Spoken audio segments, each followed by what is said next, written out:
Phenomenal. When this baby hits 88 miles per hour, you're gonna see some serious shit.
Alright, what's up everyone? Welcome to episode 15 of the Kombat II podcast. The most consistent source of audio content in the Mortal Kombat community. What? There's no competition. I know. we win by default. But we got Slips, as usual, being slippery. And not we got fetish or anything. But... Oh shit! Don't get into the fetishes again. It's weird how people were like, "Man, I support your fetish." Thanks. I saw that. Oh, that's hilarious. Yep. So yeah, I guess you don't have to be ashamed about it then. I'm not ashamed. We're proud. And we got Hollywood. 16-bit. Hello, everybody. How's it going? Now he's got some breaking news for you. So. Shouldn't we introduce our guest first? Yeah, I guess we should. We're pros. We got a legend in the MK community, Mr. JamessMK. What's up, guys? How's it going? We got a lot of questions for James, but let's hear 16-bit's news. Alright. As everybody knows, at Final Round, there will be, on Saturday afternoon, there will be a 5-on-5 exhibition challenge that will be streamed. Team 16-bit versus Team VSM, led by Rio. Now my team is already confirmed to consist of myself, Dizzy, and Slips, and I have 2 mystery partners, and I'm ready to announce one of those mystery partners. I know last week I promised to announce both, but due to some circumstances, one of them is not confirmed, so I can only announce one, but it's a major announcement. And several of you have guessed it, so here goes. This is a man that you've seen him at Devastation, you've seen him at NEC. He is from the West Coast, and he's widely considered to be the foremost expert of his character. My fourth partner is none other than Morty Seinfeld. Oh. Better hide, VSM. Run and hide. Nah, we don't hide from nobody. That's a good pick. James, tell us about your history with the Mortal Kombat franchise and how you got involved with it. Well, I got started actually on accident, and then back in I think it was 90 or 91, I entered the Nintendo World Championship with that magical cartridge of Rad Racer, Tetris, and Super Mario. Is that the one that's worth like a ton of money now? Like yeah, it's worth man. Yeah. Wait, those were the games you had to play? What it was you had to collect. You had 7 minutes. You had to collect 50 coins. Then it would automatically change over to Rad Racer. You would have to do one track of Rad Racer, and it would end with Tetris, just basically trying to bang out as many points as you can. I placed decent. I mean, I placed like 5th out of a lot, but it split it up into age groups. There was like, 8 to like 17, 17 to 18, and then like 25 and over. It was actually, I don't know the exact age groups. I think it was like anywhere from 5 to 11, 11 to 17, and then 17 and above. So I placed 5th. Was pissed, obviously, because even back then I was competitive. So I decided to start traveling, and I followed it because it would go to remote cities. So I went from New York to New Jersey. In New Jersey, I came in 3rd. I still got nothing. Then I went up to Connecticut. I figured, shit, what's there, like 8 people up in Connecticut that play? Wound up, everybody and their mother showed up. I wound up doing worse than I did the other 2. From that, I was dating a girl who, her sister wound up getting a job for Acclaim, being an admin for one of the CEOs. And she said, look, I got my soon-to-be brother-in-law, he wants to get into the game thing. And the owner of the company said, come on down. I worked as a game counselor, telling people how to beat games. And then from that, they moved me to product development. Basically, what wound up happening was we acquired the licenses for all of Midway's titles. We were like the ones that got first dibs on it. So Mortal Kombat comes in one day, and I was a Street Fighter player at the time, of course. But I saw it. I kind of said, "Wow, look at this! It's a prettier looking pit fighter." Pit fighter. But I didn't really get into it on purpose. What happened was they set this machine up in front of my cubicle. And everybody would come and they would play it. And I kept hearing finish him. And contrary to belief, everybody always says, tell me secrets. They didn't give us the secrets. We had to find them on our own, too, at that time. And then I said to the guys, hey, I'm trying to work. I was working on Terminator 2, the arcade game at the time. Wow. Oh, that's a great game, dude. And I wound up getting annoyed that I had to hear this shit finish him every day. So I said, you know what? I'm going to get so good at this goddamn game that nobody's even going to want to come over here no more. And I sat and I played the game, and then I just kept playing it. I would stay there from 5 o'clock till 5 o'clock in the morning, just playing it over and over, finding combos, finding little things. And then finally, they held a little tournament at work, and I whooped the crap out of everybody. And I did it in such a humiliating way. I was double flawless in people left and right. And I had found one fatality. At that time, nobody even knew there were fatalities in the game. Basically, finish him came up and you uppercutted him. If you got him on the pit board, you knocked him in. If not, you just uppercutted him. And I did it, and everybody in the room's faces just dropped to the floor. They were like, what the hell is that? And I did the Sub-Zero, the head and spine. And I played stupid. I don't know what I did, And from that point forward, now I just spent all my days trying to do fatalities, figuring out fatalities. I found a couple more here and there. And then they asked me, obviously, well, we're doing the home versions. We want you, obviously, to be involved with it. So from that point forward, I got put on the team that was working on it. Didn't release any fatalities, outside. I would go at my local Nathan's, which is like the hangout where Summoning, I met Summoning there back in, I guess, 92, 93.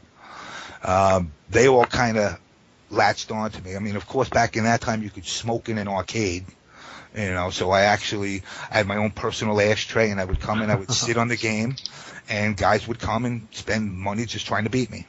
And I would go in there like 8 o'clock at night, and come 12 o'clock at night, I still ain't losing. And then from that point on, we built a little scene there, which was me and maybe a half dozen other people that every night we would go there and we would play. Then I started to notice as time went on, at this time I had a website, Fighter Edge, which was basically about Mortal Kombat, but it didn't give away anything that wasn't publicly known. If you wanted to find your stuff, you went to news groups or you went to IRC, and that's it. There was no, realm of MKs or Test Your Mights at the time. So we wound up basically putting together an FAQ, and then there was another guy at the time, no relation to me, that used to go by the name Ratfink, and I remember him. And he used to put out FAQs, and pretty much through the news groups, people started to find out, well, if 16-bit put a fatality up there, I would ask, hey, where are you? He'd say, I'm in the Chicago area. Well, if I'm in the Chicago area, let's get together and play. But people started to, got word about me. People were traveling hours just to play me. And, one person in particular is Brian LeBaron, who's now at NetherRealm. He used to drive like 3 hours just to come play me. And it was funny because at the time, I guess he was about maybe 19, 20 years old. I'll never forget it. He had like one of those little CRXs. And I used to drink Snapple iced tea. But this guy introduced me to Mountain Dew like nobody else. You went into the guy's car. It's a little 2-seater hatchback from the floor to the roof filled with Mountain Dew cans. It was insane. I said, really? How do you drive? Just sitting on them. He said, no, I like Mountain Dew. I said, apparently you can see that. Well, he used to travel to come play me. And he would bring like 2 or 3 guys down. Then a couple of sites started to pop up, like the Realm of MK. MKX was another site that came around. Did you body him? In the beginning, yeah. I mean, now I don't know. Now I don't know. Because, I'm not as die hard into it like I used to be. Don't get me wrong, I love the game. I mean, even with BSM, I'm like, I straggle in the top 10 spot, but I ain't gonna be the CD Junior. When you get past that 35 mark, you start to get that pockets and handshake going on. You can't really fucking move as good as you did. That's but why you owned him back in the day. Like he would drive 3 hours and you would blow him up. Yeah, we actually turned around the first time we played him. He drove down. He slept in Nathan's parking lot. And when we got there in the afternoon, he was still waiting for us. I mean, the guy was die hard from day one. And I like that. That's why, he moved to Chicago with, which a lot of people have these visions of, I'm going to be a game tester. Well, that's what his vision was. And he was living with, I believe it was Lex was the guy he was living with. And he pretty much went out there with, whatever money he had and tried to get in to Midway, and basically they laughed him out the door. Huh. Now, at the time I was supposed to go work there, I called up Boone and I said, nah, you know what, do me a favor, give him the job. I hated Chicago because there was too many stop signs. That's the only reason to stop me from going there. So I called him up and I said, look, I got this dude, he's been, coming around playing me. He's good. I've been teaching him how to test games, not just play them. Give him a shot. I said, if I'm wrong, I'm wrong. And lo and behold, he's still there. That's like 10, 15 years now. So he's obviously doing a good job. Did he have the mohawk even back in the day? He had a mohawk when he was like 12. Okay. That's great. If you go, you gotta look him up on Facebook. He's got pictures of himself as a kid. And he's like 12 years old. He's got these big old fucking bottle glasses, but he's got like a mohawk draped to the side. He looks like a bad guy in like Streets of Rage. Pretty much. Totally does. He looks like the guy from Fatal Fury. Yeah. Dust King. Just like. Hey, who was your main in Mortal Kombat 1? You know what? Back then you didn't have a main. That's like, and I tell this to guys now. You use everybody. Counter picking is a great way to whoop guys' asses because you just wait. Go ahead, pick your guy. Back then there was no hide or random select. You just waited for the other guy to pick. I mean, I watched guys stand there 10 minutes and say, I'm not picking until you pick, and then all of a sudden, 10 minutes and 1 second goes by. It goes, all right, well, fuck you. I'm picking for both of you. And it picks whoever it's on. And now they're like, oh, that was bullshit. Now it's like you could sit there forever. I mean, I've had guys. I mean, I main with Baraka in MK9. And, and people are like, oh, he sucks. I said, yeah, I know.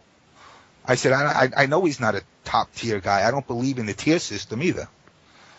I'm not a believer in it. I believe it's based off of the player. Now, if you say 2 equally skilled players, yeah, now it becomes a matter of who you pick against who you pick. But, like, if you were to say, like, Katana versus Katana, with you and with 16-bit and CD, I don't know which direction it would go because you both play with 2 different styles.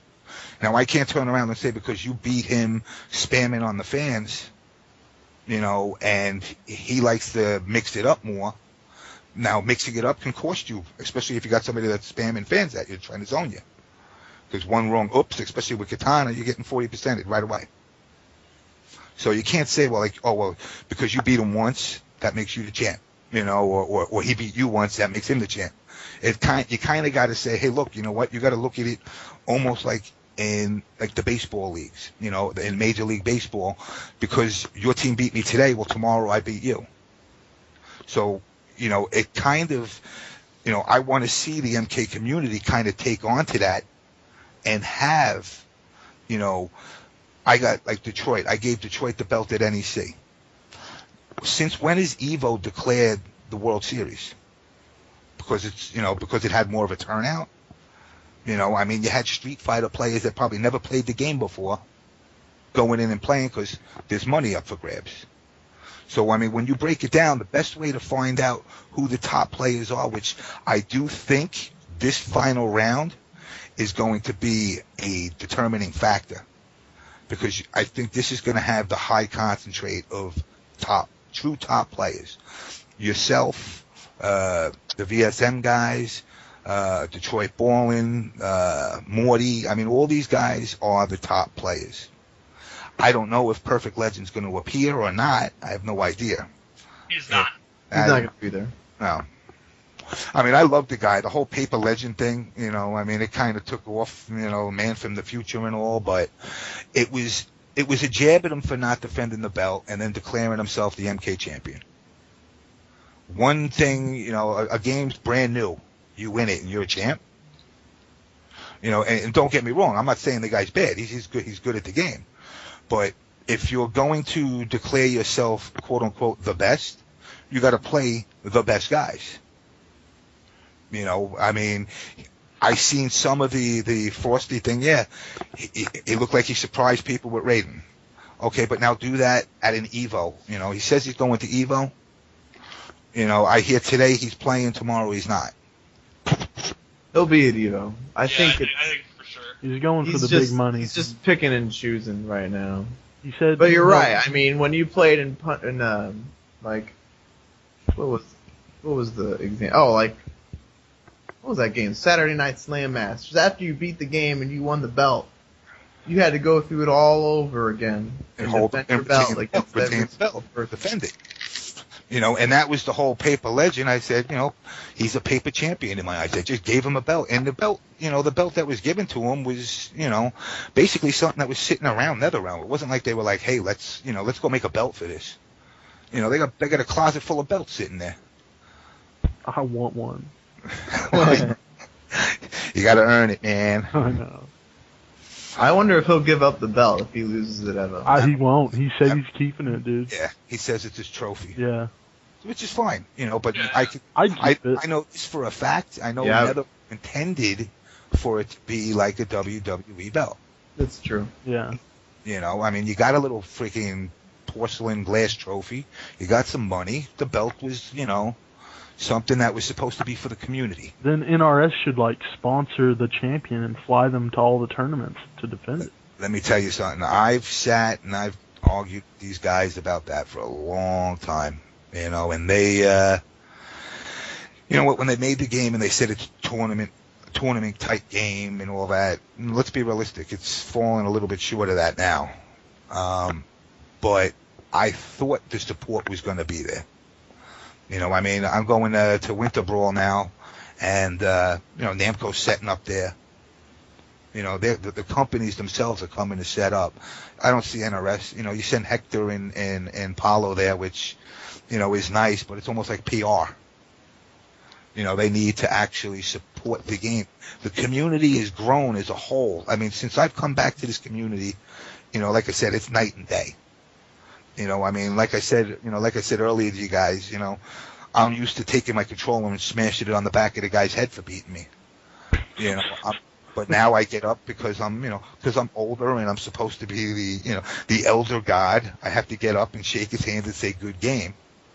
That'd be kind of frowned on if you did that now. Exactly. You know, I know that. You know, so I've learned to bite my tongue. Plus, you know what, traveling around to a lot of these places, I don't know anybody to call me to bail me out. But you know, I mean, as a whole, the community's growing, which I like, and I like I said, I like the negativity to a degree. I like the shit that when you got up and you got on the camera in SCR and taunted Brady like that, dude, I could have roped one out to that. that That's a. I saw Grizzly Adams get up and say, "I'm gonna fuck anybody that wants to, and especially you, Tom Brady." And that you hyped it up to the point that actually it energized the community after that. You know, and then slowly but surely, now you guys got this podcast going on, which has been nothing but a hit. You know, everybody's been fucking. I mean, people are calling me up and PMing me like, "Oh, did you see this? Did you see this?" You know, I mean, you guys do lengthy ones where, I mean, I've seen guys do like 15 minutes podcasts, and that's it. I mean, you guys cover the people, you cover the people in the community, you cover the scene, and the miscellaneous shit. You know, the miscellaneous stuff you cover, religion, homosexuality. I mean, I'm going, damn, man. Fucking, Yeah, it's kind of weird, isn't it? kind of. You go from, you know, Mortal Kombat to, like, you know, depression. Dude, like all the VSM guys listen to this? Yeah. Everybody listens. Everybody. Like I said, man, I mean, I've gotten, you know, I got, what's his name? Actually, you guys know him, Alex DC22. Right. Oh yeah. He's a good guy. You know, I like him. He's come out to a couple of tournaments. He's always telling me, "Yo, you got to check it out." You know, he told me that you guys had Hito on. I was like, "Really? Let me check that one out," because I know Hito's quite a character. I missed the Mr. Molina one. You know what it is? You know, at work, I'm behind a fucking firewall and shit's blocked. And then when I'm on a train going to work or something, it's only an hour ride. You know, when you give me a 3-hour podcast, I'm like, shit, man, I gotta start, stop. But I didn't catch the Mr. Molina one and the Revolver one. I actually got to go back, but I will go back to them. But yeah, I mean, everybody I know likes it. Everybody. I'm curious if Rio heard me call him a Mexican. I don't know, 'cause you know what? First of all, he's a guinea. Yeah. A guinea. I mean, when I first met him, I think he said maybe 8 words. Now I see him, he don't shut up. He's a great guy, but I thought his name was Joe. He's like, "No, it's Giuseppe." I said, "Really? You're one of those? You're like a Super Mario, Giuseppe?" Yeah, I had no idea either. But yeah, he's a good guy. I don't know if you know what, I've been reaching out to him because, you know, I got stuff to talk to him about, and he hasn't gotten back to me either. So he goes like MIA after a while. He's like a vampire. He sleeps till like 2 in. He's gunning for you, 16-bit. It could be. He's coming for you. I'm pretty confident about that 5-on-5. I think we're going to surprise him. I think they're making a mistake underestimating us. Yeah, James, can you give us a clue or like an idea who their 5th man's gonna be? Who did they announce so far? It's Rio and the brothers. The brothers. So you figure it's got to be either Ryu, KT KT Smith. Yeah. I would lean towards one of those two. Yeah, I definitely would. I don't know. I mean, KT Smith, I gotta say, you know, and in fact, when I did that Paper Legend video, they were going to talk about doing like awards. If I had to give out an award for the most improved player since they began playing, it has to be KT Smith. I watched this guy smoke, you know, I mean, from a guy that was, you know, doing crap to, you know, coming in top 4 now, top 5 now, and he doesn't use the resets. You know, I mean, he tries not to. I would probably lean towards him, but I could be wrong. You know, I mean, I really didn't talk to him too much about who they're going to pick for the 5th guy. I know it ain't me, because my Baraka ain't going to be bringing shit. Though he can zone out Katana. I don't know about that. I don't know, man. I got that EX fucking blade full screen. That's true. And that up 4. It would be interesting if they brought in Ryu, so they had a Sonya to match our Sonya.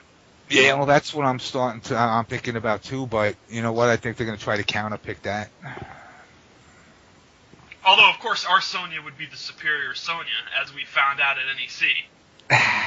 Damn. Well, you know what?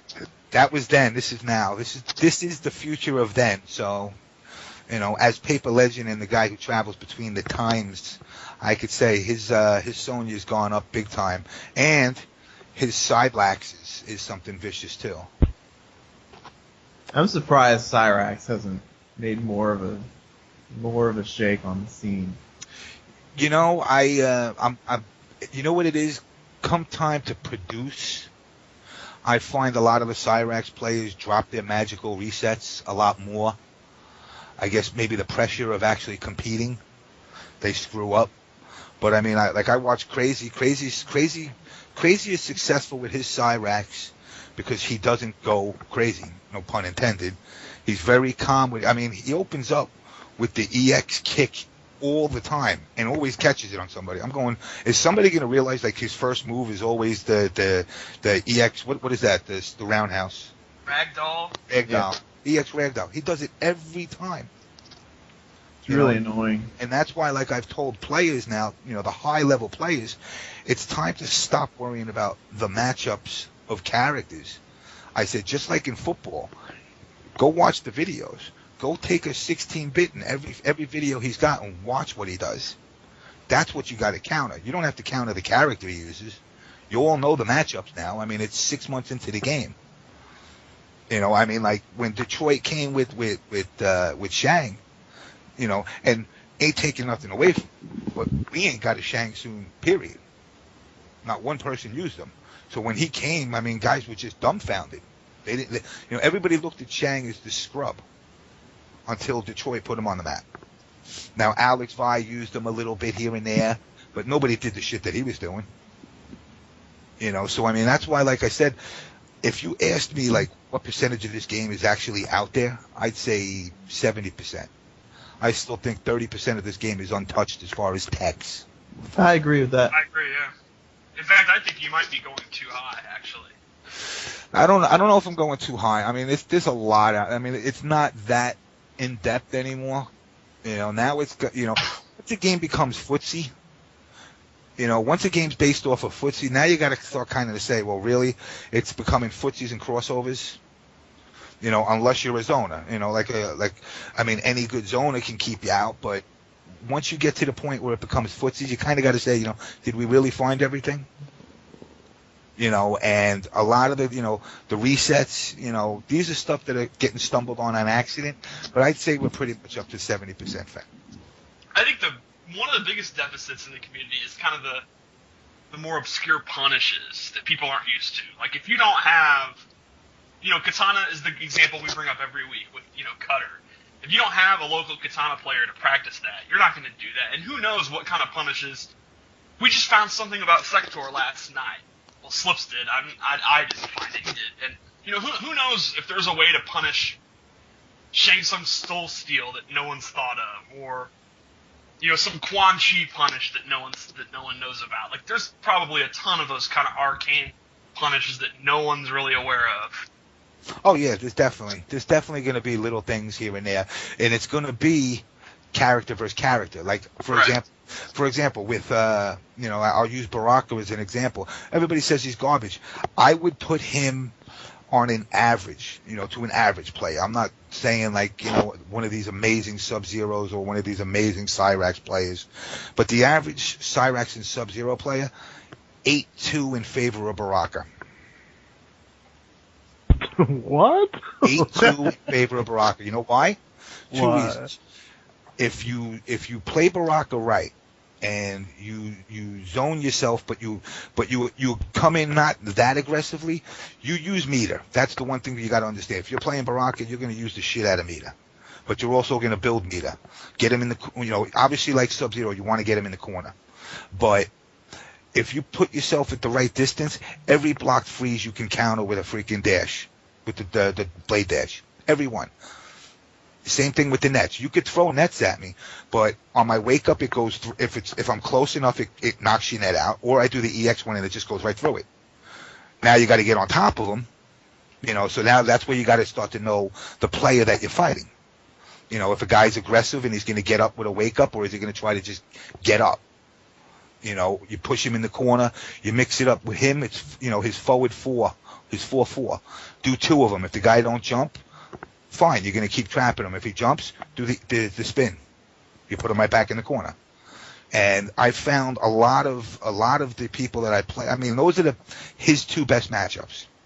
But now I played CD Jr. one day with Smoke, and he made me look like a retarded kid because he kept doing the teleport backwards. I couldn't get near him the whole match, and he would just throw smoke balls.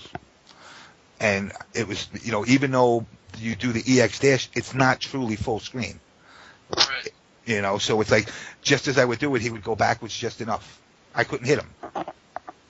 And that was, we actually had a tournament at this place, Yestercades, and that's when I turned around to him after that, and I said, all right, you beat me in Mortal Kombat.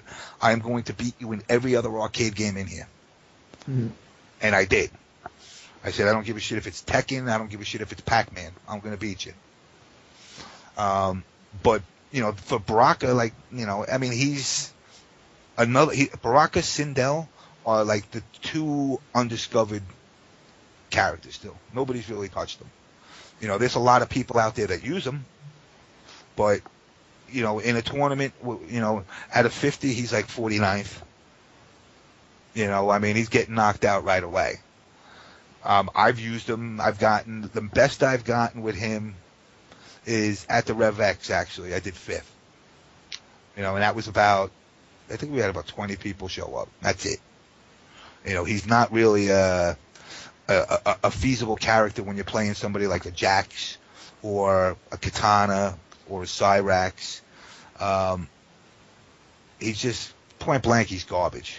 You know, now I know all on Test Your Might, all the Tarkatan warriors out there I like him only for one reason. He was fun to use. He's not going to win nothing, but all the Tarkatan warriors out there that want to live in Fantasyland, he's never going to be top tier. No. But he can beat Cyrax and Sub-Zero on a more consistent basis than anybody else. I can see Cyrax. Because the Cyrax is the ultimate. I think the thing with Cyrax is I think the Cyrax players rely too much on the trap. And they're just so focused on the trap they aren't learning how to play the game. Well, you're open on bombs, you're open on nets, you know, so I mean and unless you're doing a ragdoll or teleporting a lot, you know, you can't jump at Baraka. He's got the blade spin. But Sub-Zero is actually worse because I wait for a Sub-Zero to do his stupid little clone. You know, by the way, for the record, I think Sub-Zero is probably one of the lowest guys in the game. He's never been that good. You can't play him aggressively. You have to run with him to be successful. You know, now you're going to do your clone, and like 90% of the other guys, you got 2 moves after you do the clone: the slide or an ice ball. If you do the clone and then you do an ice ball, I'm not even going to wait till you throw the ice ball. When it's coming out, I'm just going to do the EX blade. I go through your clone and your ice ball, and I get a free hit. And it's, you know, I mean, it's whatever. I don't know what the percentage is for the blade, the EX blade, but it's enough that you're on top of them. Now you got to say, all right, a typical Sub-Zero player, what's he going to do? On a wake up, is he going to wake up with a slide, or is he going to try to go back into a clone again? If he tries to go back into a clone, you're already on top of him because you're so close to him. You just knock the clone away anyway and still get another hit. You know, now I know Dark Rob disagrees with me. You know, he's a big, I don't know if he's still playing, but he was a big Sub-Zero player. But nobody's proven it wrong. You know, nobody's proven it wrong. Now, granted that I said that, Cyrax and Sub-Zeros are not winning tournaments either. You know, so I mean, where do you put them now? Because everybody says, well, isn't like Cyrax like a top tier player? No, he's a top tier player against the people that use Jaxes and Kung Laos. You know, or you know, I mean, I see a lot of Sindel players coming out now. I'm hoping Sindel turns out to be a beast. I mean, she is 7,500 years old or whatever the hell it is. Yeah, I think she'll turn out to be okay, but not. I don't think she's the second coming of Cabal. No. I mean, Cabal's overpowering. Jax is overpowering. I am not going to. I mean, I listened to your last podcast. I'm not going to put Katana up at the top. I find her mid-range. Really? It's like I said, it comes to the player that's using them. It's not the character as much as it is the player. You know, and I can see Katanas getting blown up a lot more than not. Now, 16-bit, CD, Mr. Molina, maybe they're not getting blown up. But, once again, when was the last tournament you seen a Katana win? Besides you. She's always in top 8s, though. I mean, she's a viable character.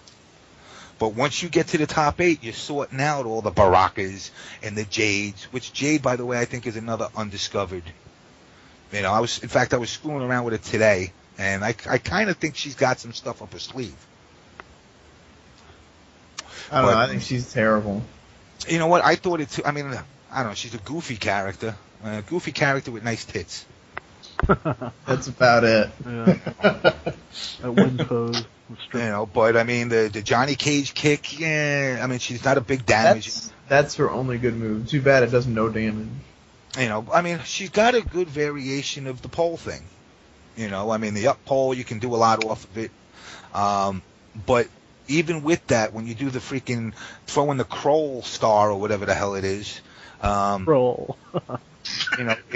3 variations of it. I'm like, really? Like, do you really need one to go upward? You couldn't give us something else. The invisibility, it's so quick, it makes it worthless. Yep. I mean, when the computer does it, it seems like it lasts 4 days. You do it, it's 3.5 seconds. But her EX version, where it makes her invincible, is a good tool, but nobody really uses it too much. So, I mean, she has stuff. It's just a matter of somebody actually sitting down with her and really going through her, which I don't think's happened. All right. One thing I wanted to say on the Cyrax thing, I think you make a good point. That all the Cyrax players are just shooting nets and bombs.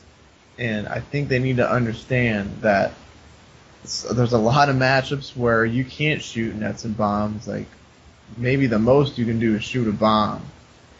But, I mean, you're going to have to rely on his footsies. And he's got good footsies. Good. Everyone just doesn't want to do them. Everyone just wants to shoot nets and bombs.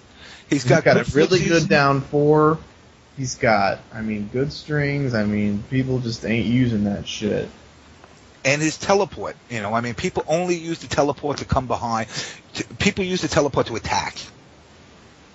And it's like, no, you can actually use it to get away. More kind of like the way Perfect Legend did with Raiden. The way he used them, he used that teleport. His teleport's fast. It's fast on the takeoff. So you can get away with people, and then go back into your annoying bomb net trap crap. But not a lot of people. I haven't seen anybody really using the down 4 with him a lot. But like I said earlier, as far as the 70%, that's where it comes. Like I said, it's starting to come down to footsies. Yeah. So I'm hoping you'll see more people doing it. Ryu 48 is really, really good with the quote-unquote Cyblax human form. And he does have some sick shit with him. Great resets, untouchable teleports. So Cyrax, he ain't winning many tournaments these days, but he's definitely undiscovered too, I would say. Totally. Yeah, I agree. Alright, let's talk about Mortal Kombat 2. When did you first hear there was going to be a sequel, and what can you tell us about the development? Alright, the first time after Mortal Kombat 1, I came up with the idea, and you'll see it floating across the net, because at the time Street Fighter came out with Turbo. Right after Mortal Kombat 1, I put a treatment together that I wanted to go to Boone with and say, look, I know you guys are doing, you did Mortal Kombat. I came up with the concept for Mortal Kombat Nitro, which was going to be an MK1 version. At the time, there was no blood, so I said we can do something. So we had like these crystals that would come out, like red crystals, every time you would uppercut the guy. And of course, in the Reptile was playable, Goro was playable, and Shang Tsung was playable. We actually put together a working version of it with all the original fatalities intact, and we presented it to Ed, and Ed came back and said, no, we're doing a Mortal Kombat 2, and we don't want to have the market flooded with too many versions of Mortal Kombat. So the Mortal Kombat Nitro got put on the side, and then from that day forward, I knew there was going to be a Mortal Kombat 2. So so pretty much, I guess it would have been 93 is when I was told that there was going to be an MK2. And we always got the cabinets before they got released. We got the prototypes in our office now. So, once again, it got slapped in front of my cube, and lo and behold, I was playing Mortal Kombat 2 24/7. What did you think the first time you played it? Personally, I liked it, but I liked the original graphics, the realistic. I didn't like the painted over look of some of these characters. I didn't want to see my reflection in Johnny Cage's chest. I mean, I understand. Like, you watch like a movie like Rocky, and whenever he goes and trains, like when he trained with Apollo Creed, Rocky went out, he did his thing, he lifted his weights. But when you went to the gym where Apollo Creed went, every black dude had that glow, that Last Dragon glow going on. Now every character had it. Every character had it, and I'm going, it's too shiny and too cartoony looking. And they said, no, this is what we're doing, and I said, all right, it's your choice. I just thought the realistic look was better. Gameplay-wise, it was an adjustment from MK1 because now combos came out more fluid. You could actually jump in with a jump kick and hit with a hop kick afterwards. So, it took getting used to, but overall, the roster, when I said this to you guys earlier, I'm never a big fan of girls in fighting games. Like I said, girl kicks me in the nuts, she's getting punched in the jaw. And but the girls in MK they're not like women off the street. They're ninjas. Okay, but still, at the end of the day, if she's a ninja, why does she have to have a faster sweep than the other guys? Why do they have to give the girls an advantage? It's almost like, if you're going to make them on equal playing field, put them on equal playing field. It was kind of like Sonya in MK1 with the glitch with the unlimited leg grab. Yeah. It's like, well, how come Johnny Cage can't have unlimited nut punches? It's little things like that once they're found, I'll just leave that in there because she's a girl. You'll notice, from day one, every girl character always has some kind of advantage over the guy characters, whether it's a faster sweep or faster punches or more variety of moves. Like Melina, she had the dive kick out of the sky, she had the roll, she had the size. Then you look at like Johnny Cage, he had a slow ass shadow kick, he had the uppercut move that was slow as balls, he had the nut punch, which you can't punch a chick in the ball, so he just, would do the, nothing, just swat. Yeah. So it was like, he always gave the girl characters a little edge. So I never, to be honest, in MK1, I don't think I touched a girl character. If I had the game for 10 weeks, I think maybe on the 10th week, I finally said, all right, let me try a Melina or a Katana. Now, once I started playing with Katana, I actually was like, yo, I like her. She had a good arsenal of stuff, but like I said, I couldn't get past the whole, well, she's a chick. So I just said, you know what, I'll leave her on the side. But overall, I thought I knew the game was going to be a huge hit at that point. So what about the newer games though? The top tier, like most people don't even have a girl in there. In the MK9. So are girls okay in fighting games now? Yeah, they're more balanced now. I think they're more balanced. You know what it is with MK, for example? One of the big factors that changed is everybody used to have, whether you hit, you go to MK1, whether you ducked and hit high punch or low punch, you did an uppercut. They weren't faster. This guy didn't have a faster uppercut than this one. Everybody had the same. Right. As the game systems evolved, now you got a back one and a forward one and a back, a back two and a forward two, and each one of them's a different move now. So now, with the variables, you look at, like I said, like a character like Jade, her back three is just this little fucking thing. She sticks her foot out. where somebody else does it, it's like it's a stronger move. So I mean, they're all kind of balanced. The animations basically dictate what character is good now. Where back then it didn't matter about the animations because everybody had the same animations. It was the same frames for everything, except they would cut down on the girls. So now everything's pretty much, I think it's balanced more. No one girl, there's no, well, all the girls are the top players. Now, if you look at MK2, Melina is the best in the game. I don't know about that. I have to go with Jax. Not as much as I like Jax, no. You know why? Because all I got to do is hit you once. And, plus you got the Liu Kang bug and the Scorpion bug where you could just do the downs. But the minute you go to do your ground pound, I'm going to do the teleport kick. I'm going to get you before you hit down. And then I'll back off and hide. In fact, if you had to ask me from MK1 to now, who the best overall Mortal Kombat player is from day one to now, I'd probably say Rio. Yeah. Because I've watched him in the DC games. I've watched him in MK3. I played him in MK2, and I still got some skills in that. I don't go totally Parkinson yet. But he bitched me, and I was pissed about it. The high kick when I jumped at him, and then just took Melina and went in the corner and waited for the time to run out. I was using Kung Lao. I was throwing low hats at him. That's all I could do. Making the hat hit him. But it wasn't doing enough damage because he would just teleport kick once I threw one. Go back in the corner. When I tried to jump in at him, he would do the down low kick, and it would just push me back away. So I couldn't get in on him. And I said, you know what? You're a dick for it, but you know what? I got to respect it. But he overall, I have to say, is the best rounded MK player out there. But the girls in the games, I don't know.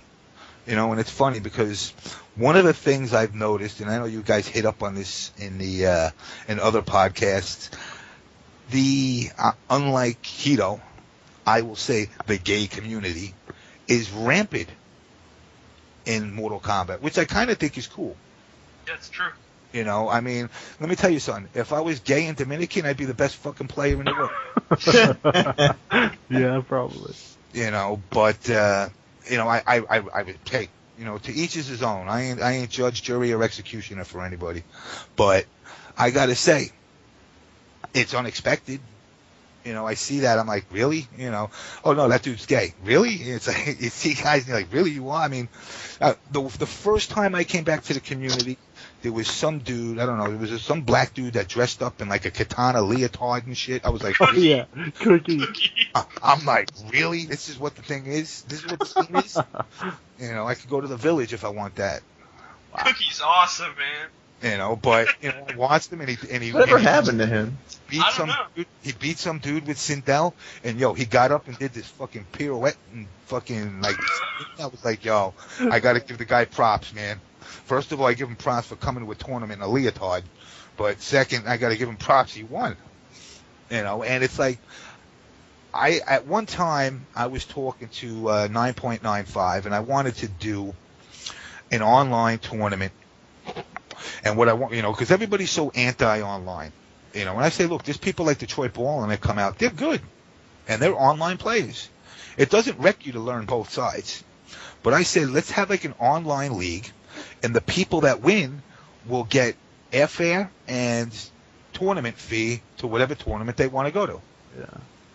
And, I won't say I was greeted with hostilities, but, a lot of people were like, no, fuck the online. Wow. And I'm like, but you know what? Online is still part of this community. And you got to, and that's when I said to him, I said, all right, well, if we're doing that, let's ban all the gays too. I said, you're banning a group of people for what? Because they play online? So what? The online warriors, as everybody calls them. I go, yeah, but if the guy's got 9,000 wins, so be it. Let him come and play an online tournament, and we stack the tournament with people. The other thing I wanted to do with him is, I said, instead of like a test you might, not a test you might, the ladder in one player, I said, you know what? You hold an online tournament. The guy who wins it gets the little golden ticket like Willy Wonka.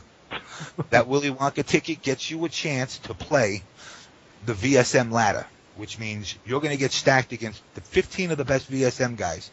But just like you put a quarter in, you lose, you snooze, you're out. But if you can get to the end, same deal. You get airfare and you get your trip to whatever tournament you want to go to paid for. And, you know, I said, we'll even let you sleep in a VSM room, you know, at the tournament. And I think it would have worked, but, you know, the community, online community, it's still very fractured. Now, apparently, I didn't know, I had left New York and moved to Jersey after the New York scene. And apparently, Tom Brady used to come into the arcade I used to run. So Nitin goes to introduce me to him. He's like, hey, Nitin, I want, you know, Jimmy, I want you to meet. And all of a sudden, Tom Brady goes, oh my God, it's JamessMK. I go, how the fuck do you know my name? He goes, you don't remember me? I said, no, I don't remember you. He says, yeah, I used to come into your arcade as a kid, da-da-da-da-da. So I said to him, all right, now this is, I'm going to say in his defense, when he said that he got drunk, and that's why he lost. I said to him, I said, good, since you know me, a man can't play Mortal Kombat if he can't drink at the same time. I proceeded to get him shit-faced. And I bought him drink after drink after drink. I said, if I can't beat you in the game, I'm going to make a handicap, at least if I do play you, I'm going to beat you if you trashed. And I got him I gave him probably about 10 beers and about 5 shots before he even started. So he was half in the bag by the time the tournament. I think he got knocked out in 2 rounds. And from there, I kind of said, you know what? Nitin introduced me to the Valley Stream guys. He says, you should come down, check it out. So that was it. I go down there, I hang out, you know, for the first couple of weeks. I'm pretty much mum. I just sitting there and I watch these guys. And, you know, at the time it was like 3 TVs in a small little room. And then they blew it up. You know, they knocked out the back wall. They put in fucking like 20 TVs. And, you know, ever since I've been going down there. But that's how I got back into the MK. And then from that, I'm like, well, I guess I got to actually start playing the fucking game again. So I started playing. And then, the best thing I'll tell anybody as far as advice, if you really, really want to get better, if you can get out to Valley Stream, and if you can get out there for like 2 weeks and stay out, take a New York trip and stay out here, you will get 100-fold better just by playing the people that you play. Because are we the best? I'm not going to say we're the best. Because like I said, it's a grab bag. Right now, there is no true they're the best.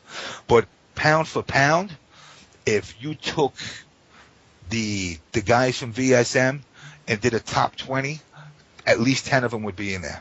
And I would say out of the 10, 5 of them are going to be in the top 7. I mean, they are that good. You know, so I mean, it's definitely Valley Stream is definitely an asset to the scene. You know, I wish like you guys could have something more like it. You know, I actually feel bad. Like I talked to Catch 22, he's up in the Skokies of Milwaukee. You know, I mean, I told him, I said the only thing, I think Jeffrey Dahmer's from there. That's about the only thing I know about Milwaukee, and they got cheese. Yeah, Jeffrey Dahmer is from there. Yeah.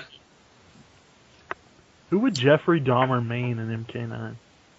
Baraka. Melina. Baraka or Melina. Melina. I think Kung Lao. Baraka, because he really wasn't into chicks, so. That's true. Yeah. She's a cannibal. Actually, he might get into probably Jax, because he was into black kids, That's apparently. Oh, we're going that route. I'll never forget that, man. It was like the video they showed of like in somebody's surveillance of some black kid running out of his house half naked saying this guy was trying to eat me. Yeah, you ever hear about the cops sending him back, the kids of the apartment? Sent him right back. He's like, oh, I gotta get back in the house. Oh, yeah. I saw that movie. Dahmer said, he's my gay friend, like he's just drunk. Yeah. They forced him to go back and he was killed. Yeah. It's fucked up. That's fucked up. He made sex zombies out of them. Yeah, he was drilling Kept into them their alive. head, Yeah, that's putting acid into their that's brain. fucked up. Yeah, it's kind of messed up. The human predator collecting skulls. I'm like, really? Yeah. But yeah. Well, we had Joel Rifkin out here. He was a cool one we had. Actually, a friend of mine. He actually goes to a lot of the tournaments. Used to drive him to work. They worked at the post office together, and he would tell me, he's like, yo, dude, man, after he wound up getting arrested and everything, he's like, yo, he used to always offer me, like, pocketbooks and fucking jewelry. He's like, oh, for your girlfriend and shit, for driving me to work. Meanwhile, he was killing prostitutes, taking all their shit and then giving it to him. And then we had Colin Ferguson. He was another one. Dude just went around rampant shooting people on the... We don't have too many serial killers out here, though. We actually got one going on right now, actually.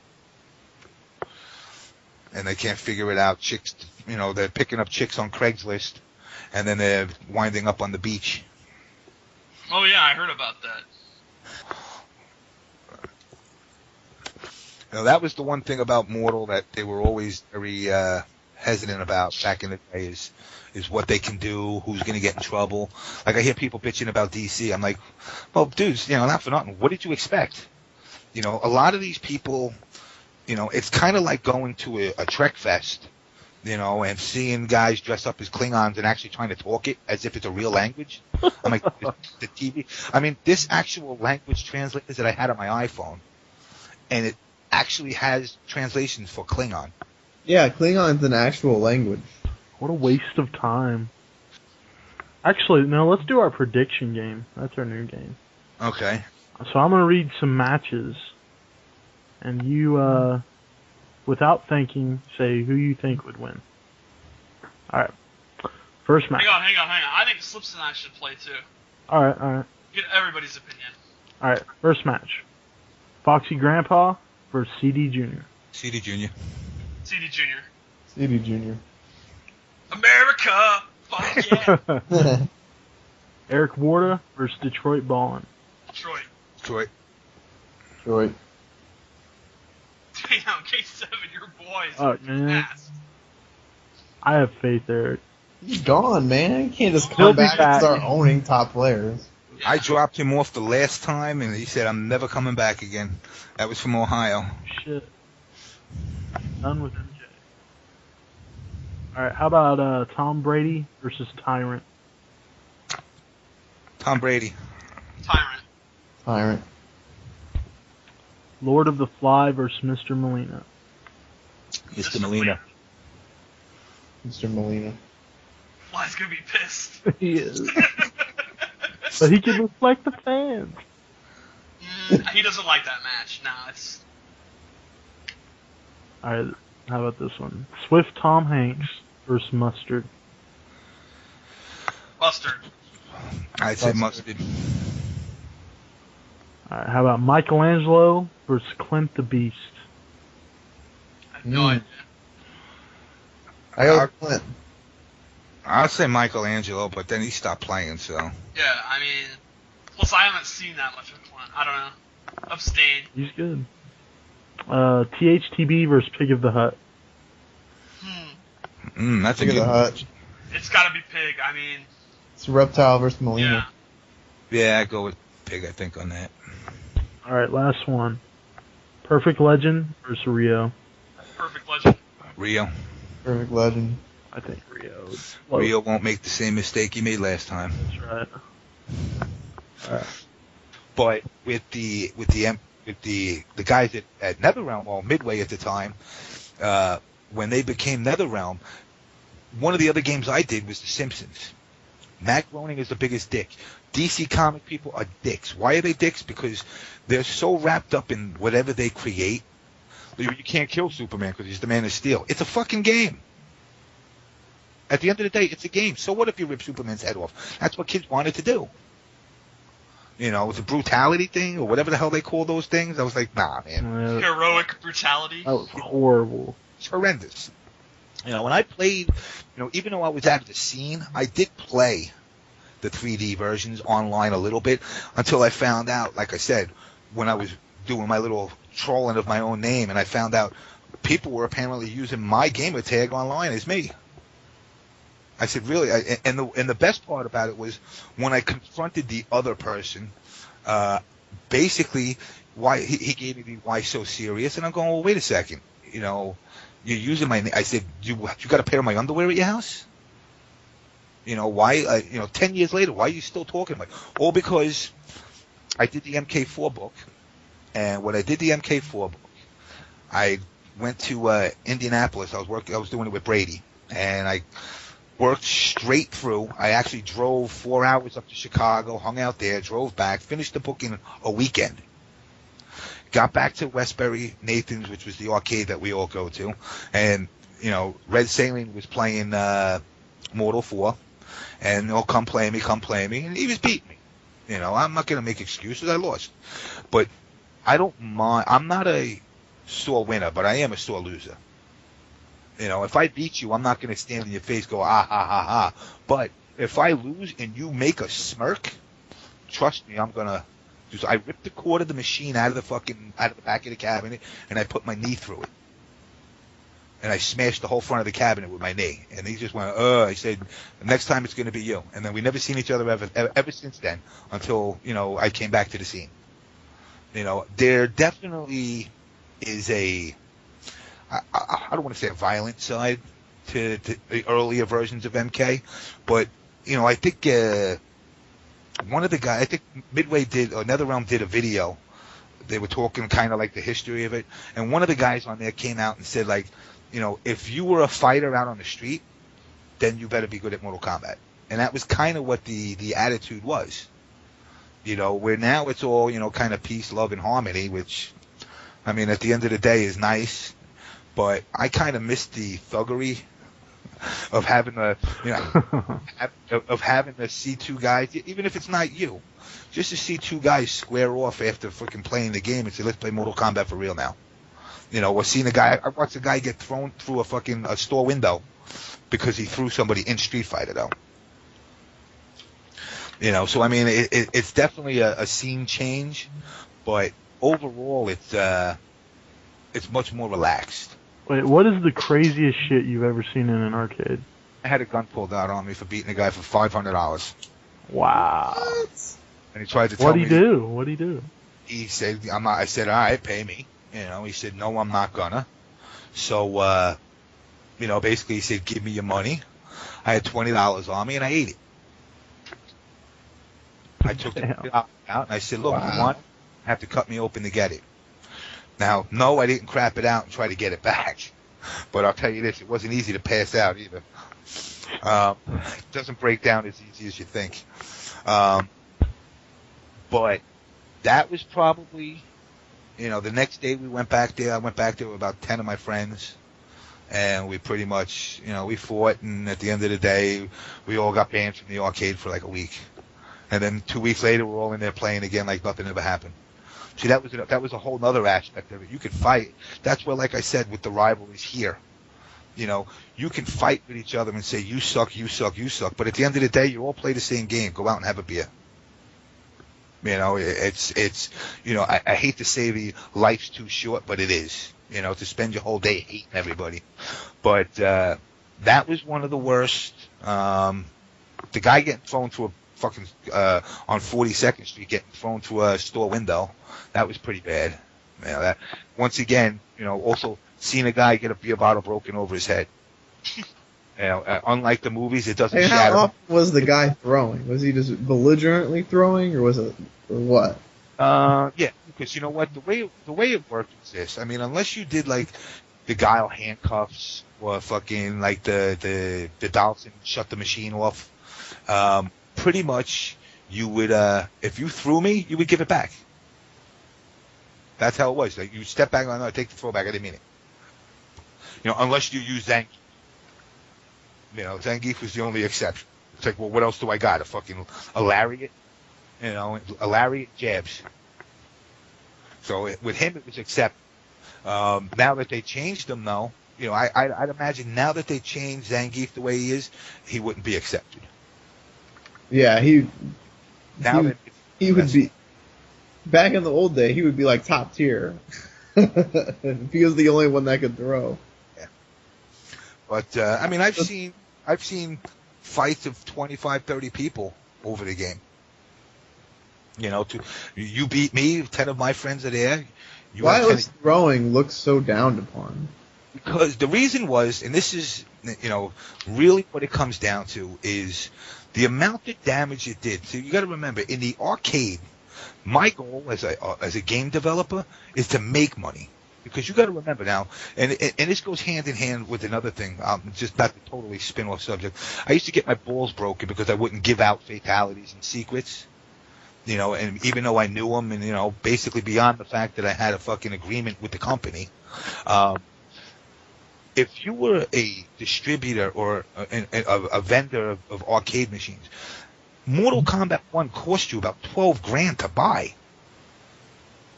You got to make $12,000 and 1 penny before you start to see a profit.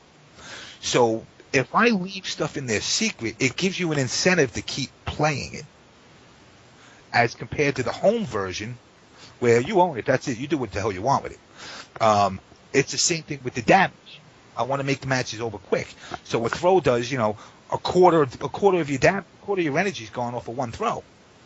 4 throws and you're dead, but yet 6 uppercuts. Didn't make sense.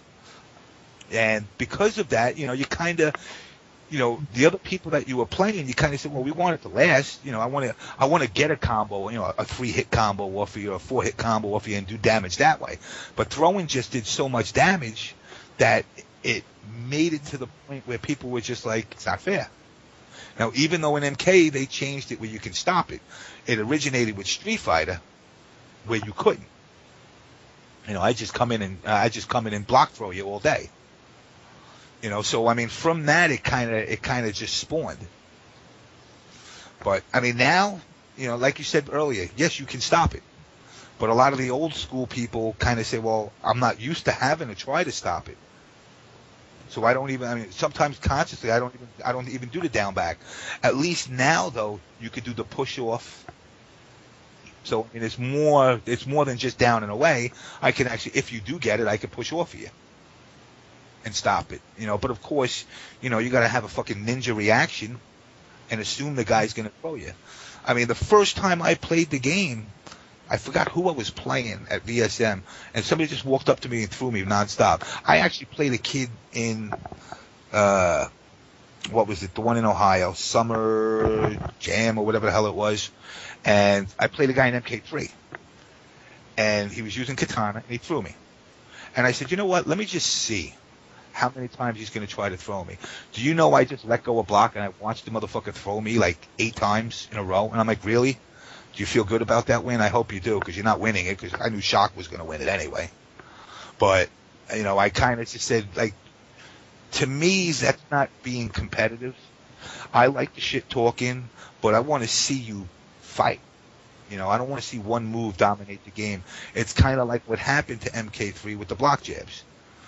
There's 2 kids that were out there, I don't remember their names, but apparently, they were messing around with people saying how they suck at MK3, and they wound up making videos of these people, hacking accounts, and then they finally came to a tournament, and the kid won.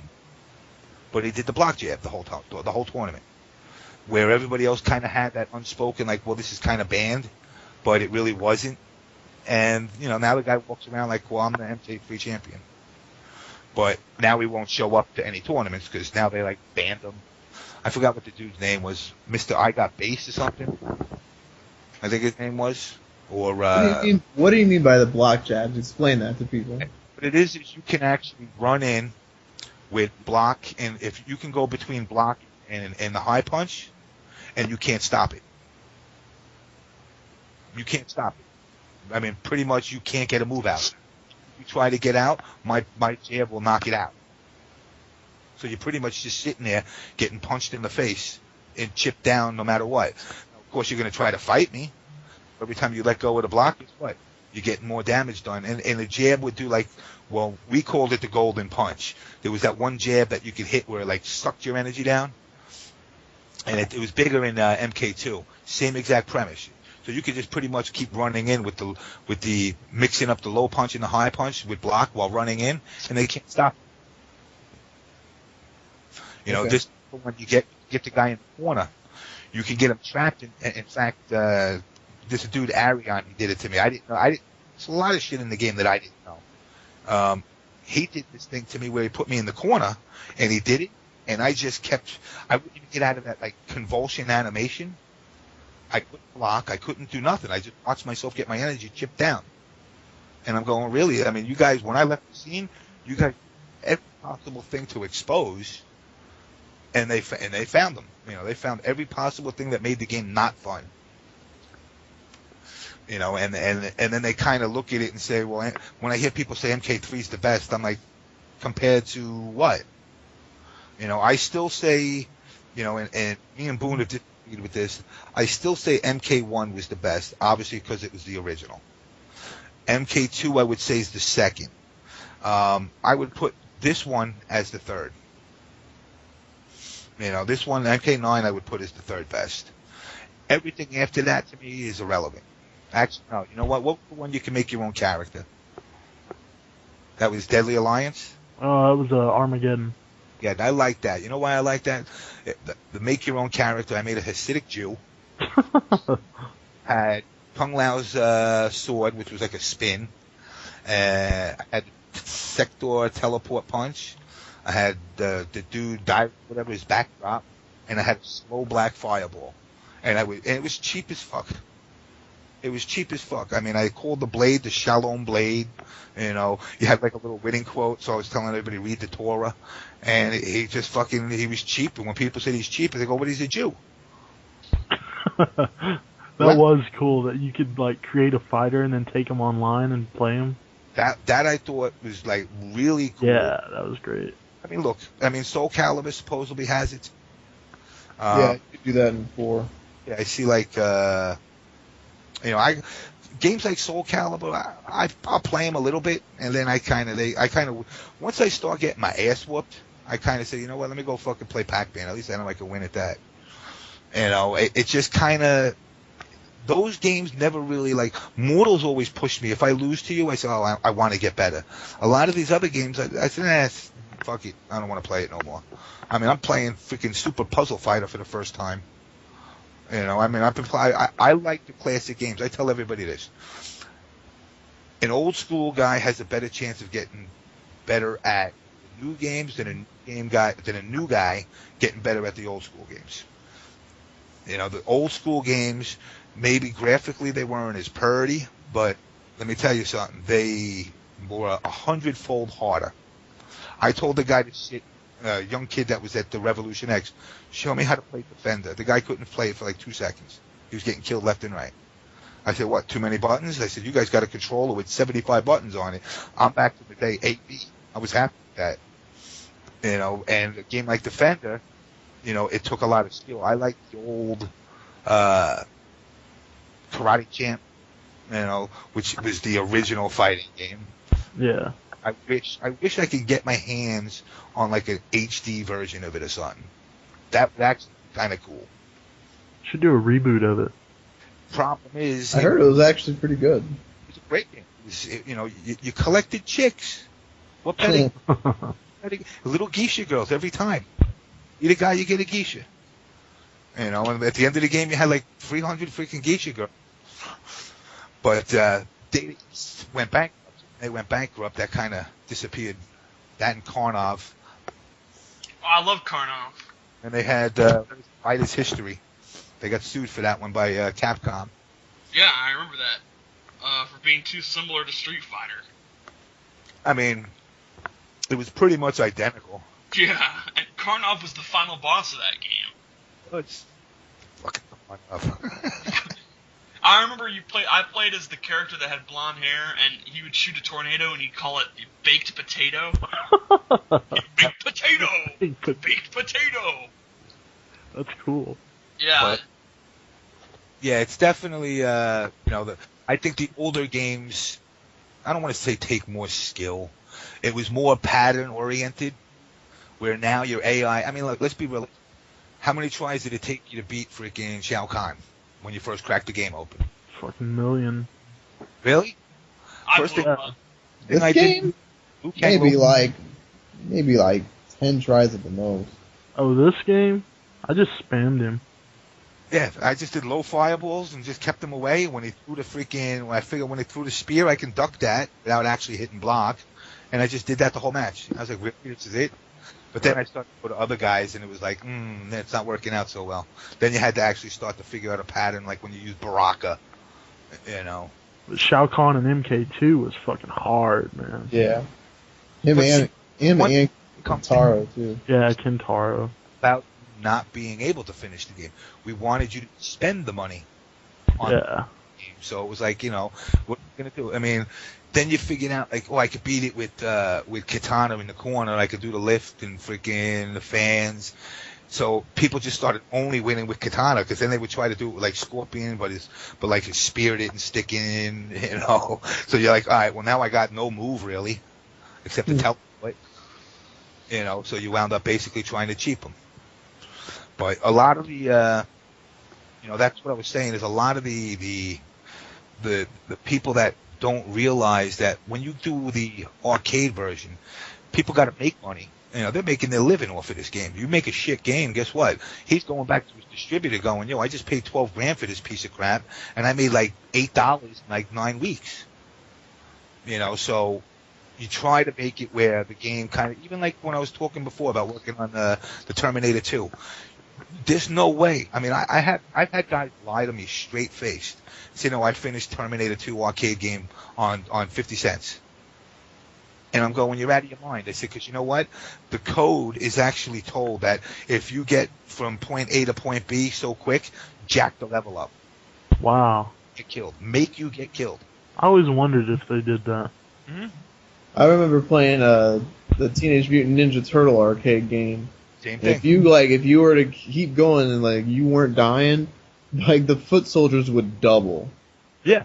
Like it would be so bad. Like where there was normally 2, there'd be 8. It was like ridiculous. The game that I ever did, an arcade game like that was scrolling, fighting like turtles, was Double Dragon on 1/4, because all you needed to do was the back elbow. You just hit the back to everybody. But it was boring as fuck. Yeah, it was. When his elbow. Another game that I worked on, I actually worked on Double Dragon 3, the Rosetta Stone. So, yeah, I mean, in my time, I gotta say, when I got out of the industry, I didn't get out in a good. It wasn't a good way.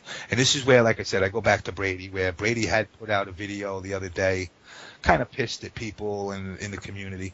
And I kind of feel for him, because I used to have, because I wouldn't give out the secrets. People went out of their way. They called my office and called my boss and left messages that I was giving out secrets. Now, of course, once, twice, 3 times, I tell my boss, nah, it's just fucking people are people. But after a while, it makes them stop and say, hey, what's the deal here? Why are all these people calling up saying he's giving out secrets? And I really never did back in the day give out anything. Once I got out, once I was out of the industry and there was no contract saying I couldn't disclose anything, I went to town. That's when I started doing the books. I was like, you know what, fuck it. Anywhere, any EGM or whatever, they would call me up and say, hey, now that you're not working there, I'm like, how do you know? Well, we got our sources. I said, all right, well, what do you want to know? All right, give me $10,000, I'll give you the fatalities. They'll be the first one to publish it. I never did that with Mortal, fortunately. I did it with Primal Rage. That was fun. Mm-hmm. But it's the industry, and I tell people all the time, it's cutthroat. It ain't what you know, it is who you know, and it don't matter how good you think you are at playing a game, you got to you're out to break a game. That's, and people like say, oh my God, you got paid to play video games? No, I got paid to make games. And it's not a rewarding job. You're not going to. Yeah, I always wonder that. Like, as a kid growing up, I was like, man, I'd really like to be able to make video games. I think I'd be really good at it. But as I got older, I was like, maybe this industry is, maybe I would get bitter towards games. Like, do you think you're like a little bitter about it? Like, when you play a game, like, do you lose some of the fun factor because you worked on them? Years I did. I was real up until I think it was Final Fantasy VII. I was breaking down games every fucking day. It don't matter what the game was. Break it down, find the flaws. I mean, I did it even in MK9. You know, I like, for example, and I know Hito loved this. I said, you know, you made Noob. He's a garbage character. Just not as in the tier list sense, but just the way he's designed. He's fucking stupid. I mean, why would I throw a shadow out? Okay, why don't I have the ability to become that shadow? And like the one behind me just crumbles. Like if I shoot out the running shadow, but I do it a certain way, I become that shadow, and now I'm in close. And then one behind me turns to a puddle. Now I'm leaving guessing, is the one back there me or is the one up front me? So now, you know, little things like that. I mean, his disable move, really, you know, I could take a shit, come back before it comes out. And if it hits, what are you going to do? Throw a shadow? You know, throw the black hole. The black hole's another one that, like, kind of, you know, it's kind of a worthless move unless you catch, you know, you got to catch somebody at the right time. You know, same thing like I said with Smoke and Reptile. Why does my invisibility disappear now? It used to be I'm invisible until you hit me. Now I come back, and then on top of that, the EX version, you know, on the regular version, you can still see my silhouette. So it's like, well, am I invisible or I'm in Predator mode? It's kind of stupid. And then when I do the EX version, waste meter, now I'm invisible, but it's still going to disappear after a while. You know, little things like that, you know, that, you know, Raiden with that vicinity blast thing, I'm like, really? His combos in the corner look pretty. But out in the in mid-screen, you're not hitting vicinity blast, not on a skilled player. You know, it's too slow. You know, there's things that they could have did a little bit differently. You know, but I mean, I personally, the engine of the game was okay. It should have been a little bit different, though. It definitely, there's too much of a random factor in it. You know, two people jump up at the same time twice. One time my guy hits, one time your guy hits. You know, the randomness is not, it should always be, well, if I jump first, I'm going to hit. But if we jump simultaneously at the same time, you know, or better yet, like the double KOs. There ain't a double KO. You know, I mean, I hit a guy, in fact, right before I came on here with you guys, I played a kid and I hit him with the Cabal. And I hit him with the X-Ray. And he had zero fucking meter. But the motherfucker got back up. And I'm going, he has nothing there. So I had to try to attack him again, one last shot. And of course, the way I am, you know, I turn all fucking spastic. So he winds up doing some freaking, I think he did Cyrax. Did the Cyrax bomb trap. I mean, I was dead. I was like, really? I'm dead. I had a quarter of my energy left. He's had nothing left, and I'm dead now. Because you left that one amount of energy that you don't see. At least remember back in the day, it was danger. You know, it would come up, it would say danger. You know, I got one hit and you're dead. You don't even know. And don't get me wrong, it saved me a couple of times too. You know, there's been a couple of times where I'm like, I got knocked down and I'm waiting for finishing to come up and my guy got back up and I'm like, oh shit. Now they're already jumping around celebrating because they seen the energy on it, and I'll go with like Baraka, EX Dash. Oh, I win. I beat him with no energy left. So, I mean, there's a lot of randomness in the game that they got to work out. Is there going to be a UMK9 or whatever people are calling it? I doubt it. I think it's just going to go to MK10. And I think they're going to wind up redoing the engine again. The X-Ray concept, I liked it. A lot of people don't use it, though. You know, a lot of the pro players kind of bypass it. I'm like, look, I said, I'll use it left and right. You know, if I could chop out, I mean, like, if I use Kano, if I could do 41% just on an X-Ray, why wouldn't I do it? You know, so I mean, balance issues. I mean, the next one, I have a feeling it's going to be geared more towards real tournament play now, and they'll try to get out the kinks of what's broken and what's not. I'm kind of beside myself where there's no patches though. You know, the patch thing. I mean, I'm almost you know, I mean, I think Paulo's pretty much. I think he mentioned something, but I mean, they got to take out the smoke invisibility thing now. Yeah, that new glitch. That's bad. I mean, that is it. That I hate to say it because, like I said, you know, come tournament time, what are you going to do? Have mediators that are going to say, well, no, he did it on purpose? You know, what if I never did it before and all of a sudden, whoop, I did it? Now, granted, you know, it's not a total cake job to do, but it's pretty cake. So I mean, what are you going to do? You're going to start DQing people, banning smoke? A guy like KT Smith who like stepped his smoke up huge. You're going to tell him he can't use his character now? You just lost somebody that, a tournament player. So I mean, it's no different, it's not a reset. When people bitch about resets, I'm like, look, everybody's got something fucked up. But everything can be counted. If I don't allow you to pop me up in the air, you're not going to get a smoke reset on me. So, I mean, basically when you're fighting somebody, that's the attitude you got to take. If I'm fighting a katana, and you're at the other side of the screen fanning me, and I know you're going to do that, well, I better pick a character like Kung Lao that I can get behind you. So I mean, you really, that's where, like I said, you got to start looking at players, not characters anymore. CD Jr.'s got, Jackson Smoke. Those are like his mains. So you learn how to fight against his type of jacks, but who's the dude out in California that uses jacks? Not Tyrant. Tyrant plays Smoke very differently. They got similarities, but he plays them more. I mean, he actually uses the grabs, the gotcha grabs and shit like that. Junior don't. He's about keeping you up in the air. So I mean, that's what you gotta look at when you're fighting people now. Not well, I'm just gonna learn smoke matchups. No, I gotta learn smoke matchup if I'm playing a CD Junior. A Jax matchup if I play CD Junior, and a Jax matchup if I'm playing Tyrant. And you gotta learn to defend them all. I gotta learn to play against your way of playing Katana. I gotta learn playing CD's Katana. And too many people are pissing and moaning about specific characters. I'm not losing to the character, I'm losing to you. So unless I'm going to nerf you, pretty much you're going to do everything you got to do to win. And that's one thing I respect about you. You said, look, I'm coming at you with motherfucking fans. And you did it. And people challenge you. And, granted that, some people are like, some people, I won't say they shit on you, but they doubt the skill you got.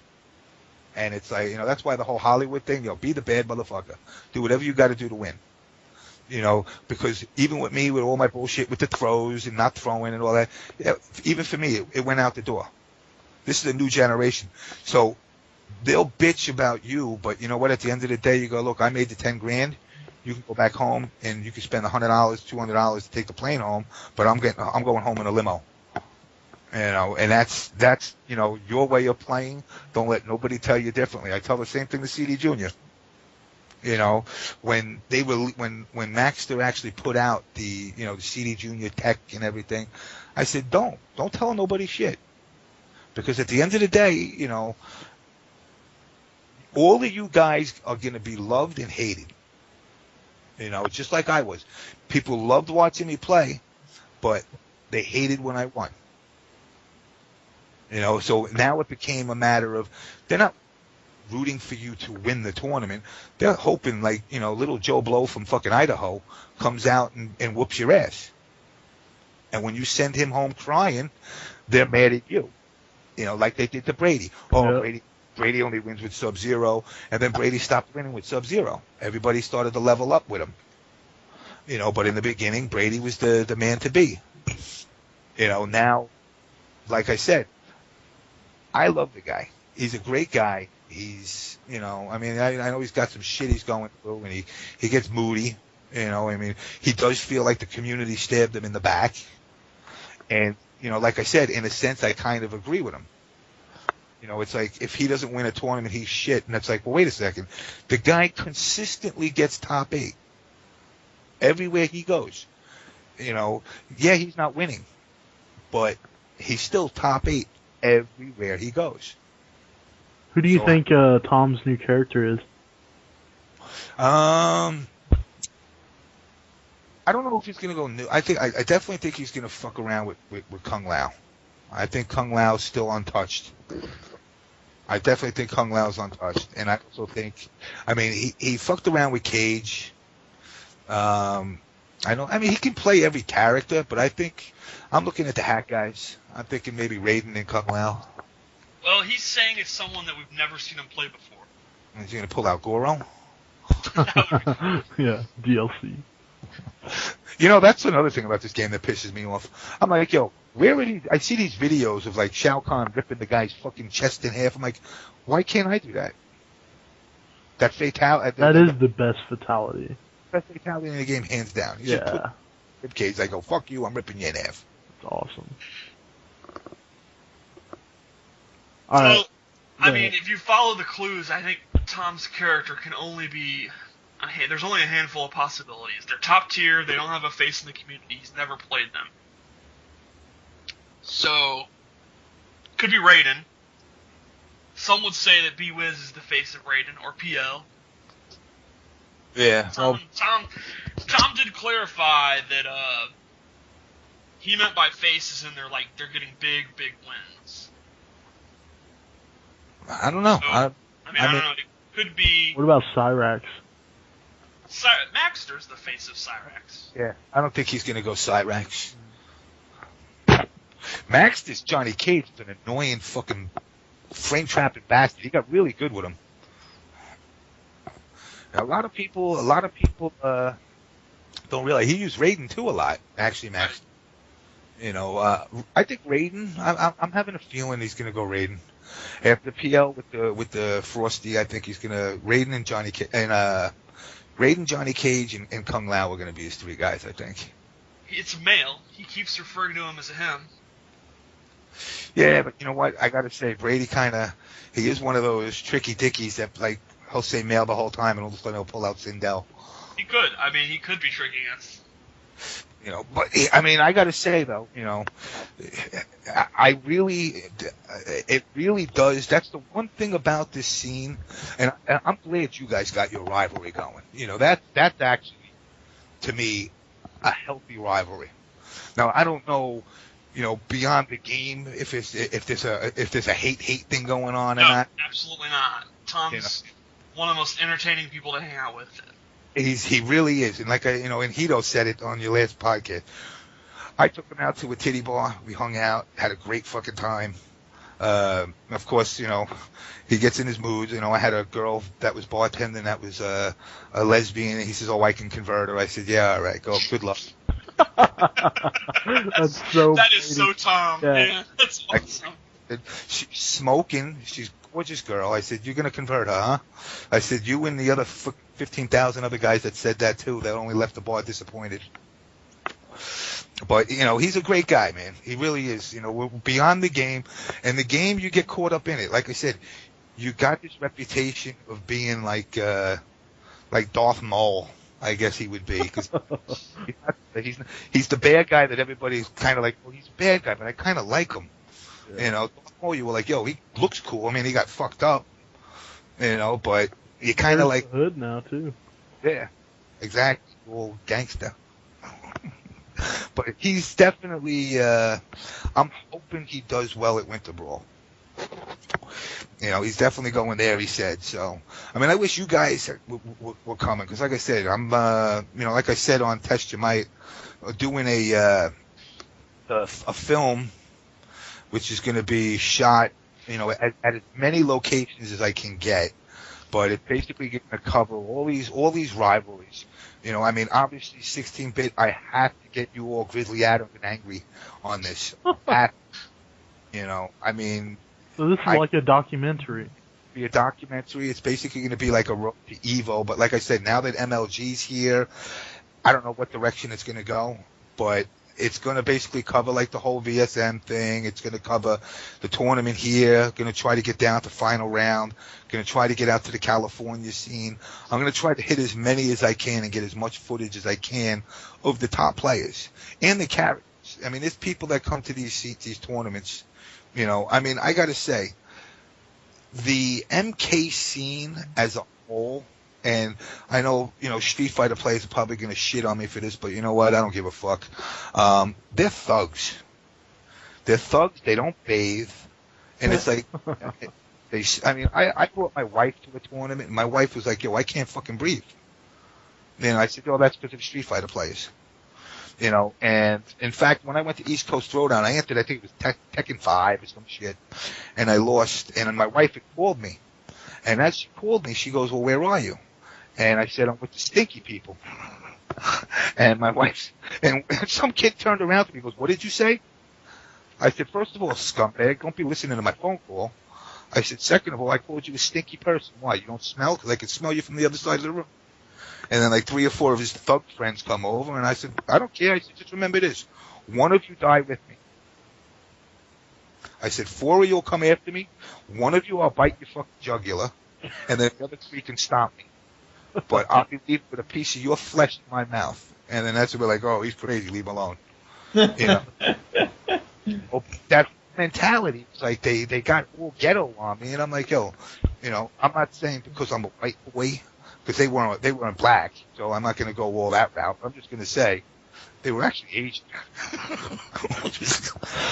which was kind of ironic. I never really see too many thug Asians, but they kind of, you know, the way they rolled up on me, I'm like, yo, dudes, you know, why are you listening to my conversation? And did I say anything that was a lie? I didn't lie. You smell like shit. So also you can get in the other guy's mind that you're playing. I mean, like, that's the mentality. If I smell like shit, the other guy won't be able to play. But you know what? The other guy stinks just as much as you. It's fucking nasty. You know, and I'm like, you know, fucking, I should just come to the next tournament and hand out soap. Little Mortal Kombat medallion soap. That would be kind of cool. That would be good. You know, so I mean, their scene is different. They haven't accepted the NBA scene, which to me bothers, because I'm like, yo, this is like America's game. It's made by an American company, and you guys can't support it at all. You know, I mean, whenever you go to these tournaments, they're like, yeah, oh, the MK room is next to the bathrooms, right by the tampons. And I'm like, really? This is what you're giving us? I mean, the Summer Jam, or whatever the hell it was on a bowling alley.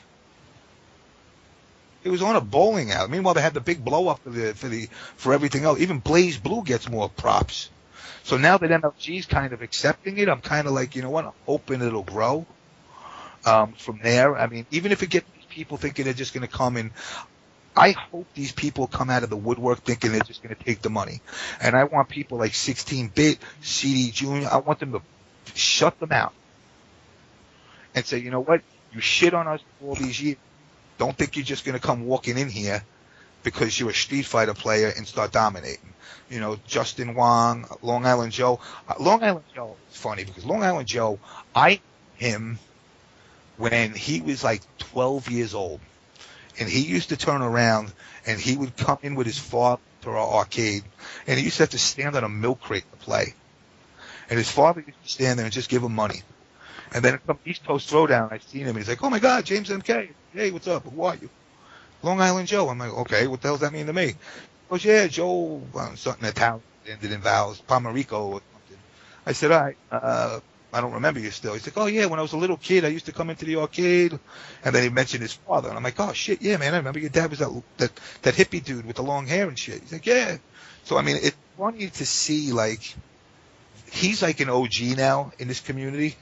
And I'm at him going, shit, that must make me like a double OG or some shit. Because he's the old guy now, and I knew him when he was a kid. So, I mean, scene as a whole, though, there's more, you know what? I don't care what anybody says. There's more class in the MK scene than there is in any scene. Even with all this shit talking and everything, everybody always handles themselves in a respectful manner. Yeah, hey, 16-Bit, I hate your guts. But you know what? Afterwards, we go out for a beer. You know, I'm not your enemy. But come compete, I'm turning it on. You know, and some people call it hype, and some people say hype's not good. Some people say, but like you said, you don't hate Brady, but you're out to prove a point. And there's nothing wrong with trying to prove that point. And you know what? To be honest, you've been proving it. You know, you've been proving it. And he hasn't been able to answer back yet. You know, now I kind of hope he comes and shuts you up. It'd be entertaining. Comes and says, you know what? Yeah, I bring that katana. I don't know. He pulls out fucking Raiden, and you're going, shit. You know, but it's the rivalries are a great thing to happen. The Detroit Ballin', when he turned around at NEC and pointed to CD Jr. said, I'm coming that was for awesome. like, I mean, that is like the WWE/WWF ECW. Yeah. Like, you know what? And the best was he turned around to me like I'm like the scene in Rock. He goes running before he goes to the fight and goes to the father, and he goes, "Can you throw me a blessing?" When he fought CD. Oh yeah. So I gave him a blessing. I looked who he was fighting. I'm like, oh shit, he's playing one of my guys. So he beat him. He beats. I went over and I said, you know what? And I did the crucifix in reverse. I said, I got to take that blessing back. But then I gave it to him again. You know, I said, you know what? You came in here. A lot of people were mad that they didn't share. Like they kind of, Pig and all them, they kind of went to their they went to their room, they did their thing, they didn't play casuals. Which I wouldn't either. I don't want everybody to see what I do. I'm not here to, afterwards you're going to see. So it was like, they did it in the right way. Now, at first people were like, oh man, they're just antisocial. But then afterwards everybody was hanging out, when it was all over. And they came NEC to make a point, and they made their point. I didn't want to give that belt away, but unfortunately I did. Now granted, I can make belts left and right because you know what? I'm fucking paper legend, and I can make as many belts as I want, and I'll give a belt to everybody that wins a tournament. And then then you'll know whoever has the belt is top guys. Those are the guys you got to say, hey, we got to get all these guys with belts together and make one belt. Kind of unify it. Unfortunately, Perfect Legend got to earn a belt that I gave him in order to be considered a champ. Damn. I wish he would stop saying these things. Like I said, Evo to me is not the defining moment. It never will be. I mean, you played him. How did you only play him in that? I mean, did you play casuals? Yeah, we played a lot. Yeah, and how did it go? I think he's the best in the world. Really? Yeah. Better than CD Junior? Yes. Wow. I haven't played CD Junior. That's right. I have played Rio though. So you think he's better than Rio? I think he would beat Rio. No one's blown me up that bad in this game. I agree. That's the thing. Nobody's gonna blow anybody up that bad at this level. But if you had to look at it and say I played 50 matches, what would you say? Would he 10? If we played 50, he would win. God, I don't know. A lot. If it was like a first to 10, he would beat me probably like 10-4. Okay. See, that's not unstoppable. No. I mean, it's possible for him to lose, but I mean, he's really, really, really damn good. Well, I mean, and I told him this in Ohio. When I tried to do the VSM versus Ohio, and I wanted to give the money to breast cancer and charity, I said, look, I don't care if you pick fucking Baraka, but it's for charity. Oh, input bug, come on, input bug my ass. It's for charity, and he's got to learn to, and a lot of guys in this scene, relax. Don't be so uptight about the game. Because like I said, look, I'm 40 years old, and I'll tell you this right now, I don't react as but when I was 20, I could fucking do everything. Now, you know what? Now I gotta have 2 beers to get up. I used to need 2 beers to go down. I gotta say, as you get older, you lose skill. I don't care who you think you are. Every guy grows up saying, I'm always going to be the same. No, you're not. My hand reactions don't move as fast as they did. I bitch about buttons. I bitch about controllers. He's got to take his opportunity that he has and use it. And I know he was saying he wants to further it. I said, but how? Do you want to be a game tester? Is that it? Because being the best at Mortal Kombat doesn't get you that job. The sponsorship thing, let's all these sponsors out there, they don't sponsor that well. Ain't nobody making $100,000 a year playing a video game. But if you go into it with the attitude of, look, I want to be the best, that's another reason why I respect you. You go into it, look, you're just out to prove that. I don't know if you're out to prove to the world or just Tom Brady. I haven't figured that out. You're out to prove it or to yourself. But All three. you know, but you definitely, you're not looking at it as like, well, I'm going to be, you know, everyone's going to call me up and hire me because I'm the best at Mortal Kombat. You're playing because you're competing against yourself. So you're really going into it open-minded, but with the direct, rather than sit there and say, oh, I'm going to do this, and I'm going to be a game tester. Okay, a game tester makes about, I don't know, $18 an hour. That's about the average.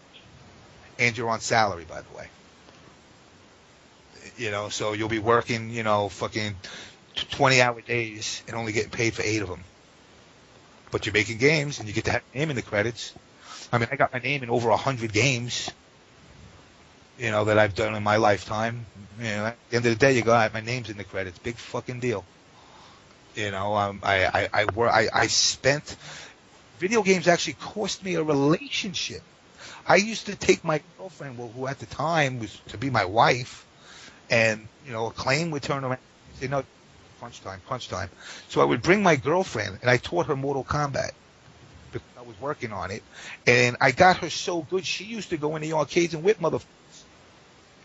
You know, and eventually she was like, yo, dude, you know, this just sucks. You're like a fucking 28-year-old guy or whatever fucking playing video games all day. And it kind of, you know, I mean, it put direction, I guess, but it didn't, as other people like to say, you know, back, you know, girl left me because I'm basically a big kid. Now the only difference is I got back into it at 40s. You know, and fortunately for me, my wife actually doesn't mind too much about me coming home at 4 a.m. Thursday nights from VSM. I think games are they're more socially acceptable now.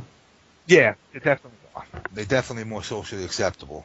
I mean, we didn't have internet cafes where people can go there and play Call of Duty against people online for the whole night. You know, I mean, plus now that they're accessible on your iPhone, you know, anywhere you go. I mean, I see 60-year-old ladies playing bridge on their Blackberries. Right. So, I mean, it's definitely more accepted, but, you know, there's still that group that looks at it like you guys were saying on the last podcast, a bunch of geeks. In fact, one day I was driving all these guys home from VSM, and I was on the phone with my wife, and she's like, oh, you with the geek squad? And I had her on speaker, and they were all like, yo, what the fuck? I said, what, is she lying? Not geeks. I mean, we play video games, dude. Yeah. Play video games. I love the game, but she's not wrong when she says it. You guys, you know what? If you had a choice, get laid or get to the final level of whatever game you're playing, which would you do? Get laid. Okay, I think the choice. Duh. Well, not some out there that would go, no, it's all right. Yeah, that's a questionable thing. What? Get the fuck out of here. It depends, man. Like, I mean, maybe not the final level of like a single player game that you can just, you know, you'll get there later on. You can pause it. That's true, but like, let's say, would you rather get laid or would you, you know, want to get first at a tournament? That's a better analogy. I don't know. Would you And in order to get first at a tournament, you gotta put in a lot of fucking practice. Beat Tom Brady 10-0 or get laid? Yeah, that's a good That analogy. is good. I get laid. With or without a picture of Katana? I think Slips is right, man. The tournament victory. Really? It's a big deal. It's a big deal, man. It feels almost as good, if not better, than getting laid. That is right. I'll agree with you that. I mean, I hate to all of our female viewers listening. Yeah, right. I'm sorry, but there are things that do contend with the pussy. That Not much. I have a question about that. The guy that was talking about MLG versus Evo. What would you rather have? What would you rather win, Evo, or would you rather win MLG? Evo.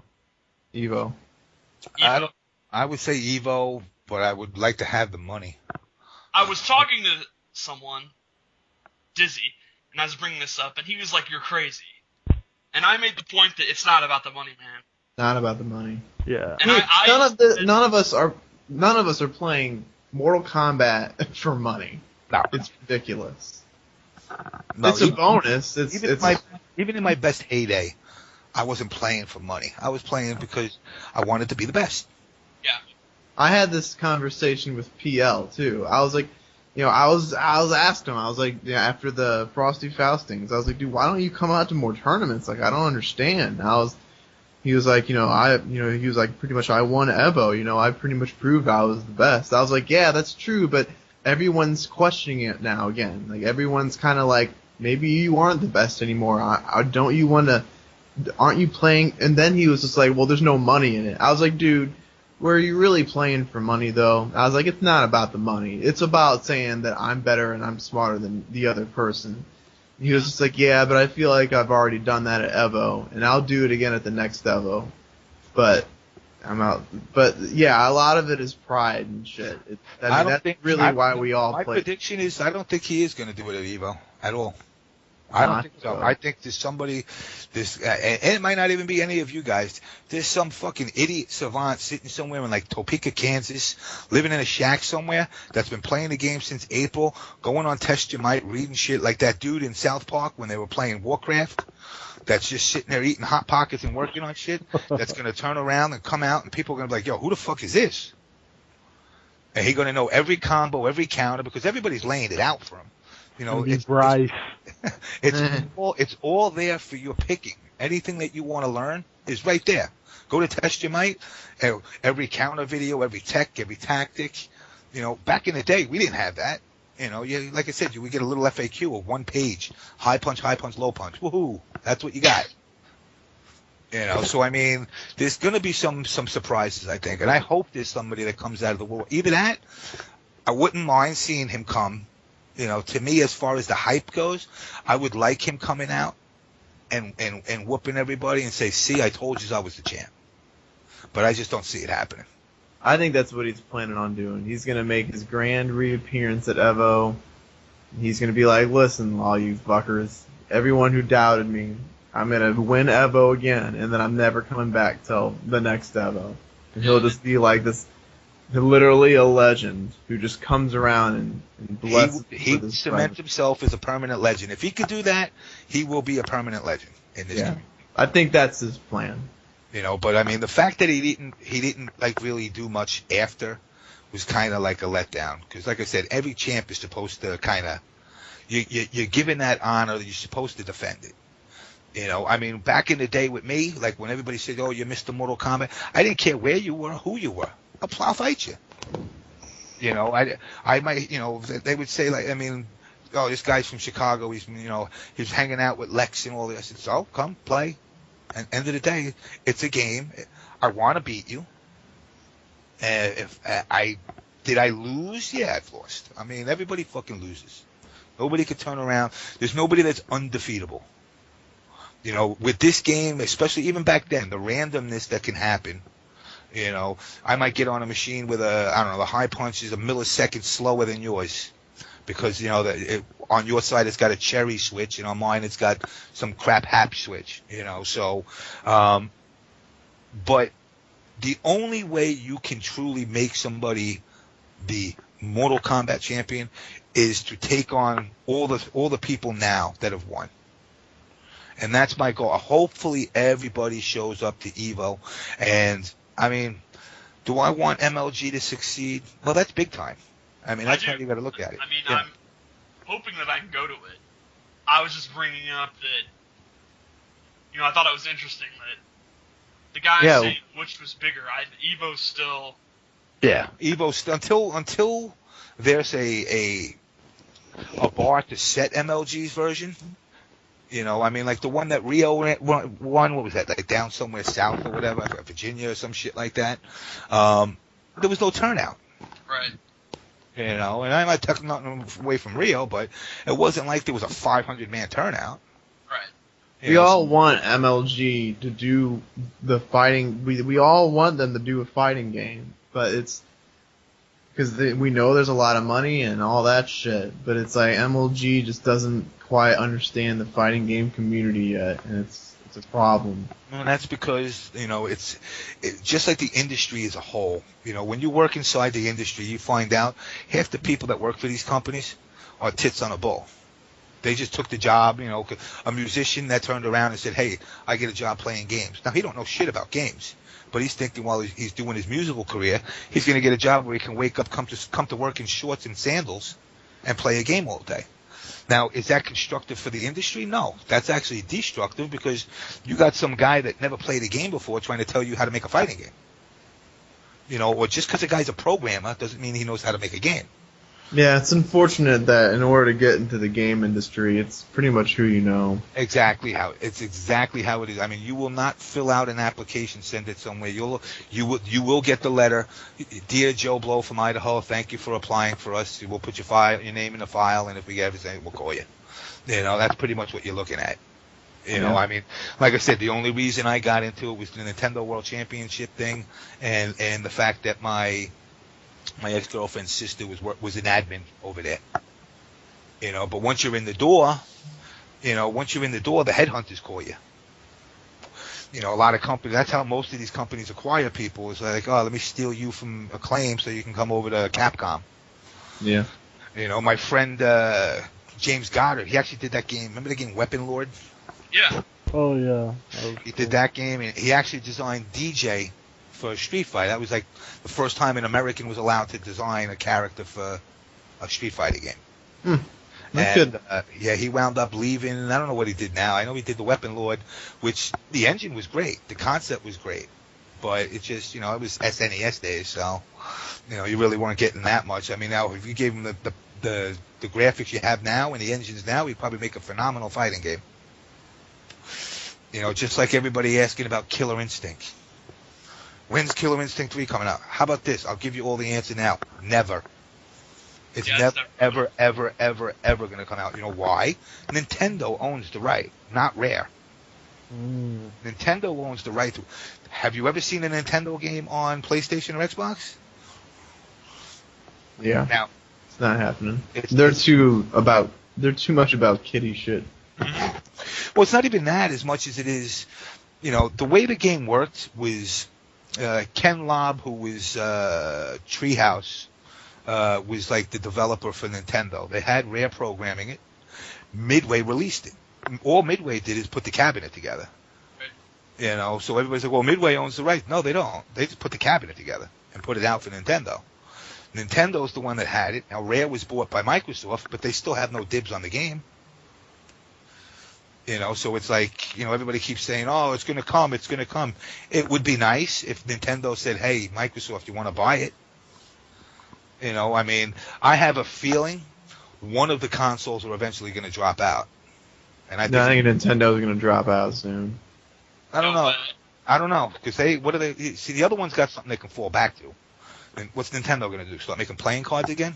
I mean, they can't do much. I mean, Nintendo just keeps... Every system, they just have to keep rehashing their old game. Like, how many times is everyone going to buy Mario? How many times is everyone going to buy Metroid? How many times is everyone going to buy Zelda? It's not the same people. It's children. Yeah. It's not the same people buying Pokemon and Mario Kart. It's that old people have children who they introduce to those games. Then they play Pokemon till they get old. Then they have children. It's a loop, man. I don't know. I mean, me personally, I ain't grasped that whole fucking Pokemon thing. I guess it was because it was before, way after my time. But, I mean, I talked to Nancy. Nancy's always telling me Pokemon this, Pokemon that. I said, I have no idea what a Pokemon is. I said, to me, it's like enslaving an animal and then forcing them to fight. It's like what, isn't it what like fucking Michael Vick went to jail for? Yeah, it's basically cockfighting. Yeah. I mean, it sounds cool, but I mean, a big Cabbage Patch doll comes out of my pocket and I start making it fight. It's just, I don't know. It just doesn't seem to. It doesn't seem fun. Actually, that seems very fun. I think if any of the console manufacturers are going to stop, it'll be Sony will stop first. Sony's in a lot of trouble. lot of trouble. Really? Sony's biggest mistake right now That's is true. Actually, yeah, that does make more $50 sense. for a Vita. That's the biggest problem I see right now. Sony That may does- actually die or be sold. That does make more sense because the Western market is all about Xbox and shit like that, and Sony is not appealing to it at all. Japan is pretty much all about the Wii, and that's And pretty the much. Vita will be a debacle. It's going to be a disaster. $350? No one Yo, got right. Is there a slot? 300? Are you It- serious? Is there a slot in the back of it to get a blowjob? Because there better be for $350. I mean, there's no way I could see myself feasibly paying $350 for a portable system. Are you serious, The dude? whole idea of a handheld system is outdated. We all have iPhones. We all have smartphones. You don't need a handheld device to play portable video games. It's a dead model. I mean, at least the 3DS had the 3D gimmick. I mean, that was pretty cool. I mean, I bought one because I wanted to play Star Fox 64 on 3D. I thought that was badass. But I mean, $350. When I saw that price tag, I just looked at it yesterday. I was in a GameStop and I looked at it and I said, "Really?" And my wife was like, "You got to be fucking shitting me." I said, "It better get better sex than you because for $350, I know the games ain't gonna be that phenomenal." No. You That's know? What are you gonna get? crazy. You're gonna get what's his name, Drake, and whatever the hell that game is. A couple of those, maybe a God of War. And what, it syncs up with your PS3. All right. Well, my PS3 just got the yellow light of death the other day, so it doesn't really matter to me now. Wow. Sony's They're in trouble, yeah. Yeah. So I see them dropping out. Microsoft, my Xbox does well. It You makes know. sense because, the Nintendo appeals to the kids, and then it's the teenagers and the hardcore gamers and the old people. Where, dude bros. yeah, that's where Sony and Xbox are at that competitive level, and Xbox is killing Sony, and it doesn't look like Sony's getting any better. What's amazing is that PlayStation originally took off because it was easy to develop for and it was cheap. Yep. Compared to the Sega Saturn. And, it uses CDs instead of cartridges, so the developers liked it. Developers liked the PlayStation, and they could sell it for $250. My first game for PlayStation was Battlefield Toshinden. Yeah. But what's interesting is since then, all their consoles are super expensive, super high-tech. They've ignored what made the PlayStation 1 a huge success. The PlayStation 2 was the same way too. It was cheap and it was just fucking. Man, there were so many good games on the PlayStation 2. And what was good about PlayStation also was I was at E3 in LA when they announced it. And they announced it, and the day they announced it, they said, "Oh, by the way, after the show, it's coming out." And everybody was like, "What?" They were expecting like an announcement where we're going to be developing games, yada yada yada. See you in Christmas. They were like, "No, it'll be out on the shelves after this week." And they caught everybody, and all the other companies were crying dirty trick, foul, but it was cheap. It got out there. It started out with a large amount of games right off the bat, and then PlayStation 2, it was the jack it up, and same thing with accessories. I mean, you look at like Nintendo. I paid $250 for Nintendo. And I got robbed a retarded robot to play Gyromite, the most worthless game ever. I actually am kind of entertained because I just saw I never got into the Super Smash Brothers, but I'm like, yo, you put Rob the robot as a character, really? To see the robot that all it ever did was pick up a spinning thing and Yeah, drop that's pretty random. So after that, I was kind of like, I was hesitant. My first system was in 1974 or 5, which was the Odyssey 100 it was called. It actually ran off of batteries. And you got to play 2 games, tennis and hockey, Pong. And then I look at the systems as they go up. I was always the guy I got to be the first to get online and get it. And I paid $250 for this thing. And then, 6 months later, it was $150. And I'm like, you know what? I'm not going to be this person no more that gets in the front of the line to get the game. Because you know what? I've started to buy systems and felt like I was getting burnt on them. N64, I felt I got burnt on. GameCube, I got burnt on. Dreamcast I liked but got burnt on it. Saturn I got burnt on. Sega CD I got burnt on. You know, you're buying all these systems and they don't realize. I understand you want to upgrade the systems. You got it after a while, but kids have an unlimited flow to lay out. Like now, you know, $400. I think it was what PlayStation 3 came out as like $600. I think it was 500. or 500. I think it was like $500-600. You know, I'm going because it was Blu-ray at the time, and then when I found out, well, it was cheaper to buy a PlayStation than it was a Blu-ray player. You know, at the time, Blu-ray players were like $900, and this was for $600. So I was like, well, shit, why not buy the system that lets me play the Blu-rays and play video games?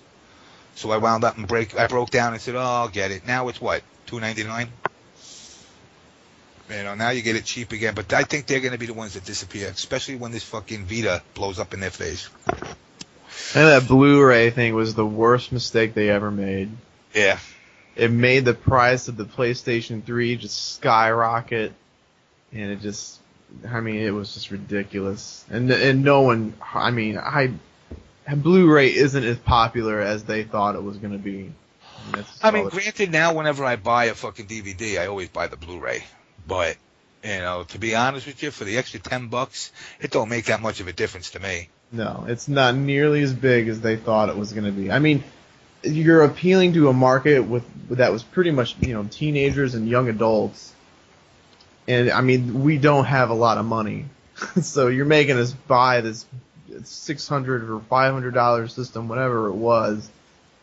I mean, for something that's not even really hit the market yet, and it's just ridiculous. I mean, we didn't have that much money to begin with, and you're putting in this new technology that's not even mainstream. It was silly. It was a sacrifice. They did it on purpose. Yeah. They wanted to beat HD DVD, because Sony owns Blu-ray. Blu-ray is their proprietary technology, and they needed to win the war to be the next format. So they forced it on PS3, so overall Sony would gain.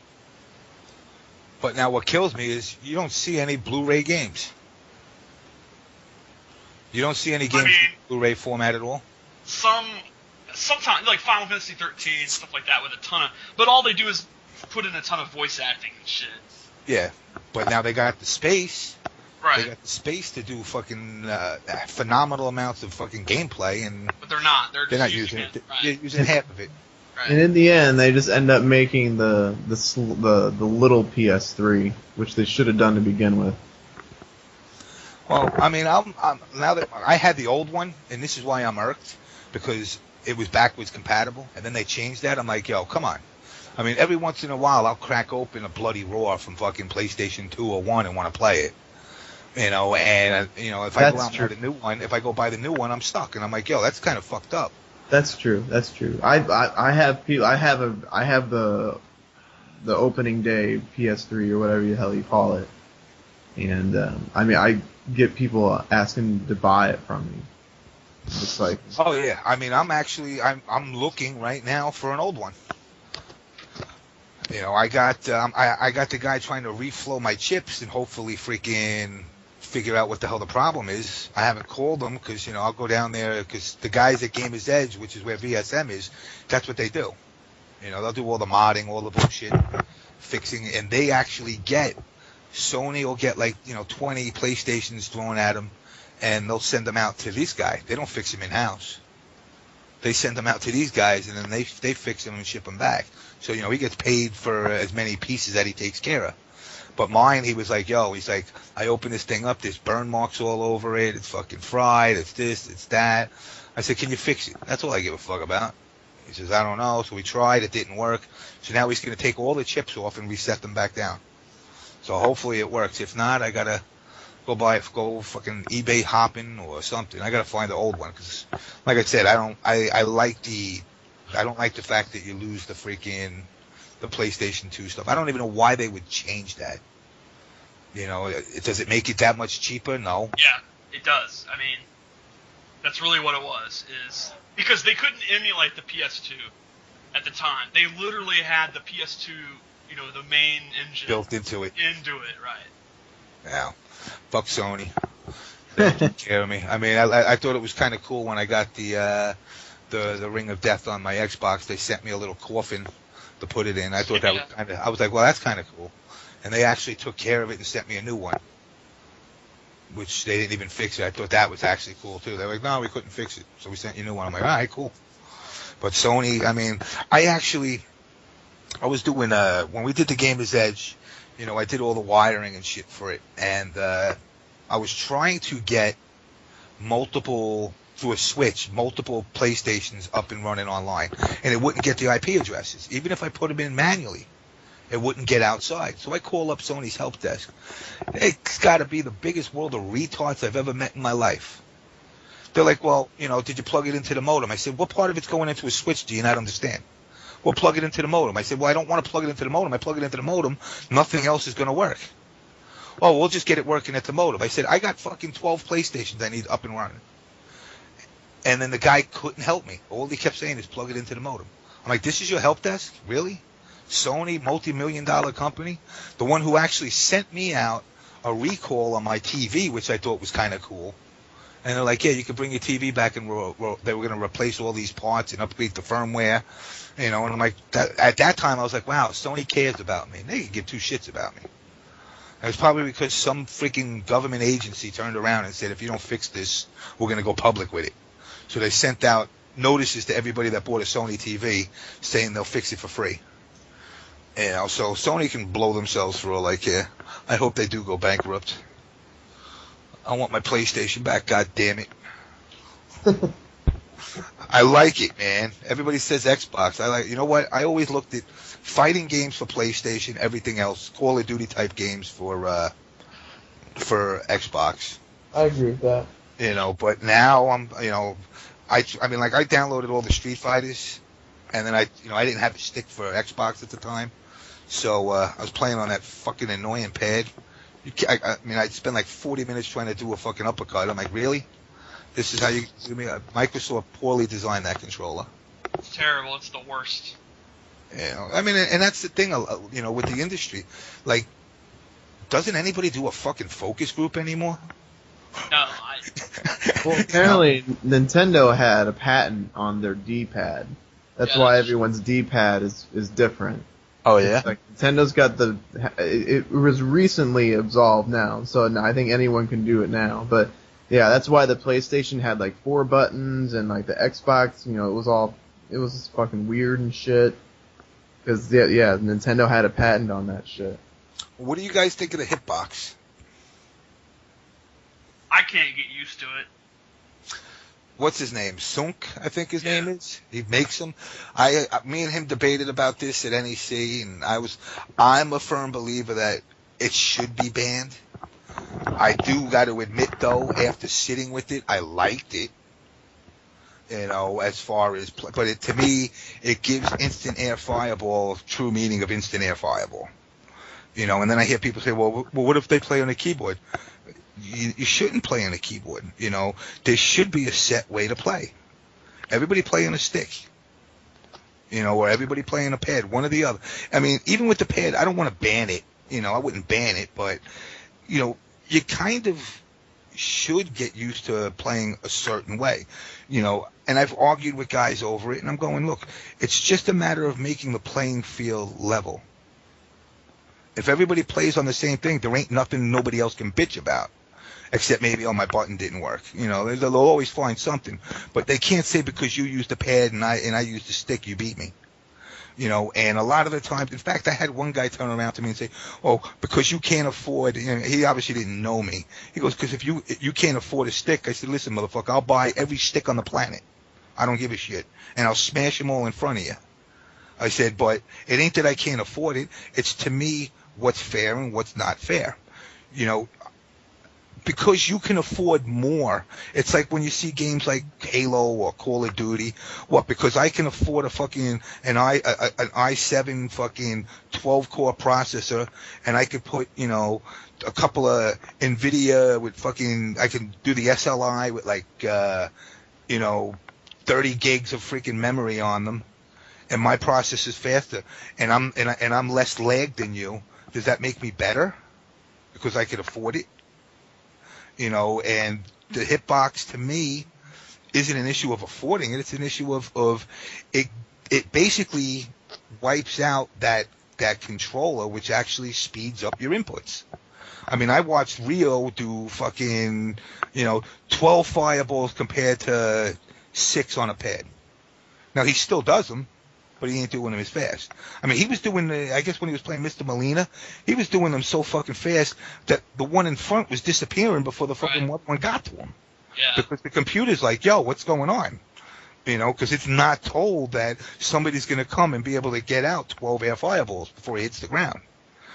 So, I mean, I think everybody should, now I don't know, you play what? You guys are all stick, right? I play pad. You play pad? Yeah, I'm sorry. Now, I personally, I used pad, like MK2, for example. I used pad when it came out to the home because I was always like, I'm not going to go out and buy a joystick.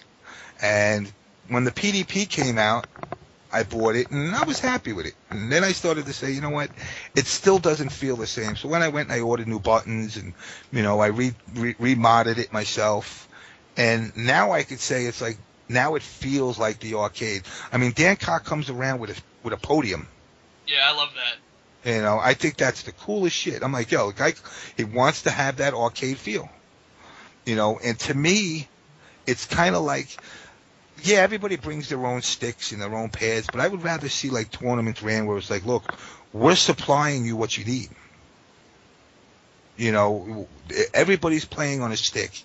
Now, I don't know if you can go back and forth because some people have played on pads so long that going to a stick's just going to fuck them up. But there should, even if it's everybody's got to play on a pad. I don't care which way it goes, but there should be some form of conformity to how people play. I don't think you can do it. I think it's too late now. I think it's too late now. Yeah. It's too late now. But I mean, from the get-go, because like I said, back in my day, there were no tournaments. My tournament was at the local arcade. 20 people would show up. I mean, perfect example. Last week or 2 weeks ago at VSM, I actually got neurotic because there was so many fucking people there. We had about 45, 50 people come for a Thursday night.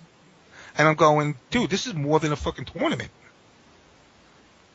And I was just like, I got to go. And you looked and you said, this guy's got a pad, this guy's got a hitbox, this guy's got a PS2 controller, this guy's got a PS3 controller, this guy's got a Nintendo controller. I mean, whatever they come up with. And I'm going, there's really no, there was never an established, like, hey, everybody's got to do this. And that kind of, it goes with the community in general, or should I say just the fighting game community in general, where, what I hope MLG kind of tries to say, like, let's make a set of guidelines that everybody's got, that applies to everybody, and not just everybody, but everybody between Mortal and Street Fighter, whatever games, whatever fighting games, there should be some kind of conformity. It's almost like you want to unionize gamers, fighting game players, where at least everybody knows, like, you're not going to have an advantage over me because you use a pad, or, if you're going to, if you're going to use a pad, I'm using a pad, or at least give that option, but to turn around to somebody and say, look, you know what, I don't care if you come, I mean, there was one dude that came up from Canada, what was his name, Winter something. Winter Wars? Yeah, came out with a keyboard. I was like, damn, I respect it, but I was like, yo, keyboard's a lot quicker input than, than a stick. Especially depending on if you got a 4 or an 8-point stick. But I mean, pretty much in Mortal now, everything's two inputs anyway. It ain't like it used to be. It used to actually, like, if you, like, for example, like, I don't know, let's say Kano's Fatality. It's actually back, down, down the whole straight full half circle. Now it's just like, down and forward. So your reaction time is actually, quicker on it now. But there should be some kind of, I believe there should be some kind of set of guidelines that all tournaments apply. And this way, I mean, I've seen guys bitching like about, in fact, oh, this guy used a keyboard. So what? But there ain't nothing telling him he can't. But the hitbox is just, I don't know, that's to me, I got to draw a line on that as much as dude, I seen, he made a hitbox, I think he put a picture up. It had about 35 buttons on it. I'm like, how many inputs can you do? And he had like a layout for Street Fighter. He had a layout all embedded in one thing, and it looked cool. It kind of looked ghetto, but it was like this brown cardboard box with freaking a million buttons coming off of it. I'm like, I just imagine like showing up to it. I'd be intimidated just playing against. I don't know. I'm playing against a guy with 16 buttons. You know, and it definitely gives people an unfair advantage. But I wound up getting flamed for that because, you know, everybody basically was saying, you know, everybody should be able to play what they want.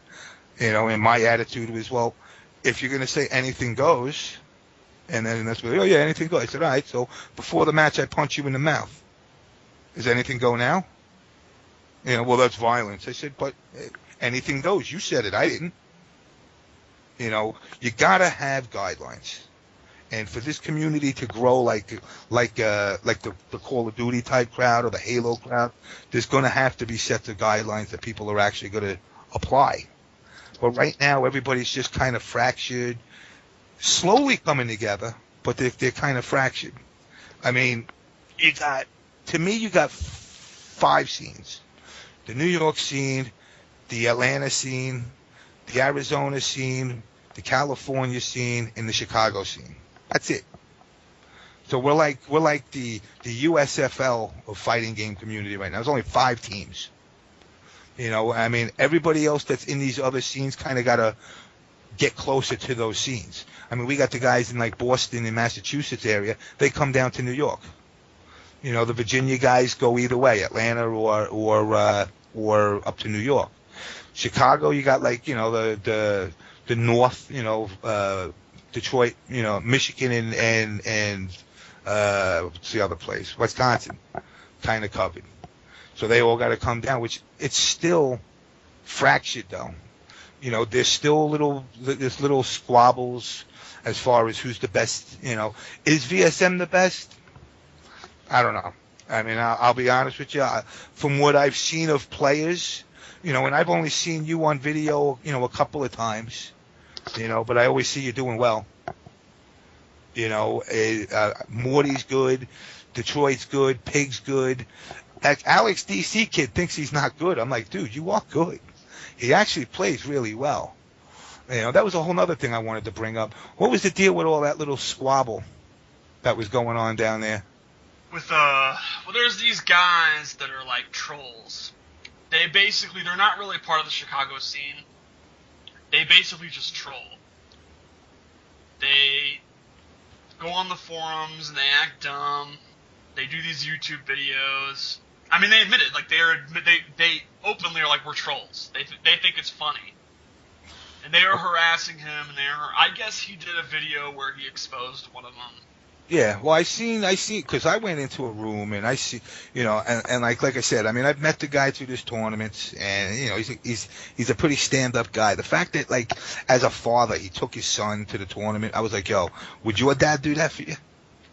Yeah, it's really cool. You know, I was like, and you know what? He sheltered his son. He was like, you know, I want to make sure, you know, he doesn't get sucked into the fucked up parts of the scene, you know, and I don't want him to be like salty. And he was very adamant about how the scene perceived him and how he perceived his son. And I seen these guys putting shit up of, you know, Alex's mom is dead. I know his mom's like sick. And I'm like, yo. It's fucked up. So many people are so lucky that I'm not the same person I was. You know, 6 months of solitary confinement will do that to you. You know, I'm not as quick to jump up and go beat the shit out of somebody anymore. But man, let me tell you something. There ain't enough fucking money in the world that had I found out about it earlier, I would have booked another flight out to Chicago. The unfortunate thing is he couldn't bring Junior because he felt. I mean, he can't even bring his little kid because of these guys. Yeah. It's dumb. I mean, they're not funny. They're not entertaining. I mean, they amuse themselves. I mean, I guess that's their right, but it doesn't make sense to me. You know, that's the part of this scene that, you know, I hate to say, like, I know you guys were talking about bullies last with Hito. I was the guy growing up, when I seen somebody fuck with you, I knocked the piss and shit out of them. I said, it sucks, doesn't it? You know, like what was that? A Christmas Story? You know, when that redheaded motherfucker got in that kid's face and pushed him in, I would have jumped over the fence. I would have beat the piss out of him, and I would have went after his dad too. You know, I hate when people bully other people for any reason. You know, and this community, like I said, this community has a lot of different strokes for different folks, people. You know, and with that said, you know, that's a whole other thing. Like I said, like I'd love to see like a gay clan. I said it sounds funny.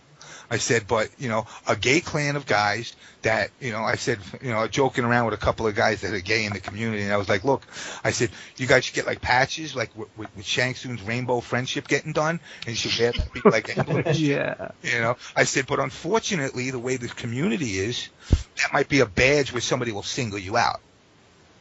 You know, and the fact that, like, you know, this community is, you know, it's gay, it's black, it's white, it's green, it's blue. You know, it don't matter who the fuck you are. You know, to me, you can't afford to lose any part of the community if you want it to grow. And when I heard about that, I literally lost it. You know, and I was like, look, I'll come to I was going to come to winter or whatever it was, frosty, whatever. And he's like, no, you know, take it easy. I said, no. And he said, nah, they're fine. That's when he said he's going down there. And I was like, you know, I said, set fucking Digimon after him and shit. You know, but that's a part of this scene that's still like in its infancy. There's a difference. I troll on Test Your Might. I just throw shit out sometimes to be a dick, but I'm not doing it like, I'm not going to turn around and be like, yo, fuck it. In fact, I trolled you, you know, when I said to shave your beard fucking with Brady, you know, shit like that, but it's not to be malicious. Even with PL. I don't hate PL. I think he's a cool guy. I hung out with him a whole fucking night, you know. Just part of the scene is trolling to be a decent guy, and then part of the scene is just being little malicious bastards that need to get the shit kicked out of them. And I'm not going to declare myself that person, because you know what? Like I said, I'll admit it publicly on radio or podcast. I've been arrested a lot for doing stupid shit because my hands think faster than my brain. And it's at this point in time in my life, I don't think my wife has enough money to keep bailing me out. Those guys, I actually asked them about their trolling in real life at the tournament. And of course, they had nothing to say. It was so pitiful. And it's not like I'm this intimidating tough guy, too. I'm a fat nerd. And I'm like, what's up with the trolling? And it wasn't me. It wasn't me. I'm not that guy. You mad? You mad? Like, wow. What? It's pathetic. It's pathetic. It's pathetic that people still do shit like that. Like I said, this community needs the unity to grow. I mean, now you got MLG. That kind of shit's got to get squashed. You know, that it's got to get, moderators on the sites have to actually start laying laws down. Yeah, you know what? You might lose one or two people, but you know what? The one or two people that you lose, they weren't worth it anyway. You know, if that's what their part of the community is coming on, you know, I see guys all the time coming on and just bitching and moaning about everything. Nerf this, do this. Netherrealm sucks. 16-bit sucks. JamessMK sucks. All right, well, you know what? Then do yourself a favor. Get your Game Boy, stay offline, and don't bother playing. I mean, you know? Like, the thing with them, going back to them, is I confront them, what's with the trolling guys? And they don't even want to play. It didn't lead to, like, you know, Tom and I, we're having our war of words, and we'll play. Mm-hmm. And, you know, New York, we're going to play. We're going to have an exhibition. These guys are trolling the Chicago scene, and it doesn't lead to anything. They're just amusing themselves. Like, it'd be one thing, all right, you want to call me out, you want to troll me, okay, like, I'm a big name in the scene, like, but they're trolling a little kid. That's the part that, like, don't turn around and call. I mean, like, I saw, like, Alex DC's kid is a fat slut. I mean, I'm like, really, dude? That's what you changed your name to online? That's really entertaining? You know, and if that's what they just remind me of, like, fucking super stoners without even meeting them. Just stoners. That's what they are. I really think that's it. I think they think they're really funny. I think they think that they're funnier. Like I mean, I guess it's their right to be trolls. I guess there's nothing we can do about it, but they seem to really think that they're owning it. Like they're look at the Mortal Kombat guys. They're so easily trolled. It's like we're not. It's just dumb. Like, I mean, congratulations, you guys have succeeded in being irritating. What killed me was the fact that the son was getting messages from him, and that's the part that bothered me. You know, it's like you're trolling a fucking 9-year-old kid. Really? You think that's funny? You know that. I guess. What are we gonna do? You know, I mean, you can't really do much except, you know, like I said, alone from physically beating the piss and shit out of one of them. Find the biggest one, pummel the shit out of them, and say, you know what? If it happens again, I'm going to pummel the shit out of you, even if it wasn't you. You better make sure your friends stop. Go find something else. Go push old ladies into the street. I don't give a shit, but leave the Mortal Kombat guys alone, especially kids. You know, and that's the part of it that kind of bothers me. Is like, it's the kid thing. I like, you know, the one thing I like about this community, like, you can go to a Mortal Kombat tournament, and I can bring my kid, which I don't have, thank God, but if I had one, I could bring him. And I could say, hey, check this out. This is what the scene's about. Yeah, I used to be part of it. Almost like a whole Dungeons and Dragons type thing if we really want to get nerdy. But you can't do that with a Street Fighter crowd. You know why? Because you go to a Street Fighter crowd, and it's, hey, go fuck your mother, you piece of shit, you son of a bitch. It's very controlled. All the tournaments I've ever gone to are very controlled. Everybody's respectful to each other. Josh 99 came to the tournament. You know, we all welcomed him. Yeah, he's a little salty, but you know what? It's hard to have a young kid coming into the scene and wanting to be part of the community.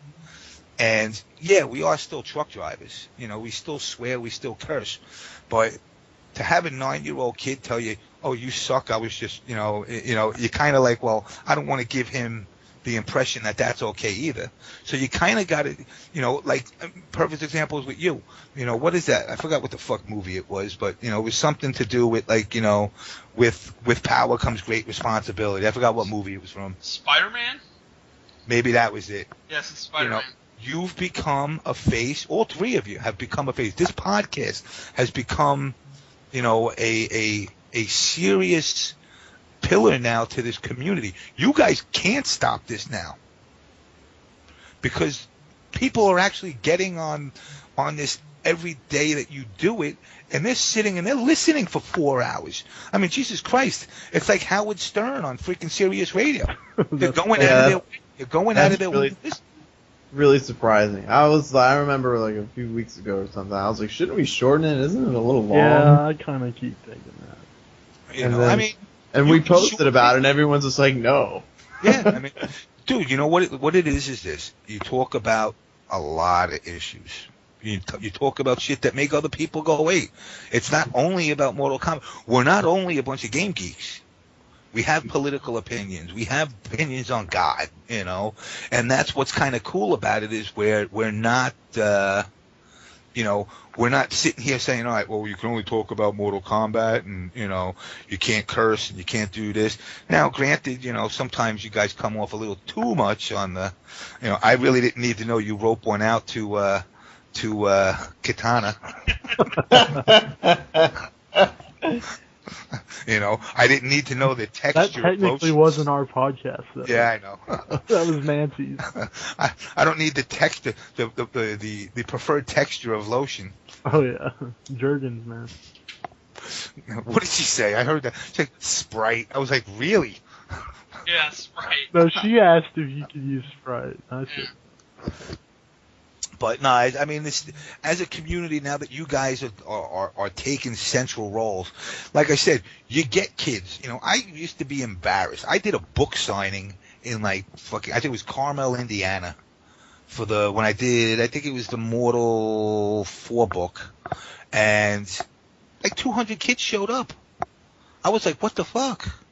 I got to actually sign my name 200 times? And I've had other kids come up to me like, oh, can you sign this? That's why, like, at the last tournament that I went to, at RevX, I had everybody, I've been picking up the PDP sticks, and I'm having everybody at these tournaments sign it. Because you know what? Everybody that's part of the community is quote unquote a star. If you come down to these tournaments, you are a star. You know, Hito gets people, yeah, they break his balls, you know, say sometimes he's a little too fucking over the top. But you know what? People come up to him and they recognize him. People ask for autographs. I mean, Brady gets it. I don't know if you've gotten it yet, but you will get it. Yeah, you will get it, you know. And it's kind of like I told Brady, your 15 minutes of fame is dwindling. What you do with the last 10 minutes of it is up to you. You know, you can either acknowledge what your shortcomings are of what made your 15 minutes dwindle away and try to improve on it, or you can go out like the son of a bitch telling everybody to go fuck their mother. And if you do that, that's how you're going to be remembered. Just like when I did it and I walked out, 15 years ago telling everybody to go fuck yourself. And really, who lost out? Me. It's not, I'm not going to Match.com to meet people. I found a bunch of people that have a common interest with me of a game they all like, that are all competitive. So it has everything to build, quote unquote, real friendships. Guys in the NFL, guys in Major League Baseball, they know each other because they played baseball in high school. Now, one guy's on the Indians, the other guy's on the Rangers, but you know what? When the Indians play the Rangers, afterwards they're out drinking a beer together. Because they've built friendships over it. And that's the one thing that this community is really doing well. Like when these guys came from Arizona up to us, afterwards we all hung out, we had a good time. It wasn't, well, fuck you, and then the next day you go on Test Your Might, and I'm saying, yeah, I saw fucking Detroit playing with his cock in the bathroom. No. It was, you know what, he's a great guy. Nobody could say nothing bad. And even the trolls tried to bring up that controversy. It's like, it's kind of like watching, WrestleMania, and WrestleMania happened, and now somebody's trying to start the new rivalries again, and that's fine. But at the end of the day, Detroit and CD shook hands, they hugged, they got along. There was no hate. Same thing, like I said, with you and Brady. There's not enough of these rivalries, though. There's got to, like, I think Ryu 48 and Morty is a good rivalry, but neither one of them are really shit talkers. Yeah, So, Morty doesn't have it in him to talk shit. He's too nice. And Rio 48 don't either. They just, so that would be like the fucking, we'll call that the Charlie Chaplin match. Nobody says nothing, just fucking mime. They mime each other. Arizona, it's like Sao is their hype man, but the actual players are all humble. But Morty's brother will hype shit up. Yeah, which is cool. I see him on there fucking doing. I love when he does that. But I wish like other people would, and in fact Brady at one time was kind of like against it. I'm like, no, that's what it needs. Yeah, I agree with that. Like I said, it needs that WWE attitude. Yeah. I'm coming after you, Slips. I'm gonna fuck you up. Absolutely. Now if I don't, well, guess what? I already have a back excuse. My controller was broken. Fucking 16-bit was in my room and he fucking cut my wires on my controller fucking before the match. I'll come up with something. And it would be like, for me, the pinnacle of all the hype would be like, he never shows up for Evo, and then at the end he comes and plays comes up out of the fucking platform like fucking Ric Flair with the shit coming off, and here comes PL, rushing down the play. That would be hyped up shit. Hell yes. But unfortunately, I don't think he has it in him either. He's too quiet. He's very mellow. I'm like, he's one of the most mellow guys next to Morty. But I mean, that's what's going to make this scene grow. The game alone. Let's be realistic. The game is broken in a lot of ways. So if we know it's broken, we're basically trying to put this shit together with some freaking Elmer's glue and tape to keep it together, to keep the scene together. So really what we need to do is we need to keep the scene as far as the camaraderie of people and hope MK10 blows it up. We got, that's the thing. So I mean, if it carries on, yeah, hey, go play some Soul Calibur 5 or play some Street Fighter 2013 or whatever. But at the end of the day, know your roots is in the mortal scene. So I mean, that's hopefully what happens. But You know, anything can happen. The money talks also. MLG throwing money out like that, you're going to see people start to stray. You know, and you're going to see the people that come back into the scene that are kind of like, yeah, I just want to make the money. Those are the only ones I want to shut down.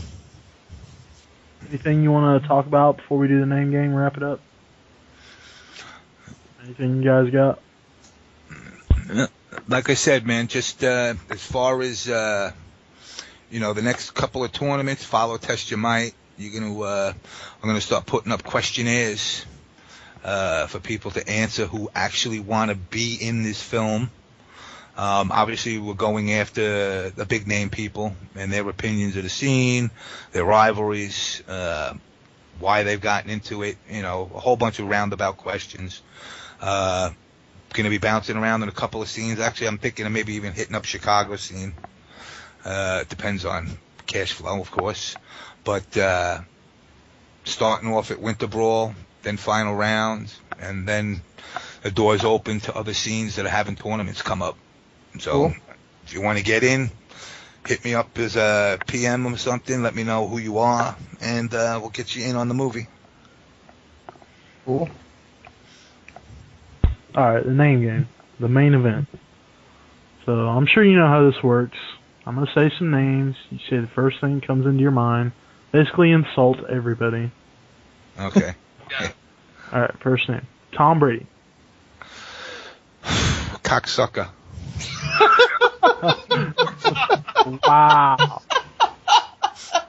I mean that in an endearing way. Yeah. I like it. I like it. Do you think Tom ever listens to this? No. Fuck no, dude. He I didn't- think he does. I think he does. I think so. not. I think so. I think he can't help himself. He's No got to way. know I'm blowing him up. He's got to know who's talking about him. Yeah, he's got to know. Every podcast, we talk about him. It's amazing. He hasn't even. He's not even really in the scene that much anymore. We all know he I still gotta give plays, him- but he doesn't post very much anymore. He doesn't do his Brady cast hardly at all anymore. But we still talk about him every episode. I have to give him credit. His self-control lately has been incredible. Like, it's frustrating because there's no new material. I have to keep checking over stuff he said months ago. I know. You got to start rehashing. We still blow him up for 3-0 no rounds. Yeah. It was Our guests blow him up. Yeah. Poor Tom. Alright, name 2. Perfect Legend. Arrogant. Chris G. Oh God, that's the word. Oh God, he blew me Phil. up. What does that mean? He blew me up at freaking NEC with that stupid noob crap in the corner. So he pissed me off. So he just gets an oh God. And he needed a room to stay at, and I denied him because I don't share my room. Anyway, who's the next one? How about Phil 9.95? Legendary. Kept his community going, so. Foxy Grandpa. Toothless Brit. Toothless. Detroit Ballin. Rocky. Kind of reminded me of Rocky the way he came in and won. How about Hito Shura? Nut. We got hate mail for that last show. How about Jop? Skilled. Just a skilled player. How about Storms? Storms? Let's see. I mean, he's a chill dude, but he's more. I mean, he's like a media mogul, man. He keeps this whole Test Your Might floating, man. Yeah. Really cool guy, man. Gotta give him. I got no negativity for him. Rio. Pain in my ass. Eris. Never met him, but fucking Sinbad. Sinbad. Remind me of something out of Sinbad the Sailor. I was waiting for him to pull. Actually, that and fucking Hermaphrodite Chaser. Oh, Kyle, please. Yeah. Would you fuck Kyle, please?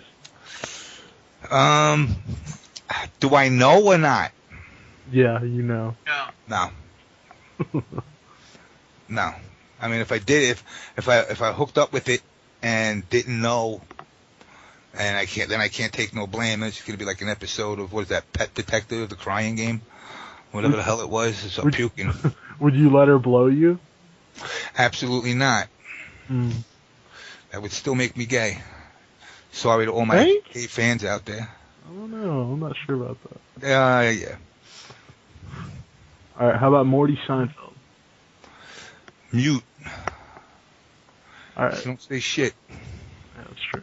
Last name, Marty McFly. Marty McFly.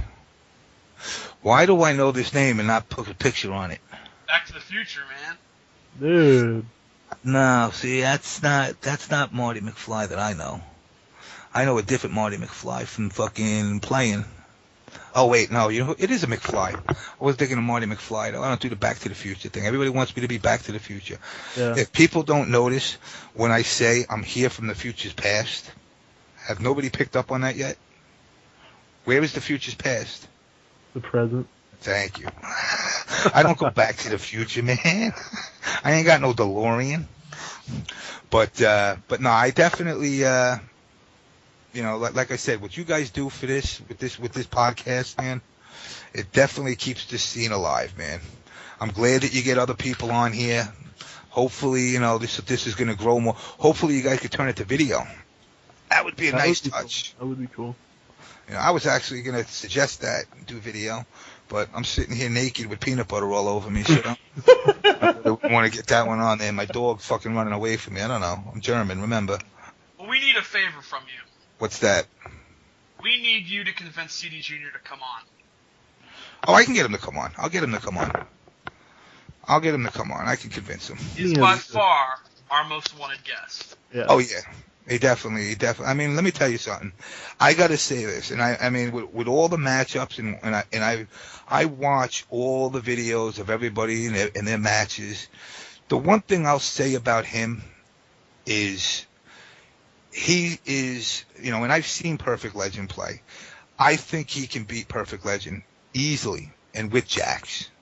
He does shit with Jax that, and now with Smoke too, especially with the bullshit. But he does just the way he wipes out the fact that you can't jump at him ever. Makes it. He just wiped out half of everybody's game. Because you know what, you could cross over on some people. No, he'll knock you out with down ones, when you cross over, and then re-juggle you back up with the standing ones. His Jax, hands down, is the best Jax. And I would say my prediction is he's going to win Evo. He's going to win Evo, without a doubt. Now, I see you making top 8. I see one, probably CD.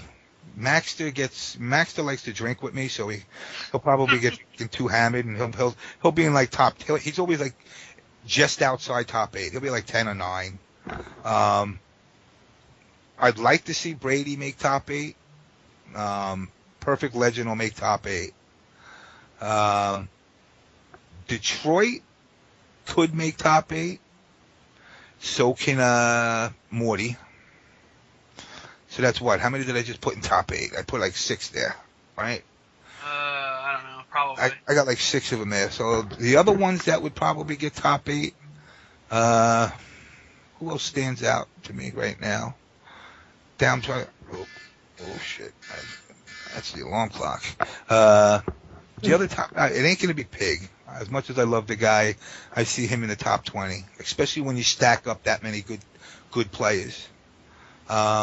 But I see him like top 15. You guys, I could see making the top 20, both of you.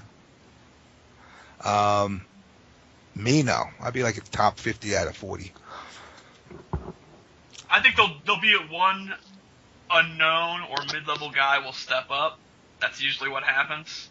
Yeah, there's going to be one. Oh, Mr. Molina. I could see him getting top 8 in Rio. And that pretty Rio, much covers, Rio. yeah, that covers my top 8. Rio, I told Rio too. I said, yo, you've been dropping off lately, man. You know, he's I don't know if he's got personal issues or what, but he's just not. He doesn't have the heart that he had. I feel like, I mean, I haven't talked to him, but it seems to me that he has a huge mental problem against CD Jr. It seems like he's just given up. He gets dumbfounded. He's beating everyone else. It's just one guy. He just did a reset on him at RevX. Reset it and lost again. Yeah, like. And it's after I told him, I said, look, you cannot.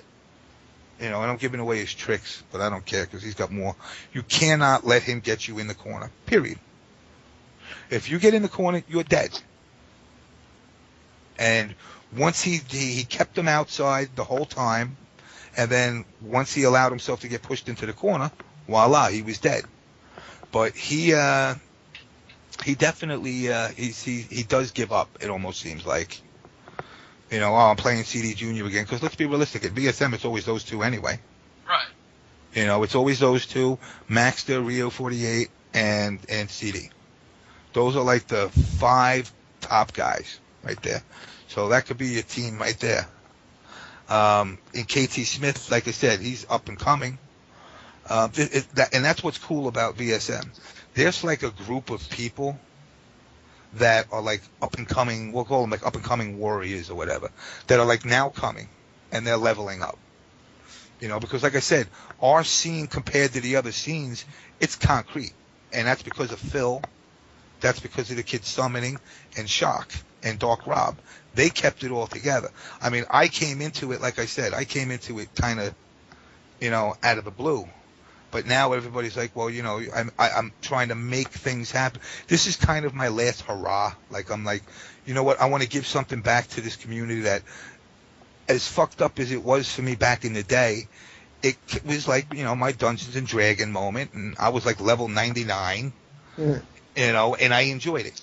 You know, I actually got out of it. I got book deals out of it. You know, I mean, shit, I played against Michael Jackson. What? I played against Michael Jackson in Mortal Kombat. Did you beat his ass? Of course. Did you fatal him? Yeah, of course. And I fataled him in Primal. Well, it wasn't fatal, but in Primal Rage too. He played Michael Jackson played Primal Rage. Did he wear the glove?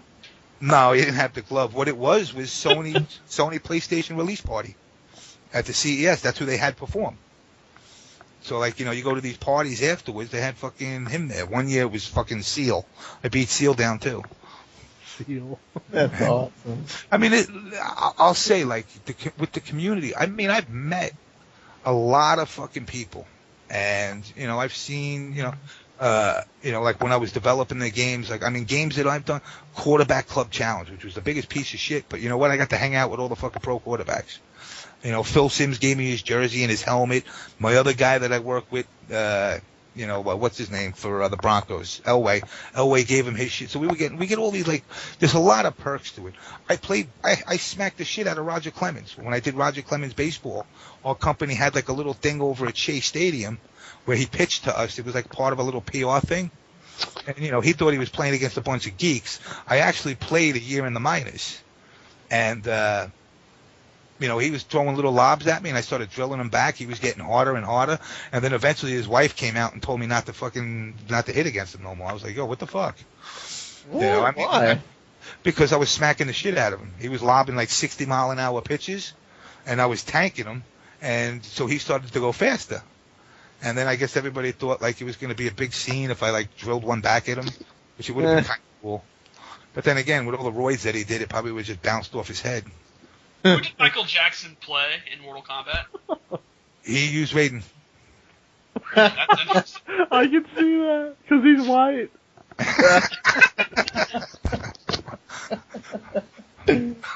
But yeah, I mean, it's these you know, the things that I've seen and done over the years. It's really, I gotta say, I would never trade it, even though it got fucked up. You know, and a quick summary of how it got fucked up. One guy didn't like me because my boss took another position, which was acquiring licenses. So he actually got, when we were doing the NBA Jam, he wound up dealing directly with the NBA. You know, and it's a big hassle because, you know, the players getting traded, so you gotta move, you know. At the time it was Isaiah Thomas was the best in the game, by the way. It was players were getting traded left and right, so he kind of did that, and he hired this other guy from Nintendo. This other guy from Nintendo did not like me. So the guy basically tried to make me look like some kind of corporate spy and fired me. And when he fired me, you know, this is back in the day. I mean, if you had a beeper, you were rich. Nobody had a cell phone. I tried to call my boss a couple of times, but, you know, this guy made sure his admin always answered the phone. Yeah, we'll talk. And finally, you know, I went to a show on my own, and I saw him in the middle of the E3 show in L.A., and I just walked up to him and I punched him in the fucking mouth. Right there in the middle of the show. Hits the floor, security comes, kicks me out, and I came back the next day, of course. And I told him, I said, remember, and this is one of my sayings, forever is a long time, and I have forever to get you back. It won't be today, it won't be tomorrow. It might not be for 10 years, but 10 years in one day, you're going to be like, oh my God, Jimmy, what's up? And I'm just going to punch the shit out of you. And go, I didn't forget what you did 10 years ago. He basically took the job away from me. And then from that point forward, I was blackballed. Because it was like, oh, he's a corporate spy. I mean, the guy was so vindictive, he went to the point of fighting me for unemployment. When I went for unemployment. You know, so it got taken away. That's why I'm glad, like, I was given stocks in the company and all that, you know, when the time was good. And they turned around and I sold all the stocks. I made a lot of money. And then they went bankrupt. And I laughed. You know, I felt bad for a couple of the people I know, but the industry is really cutthroat. So, I mean, I tell everybody the same thing. If you plan on getting a job in this industry, develop a game on your own and try to sell it to a company. Rather than go work for a company and then develop a game. Because you know what? If you develop the game in a company, it's theirs, not yours. You know, we used to take, I mean, I did what? Adam's Family Values. You know, I did some pretty shitty games. Crash Test Dummies. You know, I played that. Krusty's Funhouse. That was a fucking nightmare. But you know what? That made a lot of money. I did all the Simpson titles, all the early Marvel crap. Obviously, both versions of Terminator, the overhead and the gun game. Revolution X. Music is the weapon. Word. Shoot people with CDs. Come on. That was actually Sonya, the bad girl. Yeah, Carrie Hoskins. Yep. Oh yeah. Yeah. She started out as an NBA cheerleader. I still like her on Facebook. We talk every once in a while. She's big into marathon. She's up Minnesota. But she started out, NBA Jam. Then she went to MK and Revolution X and MK Mythology. She played Serena. Yeah. She did Playboy, didn't she? Yeah. Her and her sister both. Woo! Yeah, I remember that. I have one final question. What's that? I want everyone to answer it. If you could punch any celebrity without any consequences, who would you punch? Public figure or celebrity? Politician, talk show host, reality TV star, athlete, anyone. Go. Nancy George W. Bush. All right, start. Wait, K7, you go. Nancy Grace. Good answer. Flips. George W. Bush. Isn't that a little vindictive? He's out of office for years. You voted for him. I know, he betrayed me. But haven't you forgiven him after 3 years of being out of office? What's to forgive? The damage has been done. Fair enough. James. We'd have a toothless president. All right. Fuck. My answer, Sean Hannity. Who the fuck is that? Sean Hannity? Talk radio. Yo, he lives like fucking 10 minutes from my house. Please punch him. Now that you mention that, I'll tell you a funny story. Because I'm conservative in certain ways. And I used to work a job where I was on the road all the time, so I would always listen to talk radio. And he annoyed the piss and shit out of me with this whole good American crap. Yes. And I turned around. Now, Mark Levin I like. And Mark Levin did a book about his dog or some shit. So I was like, me and my wife, we went to the book signing. And we went over there to get the book signing, and there's a restaurant across the street. So we go to the restaurant, and who's sitting in the restaurant with a crowd of people? Sean Hannity. And I'm looking and I'm telling my wife, I'm like, yo, that's Sean Hannity. My wife knows a little bit about him. And I'm looking at him, and he turns around at me and he goes, what are you looking at? He turned around and said this to me. And I turned around and I looked at him. I said, not much, scumbag, and sat down. So now I thought it was over. So now I'm sitting there and I'm eating, and my wife's eating. And he's sitting on the other side of the restaurant, and he comes over to my wife, and he's like, oh my God, I just want to thank you. Now my wife's looking at him like, who the fuck are you? And I'm looking at him like, yo, what are you fucking hitting on my wife or some shit? And he's like, yeah, Mike, I got my teeth done. I feel good now. And my wife's looking at me, what the fuck are you talking about?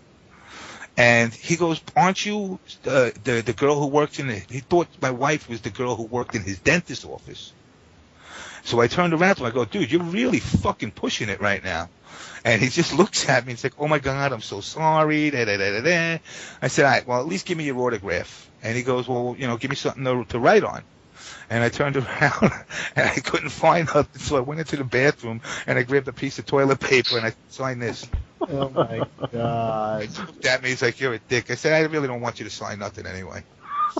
Yeah, he was definitely, he was one of those that annoyed the shit out of me. Everything about him is irritating. Yeah, he's got his voice makes me want to choke him, not punch him though. I'd rather choke him because I don't want to hear him. When I punch him, I got to hear his mouth. That's a good point. But politically speaking, I would say I'm a Republican /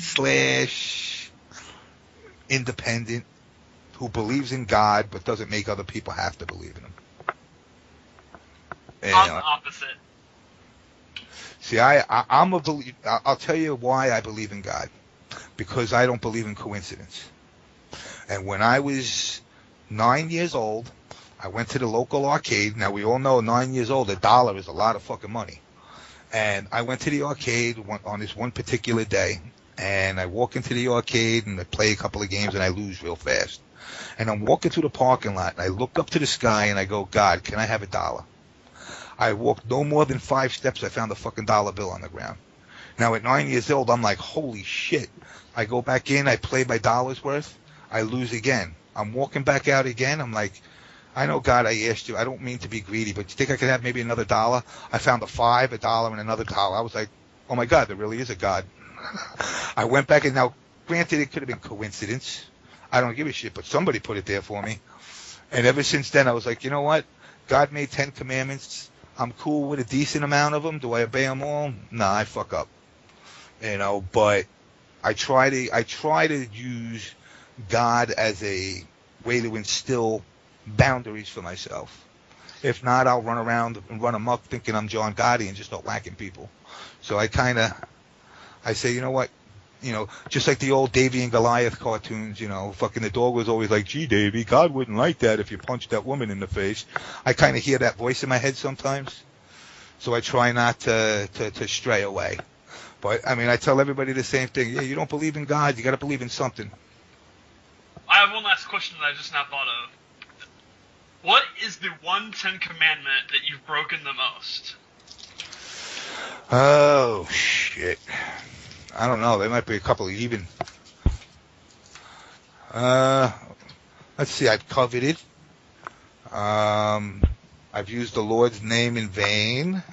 I've never killed, so I'm all right on that one. I work on the Sabbath all the time. So I guess I don't keep it too holy, as long as I'm getting money.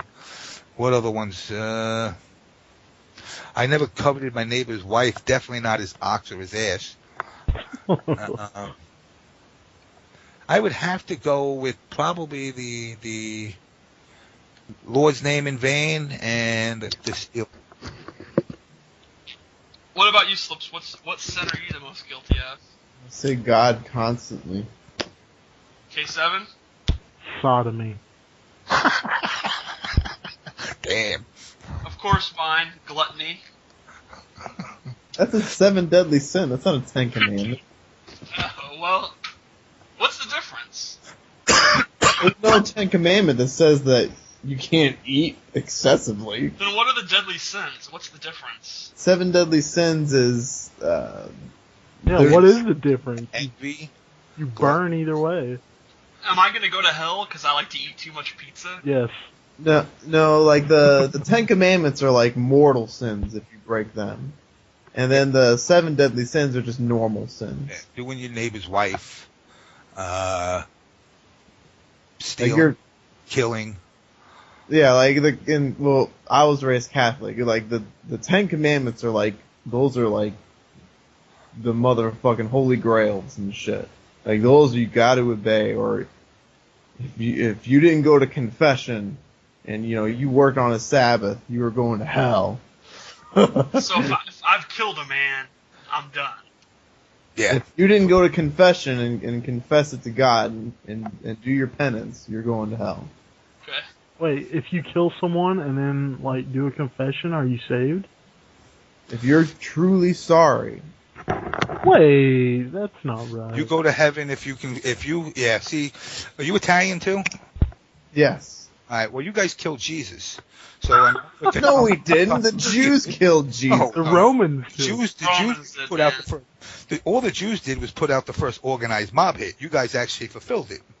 We didn't even want to kill him. It was, hey, do you guys want to kill this guy who, obviously, that Barabbas guy or whatever? He's like, this guy rapes and pillages and steals shit from Rome, and this guy hasn't done shit. You guys don't like him. Who do you want to kill? And the Jews picked Jesus. What it comes down to is this, all right? Me and 16 bitter rabbis, and each in our congregations, we each get 100 people. They each give us $1 a week, so we each make $100. All of a sudden, Jesus comes along and he starts talking all his stuff, and 50 of my people left, and they're going to listen to Jesus. And Jesus saying, "I don't want your money, just come and listen to me." And then 50 of his people left, and they listened to him too. Now we're down to 50 guys each. So me and him got together, and we were like, "Yo, dude, man, what the fuck's up with this Jesus cat? He's taking our people, and he's taking our money." So they said, "Let's go to Rome. Let's tell them that. Let's tell Pontius Pilate that fucking Jesus thinks he's bigger than Rome and he's bigger than Caesar." And Pontius Pilate kind of was like, we really ain't got no case now. And then they said, well, all right, well, if we don't have no case, we're just going to tell fucking Caesar how you're fucking up down here. And he kind of said, all right, you know what? I'll let you guys decide. So he gave a choice. Barabbas, who was like the Jew killer, or Jesus. But we already made our deal. So we were like, yo, all the rabbis, we're together. We don't want this guy taking our money. Now, I don't want to say Jews are like money grabbing, but kind of back then it was the way it seemed. Damn. So now, calling out Jews. So now, Pontius Pilate's like, all right, you guys choose. But at the end of the day, it was a Roman that put the spear through him and put him up on the cross. Yeah. So technically, the Romans were the Italians. We killed them. We're just doing what the Jews wanted us to do. But the Jews can't just go off and start killing people. I mean, they wanted to do it in the right that country goes by. But you can agree it was like the first organized. They were just adhering by our rules. No. Well, either way, you guys put them on the cross, and they stood by and watched. But supposedly, somehow down the road, that makes us all better. That's never made sense to me. Why did that sacrifice have to be made? God can do whatever he wants. Why did that have to happen? He has the reset button. He could have just been like, done over. Nobody got no chance. Why not just forgive everybody anyway? I don't know. Well, unfortunately, I've never had a good answer for that. It was it was symbolism. What? Why? He's all powerful. He died for our sins. What does that mean? Don't just say that's a platitude. What does that actually mean? You don't even know, dude. It means I can do whatever the hell I want to do, and I'm going to go to heaven. I mean, why did he have to? Why did he have to? Well, before Jesus, there wasn't heaven. It was you were just, if you died like Moses and all them, you were in limbo or whatever, or you were in purgatory.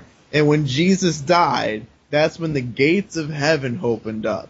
Why? Why did he just open the gates up immediately?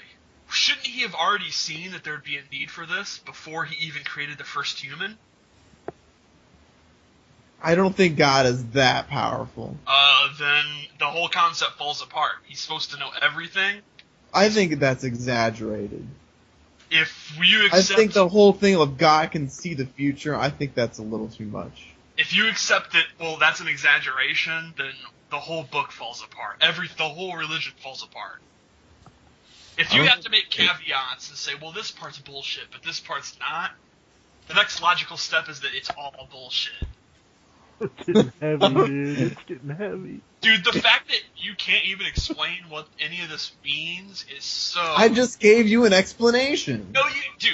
Well, all right, how did the son dying forgive everybody? Explain the mechanics. He had to sacrifice his son. Why? What does that mean? What did that do? He was the example. Jesus came down and pretty much showed everyone what to do. Like, before Jesus, it was just like, what do we gotta do in order to, like, go to heaven? And, first there was the 10 Commandments, and it was just like, yeah, I guess, but, I mean, so, that's just some rules. It's not really, what else am I supposed to do? And then Jesus pretty much told you how it was done, and then Jesus has to die. I mean, he's in this it's God's son, he's in human form. So he had to lead by example, and he had to show that, sometimes that you're just gonna have to die, even though what you're doing. Well, now here's the other thing: is he his son or is he him? It's both, I think. Because the Trinity basically says he's the Father, the Son, and the Holy Spirit. It's the Holy Spirit.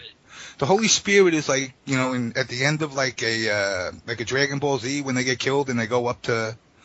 And they kind of take that ghosty form thing. So it's Obi-Wan Kenobi. Yeah, basically he's Obi-Wan. Did you ever see the Family Guy one where Chris is bringing him up and he breaks his neck?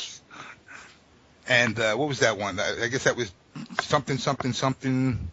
He breaks the Darth Vader's neck, and then when he comes back in the spirit form, Stewie's got the broken neck. Did you ever see that? No, I haven't, but. You still haven't explained what any of this... How did him showing that you should die to go to heaven mean anything? Why didn't God just come down and go, yo, everybody, it's all good, you're all forgiven? By sacrificing his own son. Hold on. First off, how is it a sacrifice when he created his birth? He foresaw everything. He shaped his life. I already told you, I think that's a fabrication. So that we're now cherry picking. Basically, the Bible's flawed, dude. It's written by a man. Of course they're gonna hype God up. Of course they're gonna hype Jesus up. If it's just a part of him that he created, what kind of sacrifice is that? It's a meaningless sacrifice. How is it meaningless? What do you mean? Couldn't he just make another son? He's God. I don't know, dude. Like I said, some things are a little exaggerated. Dude. If an idiot like me could see the logical fallacies in this, shouldn't it be obvious that none of it's real? The fact that you're slipping, you're like, I don't know, I guess part of it's not true. I'm sorry, I have to think for 2 seconds. Jesus Christ. Dude, I would own a preacher. I don't know. A priest would be like, I don't know, God works in mysterious ways. What was it that you just said?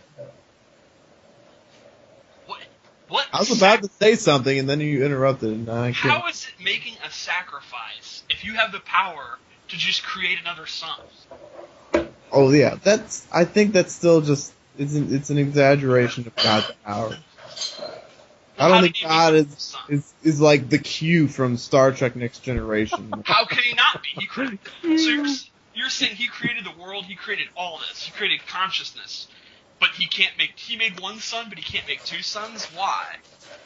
I don't know, man. If you want my belief system, I mean, I think there might be a higher power out there, but it's not in the form of what we believe. I know why. I know what the answer is. 'Cause it's bullshit.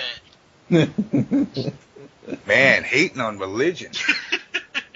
It's time. It's 2012. It's time to shed these old They mythologies. never will. They never will. We Now, will. let me ask you this. After all that, what if all of a sudden 2012, the world's coming to an end, God comes down and he's like, yo, 16, you shit on me. You blasted me all this time. Would you be like, yo, you know what? Maybe I should have just been like, yo, I'm cool with you? Yeah. If God comes down and presents himself, I would have no reason to be like, oh, I hate you. I deny you. If he proves he's real and appears before me, I'd be like, look, I apologize. I doubted you, and here you. It's just like Tom Brady. If Tom Brady wins Winner Brawl, I will come on this show and I'll be like, look, I was wrong. He was good. What if Tom Brady is God? Wow. Then I guess I'd really be screwed. Yeah. Man. Yeah, you would. Put him on blast all these years. You'd burn forever. Been blasting on God all these years, man. But I would say to God, look, you made me with the free will. You made me knowing that I was skeptical. But you gotta have faith. That's the point. I can't fake faith. I was born naturally to be a skeptical person, to not have faith without evidence. He created me that way. So how could he be pissed? As long as you're like a decent guy and you don't like hurt people, you're not gonna like get punished eternally. That's not how the Bible works. Well, That's cherry picking. yeah, the Bible is written by man to make men do certain things. And why believe any of it? Once we accept that when we are like, look, in modern day, a lot of the Bible seems fake, shouldn't the obvious point be that all of it is? It should be. I think 99% of people know deep down it's all bullshit. It's just tradition and Who wants to die? It's scary. yeah. I don't know about that. You don't fear death? No. In fact, I was talking to a couple of people. I go, if you're going to die, how do you want to die? That's a good question. I'd like to die I want to fuck like Miley Cyrus, and like right as I come, like my head gets chopped off.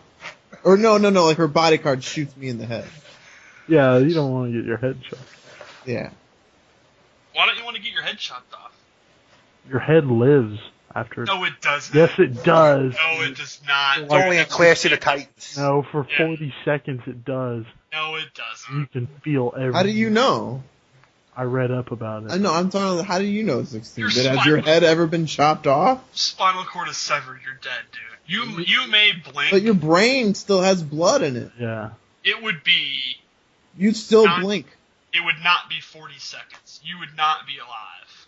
So you'd be like just reaction of blinking, but you wouldn't actually be able to know anything. Right, and it would be a matter of seconds, not 40 seconds. But if You're you not get gonna- shot in the brain, Your head is not going to lay on the ground going, well, that's a shame. What a different time, man. That's not how it works. you don't know that though. Yeah. There used to be, there's a story that always floats around in the city where a bunch of construction guys were working on a skyscraper, and a guy was walking up the block, and one of the windows while they were putting it in fell and cut the guy's head off. They said the body walked like 5 blocks before it fell over. I believe it. You're an idiot. I believe it. No, I've heard a story like where a girl was like in an accident or something, and like, yeah, like I don't know it exactly, but she somehow was able to walk like 30 feet into a field, and she was already dead or something like that. It was weird. Like her head was not like chopped off, but it was a mortal wound that where there's no way anyone would have lived like beyond like a second, like a few seconds or something. I mean, there have been people. There was a story recently, I mean, within like a year or two, where a guy was partially decapitated. Like his head was on by like like his spine was still attached, but it was kind of dangling, and he lived. So I mean, it is possible, but full decapitation, dude, you're dead. This isn't Mortal Kombat where you keep screaming after your head gets cut off. I don't know. You don't know. Look it up. You don't What do you know. mean we I don't do know? know if I get shot in the brain, I'm done. Not necessarily. Tell that to Gabby Giffords. What? Gabrielle Giffords. She was shot in the brain, and she's still alive. Yeah, you gotta shoot the juicy part of the brain, I guess. Dude, she was shot in the juicy part. How do you know? Because it was. How have you not heard about it? The Congresswoman. Oh, yeah, that's right. I heard about Please watch the news instead of playing Mortal Kombat all day. that. Oh, yeah, you can talk. Dude, I know. I watch the news constantly. I actually understand what's going on in the world. There was a chick, I guess about 3 or 4 weeks ago, that got stuck in the elevator going up, and it actually cut her body in half, but they had to lower the elevator to get her out, but while they had it up where it actually pinned her to the top, they kind of kept all her guts together. They allowed her to call her husband to come down and see her, because they said when we open the elevator, you're split in half. And she stayed alive for about 15 minutes till her husband got down. This actually just happened about maybe a month ago in the city. You hear about that girl that got eaten by the bear while she was on her phone talking to her mom? No. Oh, that was... What? Eaten by a bear? Yeah, she was in the woods with her father, and the bear ate the father, like mauled him. Then the bear was eating her, and she got on her phone, and she called her mom, and she's like, I'm being eaten alive, I'm dying. And the mom could hear her on the phone as she was being eaten alive. That's fucked up. You ever What hear the about... fuck? Yeah. You ever hear about Timothy Treadwell? Yeah, I've heard of him. What? The guy that he used to live with bears, and then he got eaten by a bear. It was videotaped, right? Yeah, well, the lens was on the camera, Yeah, but you yeah. could hear it. You could hear the audio of him getting eaten by the Yeah, bear. I've heard it. That's gotta suck. And What they a warned him. dumbass. They were like, dude, you can't live with bears. They're crazy. And he's like, no, they're friendly. And he was on Like the video dude talking that about... was living with the bears for years and then he ate them? Yeah. Yeah. And he's talking about how he wants to be... He was like, I wish I could become bear shit. Like, that's what I would love to be. And it's like, he did. He did. Yeah. What the fuck? How dumb are you to, like, think that? Like, I mean, when you living in the wild, the most valuable thing is food. Right. It's like, if you got a jar, and the thing of, and that would be, is like money to us, to the bears. If there was a jar of $100 bills that, you know, all of a sudden showed up on your doorstep, I mean, you maybe would sit on it for a while. But, you know, when in time of need, you just be like, fuck, man, I need this money. And you're gonna spend it. And they're probably fucking like, God damn it, we didn't do a very good job this summer, like, padding our fat bellies up for hibernation this year. We're just gonna eat this dude. What a dumbass. If the three of us were stranded on an island, how long do you think it'd take to resort to cannibalism? Would you two eat me? I don't know. I think both of them would turn into pizzas really fast with you. Yeah, like, would you guys kill me and cut me open and eat me? Like, kill you to eat you? Yeah. Also, you could use me for warmth. Like, cut me open and Well, I don't sleep know. with me like a tauntaun. Like in the live? Yeah, like, how long would it take you to eat me? Until I got hungry, I don't know. Would you ever kill to eat me? But, like, would you kill I'll just me? wait for you to die. What a weird question, dude. What if I was the last? But what if it was like I have a lot of food stored in me, so I can live longer than you can. So what if, like, I'm out surviving you? Then what? Survival of the fittest. What would be the point, though, where you decide I gotta kill this dude to eat him? Like, do you think you could get there? Probably a week. Only a week? Dude, you can go a long time without food. No, you can go like a week. No, dude, you can go a lot longer than a week. 1 week and you would eat me? It would be like the third option, you know? What do you mean the third option? Like- What are the first two options? I don't know, like hunt animals. It depends, though. On this island that you guys are stuck on, is there other things to possibly eat? I mean, like, Do you have- like a totally bare island? I'm It depends on if there's hope too. Yeah, Like fire. if there's like, it's like, okay, we got 2 months left on this island and it's just us three. And it's just like, you know, and I know I'm gonna be the first one to die because I'm like doing really bad. I mean, I might resort to killing one of you two. Really? After all this time I've known you? What about just like cutting your leg off and eating that? Yeah. Would you eat your own arm? Yeah, I would. That's Would you eat your arm first or No. your leg first? No fucking way. Leg.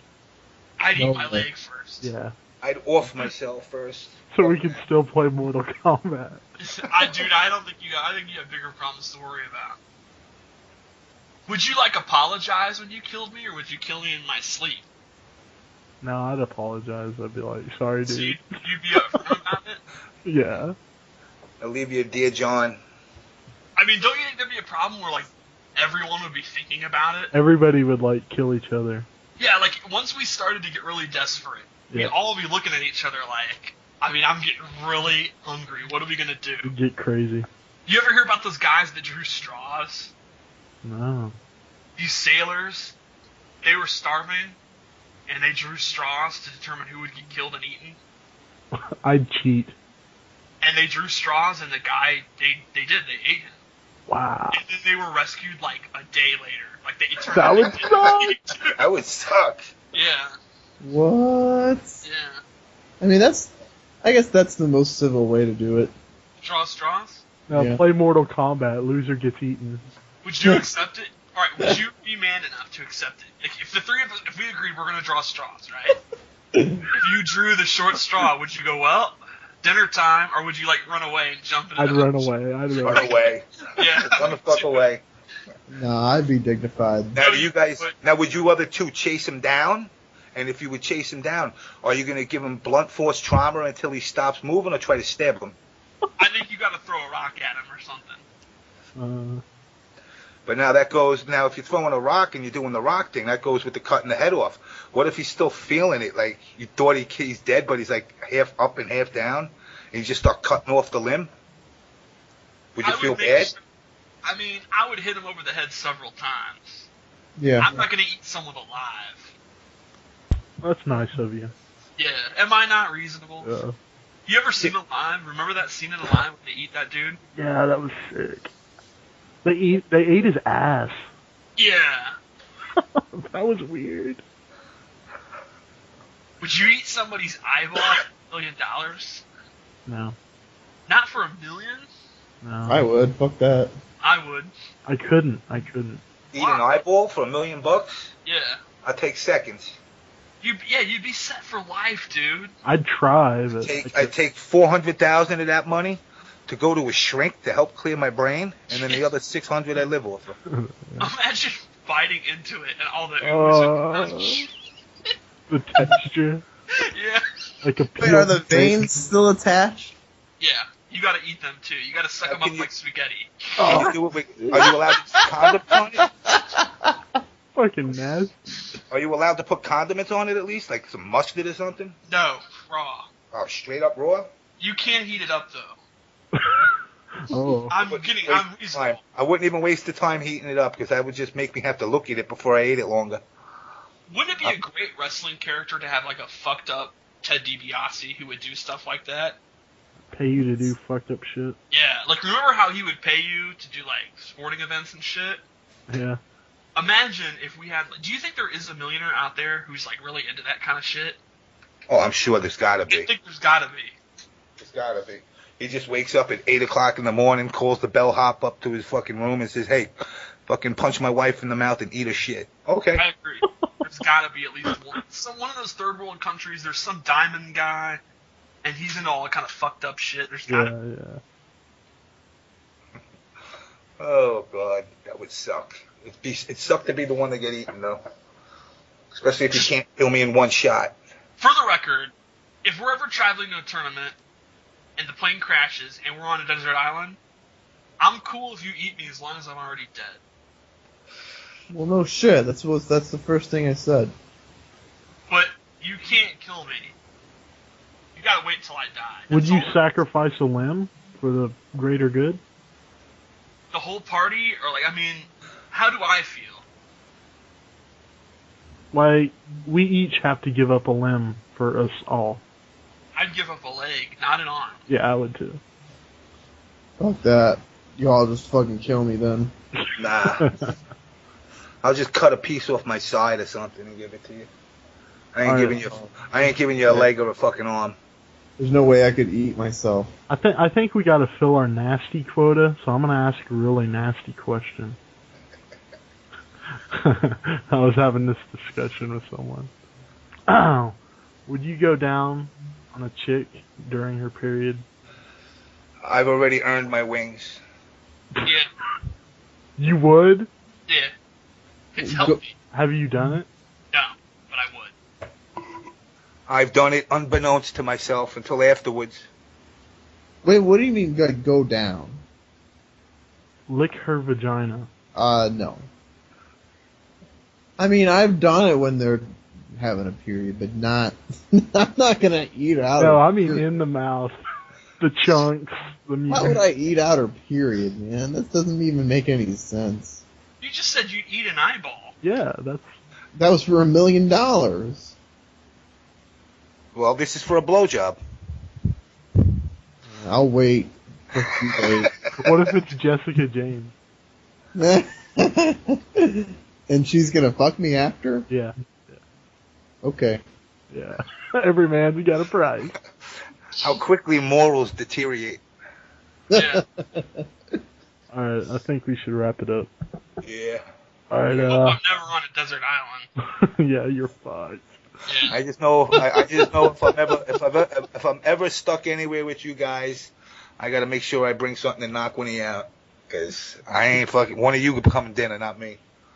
We can I mean, 1 week. K7's like a week, and he's already resorted to cannibalism. we can like fashion clothes from his beard.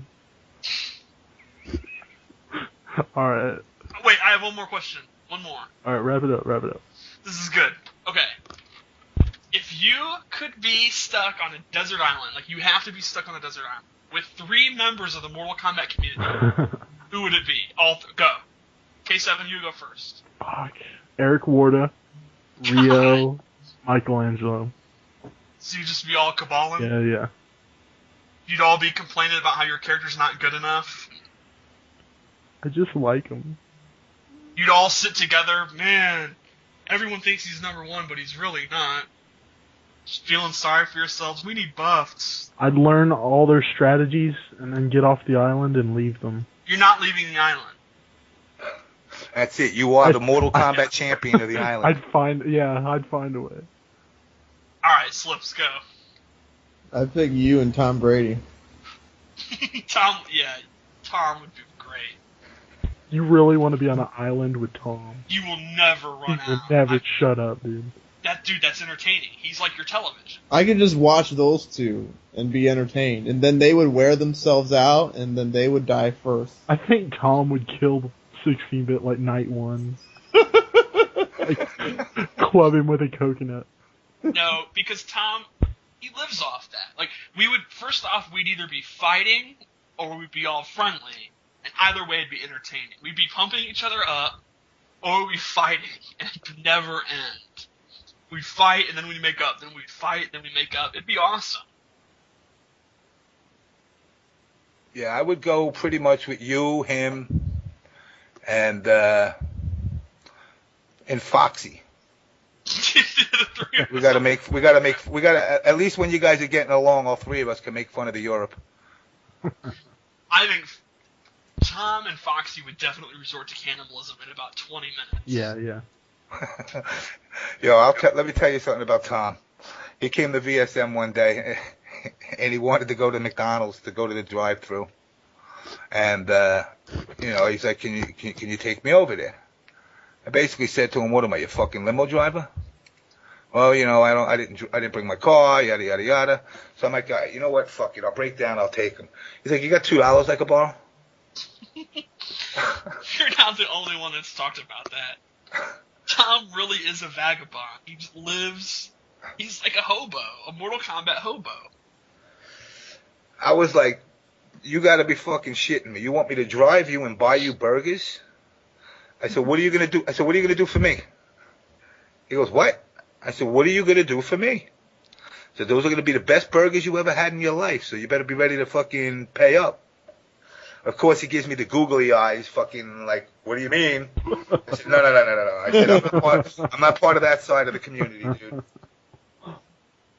So I said, that's your choice. You know what he says to me? Oh, forget about it. Wow. I said, guess you weren't that hungry. So he might not resort to cannibalism as quick as you think. Would you buy Tom Brady McDonald's hamburgers, everybody? I would. I would if he in a good mood. I would. In a bad mood, no. In a bad mood, he ain't getting shit. Especially if he beats me in the game, then I really don't give him nothing. But I wouldn't supersize it for him. No, he's just straight up dollar man. Yeah, he's getting like just straight up dollar man. He gets a Kid Coke and 2 burgers, $3.12. I want to give a shout out to the Chicken McBites. I love them. They're so good. I haven't had them. It's just The what? nothing but Chicken McBites. The fuck are they? Popcorn It's the chicken. same thing as popcorn chicken at KFC. It's so good. It's nothing but breading. I mean, you barely even taste the chicken. It's just breading. But who doesn't like breading? And this is at KFC? No, this is McDonald's. McDonald's. Oh, yeah, KFC, I could just buy a bucket of skin. Yeah, that's what this basically is. Shout outs to breading. Shout outs to breading. Dude, McDonald's is good, man. I like. I know. Their fries are just, there's something, I don't know what they do to them. Salt. Sea All salt. it is straight up salt. I don't know, they must get beat all the time in MK9. That was so dumb. That one. Oh yeah, one other thing. The longest show to date. Slips.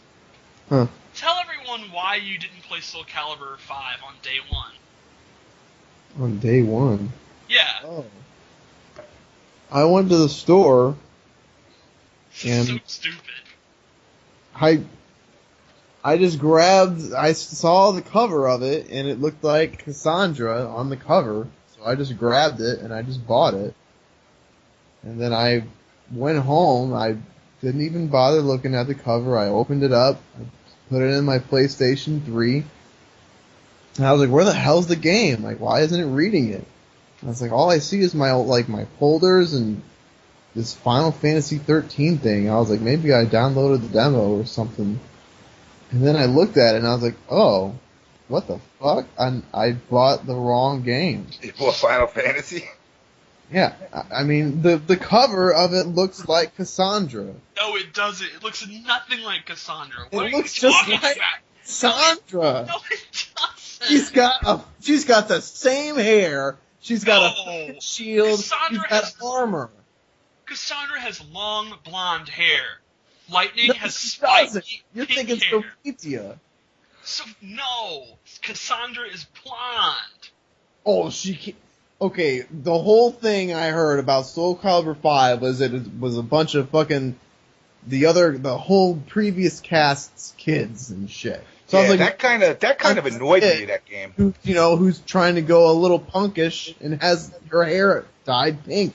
You didn't have spiky anime pink hair in the Greek times. Also, Cassandra Japanese, man, they don't make any damn sense. Cassandra doesn't wear feathered armor. Why not? Well, maybe her daughter can. Why would a Greek be wearing armor like that? Why are there lizards in the game? Well, how the fuck am I supposed to know? Lightning doesn't look anything like the sisters. And it says He the looks cover... just like them. Oh, and the cover even says Final Fantasy 13 2. It's in the font. same font as It's fucking not the Soul same Calibur. font. It looks nothing like it. It looks just like it, dude. How could you possibly think Lightning looks like Cassandra? You've done a lot of dumb things in your time. That takes the cake. No, we'll post a picture of it, And you're gonna feel like an idiot. and everyone's gonna be like, and I'll like, this is Cassandra, this is whatever the fuck her name is. Clearly you've forgotten what Cassandra looks like. She wears a blue and white dress. She has blonde hair. I thought it was her kid. Why would So her what is kid... she? Is she dead? What's her story? Cassandra is just gone. They don't say what happened to her. What's up with that? That's what I don't understand about it. These motherfuckers went retarded with it. Like, pop her kids out, clicks like trained student. I mean, the original lizard dude. It's like I don't understand the story whatsoever with it. It's because they're not going to have a 40-year-old woman. They're not going to have 38-year-old Cassandra. Yeah, they need to have hot young girls. Right. That's like Shang-Hua got replaced with Leisha because they're not going to have. So how old are the daughters? The daughter's like 15 or 17 or whatever. Perfect. More pedophile games. Right. Like you can't have Shang-Hua as like a cougar going, justice will prevail, and she's like 40. Just kidding. Like no one would want to see that. Hey, but is Ivy in it still? Ivy's still in it because she's immortal. She's immortal? Everyone's either the evil characters that are like associated with Soul Edge are immortal, so they're back, and everyone else, like the only guy that aged is Mitsurugi because he's a man. You can have like a graying, middle-aged man, but you cannot have a 40-year-old woman. I kind of dig Siegfried though. You got that goatee thing going on. He's immortal too. And then Nightmare looking pretty cool. Nightmare, they kind of, I don't know. They made him look a little wacky. Tekken did the same thing. Tekken moved 20 years in the future, and like Paul, he's old. Heihachi got older. Kazuya got older. But Nina, they froze her, and like they froze her so that she's still like 20. It's so dumb. Yeah. I don't know. I gotta pick it up. Like I said, since my PlayStation blew up, I'm like depressed. It's good. I like Soul Calibur. Yeah, I just got, like I said, I gotta re-get used to it again though. I haven't played it since 4, which feels like it's like 20 years now. It's alright. It's really easy to lose. I don't know. I'm looking forward to the Street Fighter Cross. You know, now that you could actually fucking disable. And you see all those fucking submissions for it. Like everyone and their mom is putting in their audition for the crossover. It's like, dude, you're not gonna get it. I was actually thinking of putting one in there, just telling everybody I fucking hate you all. I hope you all die. I've never played the game. I just want to wreck your day. That's it. I don't want to be the best. I just want to send 1 or 2 of you home crying. Did you see who the coaches are gonna be? Yeah, Eris and Alex Vi. Yeah, that's gonna be awesome. That's What tight. did K7 call it, Alex? What did he call him? Valet. Valet, yeah.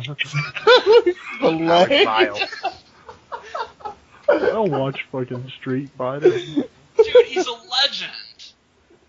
Yeah, I remember him. He's another one back in the day, Street Fighter days. He's like. I knew him when he was your guys' age. How Valet, old is he dude. now? He's 40. Yeah. I thought. He's got to be close to my age. I wonder what he thinks about how everything's changed. Get him on.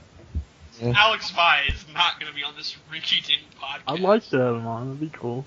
But he's not going He's to. not going to be. He's not going to sit here and talk He's about. not on Test Your Might and shit. Yeah, he's talk about going Hollywood. Right. Yeah. He's Hollywood. Wow. That's like having Justin Wong on the next time.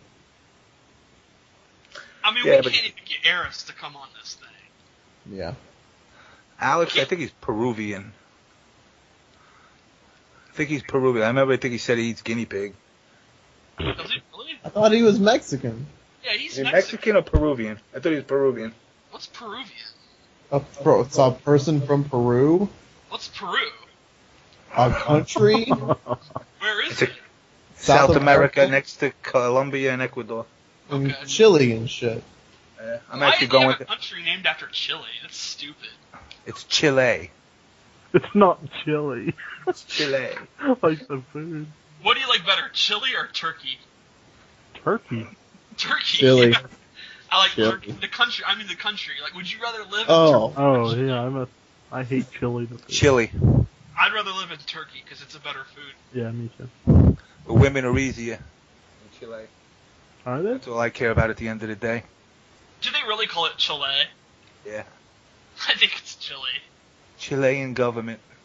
I think they're embarrassed to be called Chile, and they're like, no, we're sort of like, you know how John Boehner is? It's really John Boner, but he's like, it's Boehner. Yeah. Yeah, it's John Boner, and he's like, no, like that's embarrassing. By the way, I want to punch John Boehner. Yo, you already punched fucking Hannity, man. Orange motherfucker. You already punched Hannity. You can't punch 2 Republicans. I take it back. I want to punch John Boehner. why is he so tan? He's like fucking Hogan. It's stupid. Leather skin. Yeah, I hope he gets skin cancer. Damn. You really like hate politicians.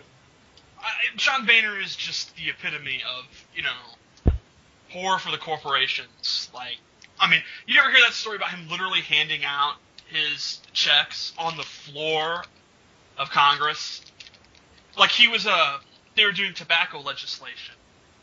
And he got his contributions from the tobacco lobby, and he was literally handing out the checks. Basically, the bribery. He didn't even do it in private. He was handing out his bribery checks to his fellow Republicans on the floor of the House. It's like, wow, dude, you can't even hide the fact that you're corrupt. At least have the decency to take your checks, like in your home office and shit. Don't hand out your bribery money on the floor of the House. How can you be so disrespectful to an honest thief? I mean, he's the worst. And his crying. Stop crying, dude. He cries every 5 seconds. Once he starts crying, the orange color starts coming off his face, so. I mean, he's the worst. The disingenuous Obama. Obama will bend over backwards to give him whatever he wants. Then he'll go, Obama, he's so radical. Oh, he's so radical. We can't compromise. We just want to We want to work a deal out, but we just can't. Dude, get the fuck out of here. He's the Speaker of the House. It's an embarrassment. There isn't one politician I have any respect for. There's about 5. I don't even like Ron Paul, because you know what? As nice as he sounds half the time, the other half he sounds like a total retard. But as far as I'm concerned, whichever guy's in office that gives me more money in my pocket, I'm all for you. And by the way, let me smoke my cigarettes, drink my beers, and don't break my balls. After that, I'll give you your tax money every year. I'll write a check for a little more, build me a couple of fucking light posts out on my street, and I'm good to go. We're totally... Make sure no crime. Avoid the crime.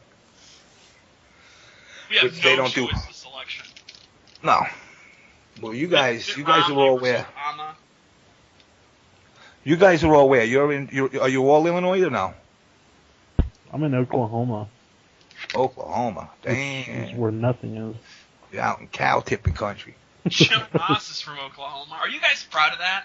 We are, dude. Because I think he has to be the best thing you guys have ever produced. Yeah, we are, really proud of him. Who? Jim Ross. Jim Ross. Oh. Good old... Good God almighty! Literally, is he the most famous Oklahoman ever? No, I think Roy Rogers is really big. Nobody cares about Roy Rogers. I know. Not in 2012. Hicks do. Yeah, I literally think Jim Ross is your best export. He is. When you enter Wait, Oklahoma, no, Goldberg. Goldberg is from Oklahoma. Goldberg's from Atlanta, dude. No, he's from Tulsa, dude. No one, dude. Jim Ross is more famous than Goldberg. Yeah, he's. You know what's funny about these guys when they say where they're from? You look at even when you watch the show, it's like The Rock when he was wrestling. He was 22 years old for 8 years. Yeah. Jim Ross would be he's 22 years old out of Ohio, Florida State. I'm like, dude, the guy's older than me, and they're saying he's 22. They're all either from Florida, Atlanta, or Jersey. All the wrestlers, I'd say 80% of them, and they're all fucking related.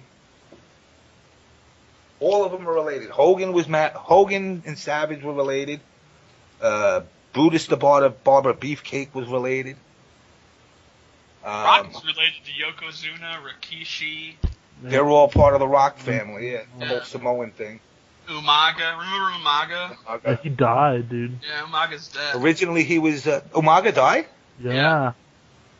He had drug issues and, got fired and died. Really? He was part of the Mean Street Posse in the beginning. Yeah. Remember when Umaga was Rosie? Rosie. Yeah. Or wait, was he That Jamal? was a different... he was Jamal. Okay. Remember when they just called him shit? What? Shit. Superhero in training, yeah. They're like, you are shit, sir. Yeah, wrestling went to shit, though. It's horrible now. I mean, I brought the Undertaker back. I was like, all right. They are doing Jericho versus Punk at WrestleMania. Yeah, That's gonna be great. that'll be good. When I did the wrestling games, those were fucking some cool guys to hang out with. You had the Big Boss Man was a cool guy before he died. I used to send his kids games all the time. You met him? Oh, I bet all of them. That's awesome. I did all the, because when we did the what was it, WrestleMania for Sega CD, we went up Rage to in the Cage. Oh yeah. Rage in the Cage. Fucking those games were nightmares, but they were easy to get out. But we used to go up to Connecticut, and we filmed them all to do like their entrance speeches and the shit talking stuff. So actually afterwards, you know, bullshitting with these guys. The coolest guy though was Mr. Fuji. Yeah, I heard he's like a prankster. Not only was he a prankster, he was a fucking full-fledged alcoholic. We come there to shoot, he's in his car sleeping, passed out in his own puke. Mr. Fuji. That's he was tight. He was cool, yeah. He used to throw salt in people's eyes. And he was Samoan. He wasn't even. Yokozuna was Samoan. Yeah. Are you sure? Yeah, Yokozuna was not actually Japanese. Oh yeah, that's right. And Rikishi. Rikishi, yeah. But it's They all, admitted that Yokozuna wasn't Japanese. they're all fucking, everybody's related in that shit, man. They're all fucking addicted to something. Yeah. I mean, I don't even know. Hopefully this one don't get out too far. Years ago, I used to, you know, when they would come to town after doing it, I'd just call up and I'd be like, you know, let me get some tickets. And I was taking care of a kid with cerebral palsy, girlfriend's brother. So I used to get like the prime seats, the meet and greet in the back and all the shit. Ken Shamrock had just turned around and came out and started wrestling. He asks me one day, do you know where I can score? I'm thinking like, what the fuck's he talking about? Like, maybe he wants to get some weed, some coke, whatever. Guy turns around and he asks me if I knew anywhere to buy crack. I went, Damn. what? I went, motherfucking guy that could choke me to death? Am I going to tell him no? Ken Shamrock. I was like, yo, go. All you got to do is go this way here, call this guy, ask for Jaguar, and you're good to go. Wait, this is while he was working for WWF? Why does that surprise you? Because remember they were like, we're cleaning it up, you know. They had Well, this was pre-cleanup days. Yeah, dude. This is the Attitude Era. You're really surprised. You're surprised that in 1997 through 1999 that wrestlers would want to know where to score. Crack? Yeah, of course. A little, yeah. Why, dude? Why do you think they all die when they're 40? Dude, plus Ken Shamrock was like from the UFC and shit. Yeah, so the UFC when it was filthy. And he was The still. UFC of now is not the UFC of old. No, I respect the old UFC. I don't respect the new one. I respected it when Gracie had the fight, like 13 fights in a night. Oh, the tournaments, yeah. You know, it was you kept going. What was cool was it was like, you know, jiu-jitsu versus judo. It wasn't just this mixed martial arts shit. It was brutal. I come out like Tong Po from Kickboxer, and he's fighting some sumo guy, and you were like, man, I don't know who would win these styles, you know, but he came out and he just choked everybody with his gi, and it was over. Who do you think would be the best fighter in the Mortal Kombat community? Like player? Like, who do you think, if at Evo a brawl started, who would be the last man standing? Probably CD Jr. I mean, he's young, Yeah. he looks ferocious. Yeah. Somebody like that, you just pick him up and slam him to the ground 3 or 4 times, and he's done. His brother, CD. Really? Yeah. He's so chill, though. Oh, but he was telling. We talk about stories of him back in the day in DR. He wasn't as chill. He chilled out as he got older. Have a kid and you chill a little bit. He was the fighter. And then Maxter also, man. Maxter is one of those guys that, like, he kind of got that Al Capone / what's his name, Tony Soprano, like, nice calm gesture, and then he looks like the type he'd be like, hey, you know, there's no problem, and whap. I can see Maxter going ape shit on people too. Yeah, I could. Digimon. I don't know, man. Something about Digimon. He'd be going all Mabel. He'd be going all Mabel on you. I've seen Webster get mad, and it's like he turns into a monster. When we were at Summer Jam, and he was blaming, he was crying about the input bug, and he lost. And he comes outside. It's the same where he did his split, and he slams the fucking controller on the ground and punches a stop sign. Yeah. This was a stop sign that was it was like inside a case, a cement case that held it down, so it was actually movable. The thing flew about 10 feet. It had to weigh about 60, 70 pounds. And he punched the thing, and I was like, oh, shit. And he says, input bug. I said, well, did punching the sign make it better? And he said, I'm just upset. And then he calmed down. I was like, man, see that? You're like a big teddy bear. He is like the Incredible Hulk. Like Bruce Banner. His normal, big, goofy, jolly persona is Bruce Banner, and then when he loses, he becomes the Hulk. It's awesome.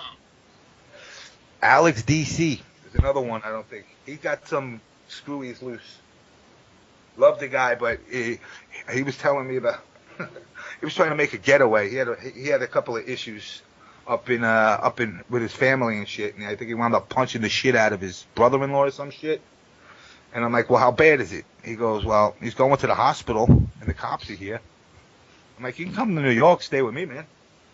So he's another one I think would have some fighting in him. I don't know who else. There ain't too many.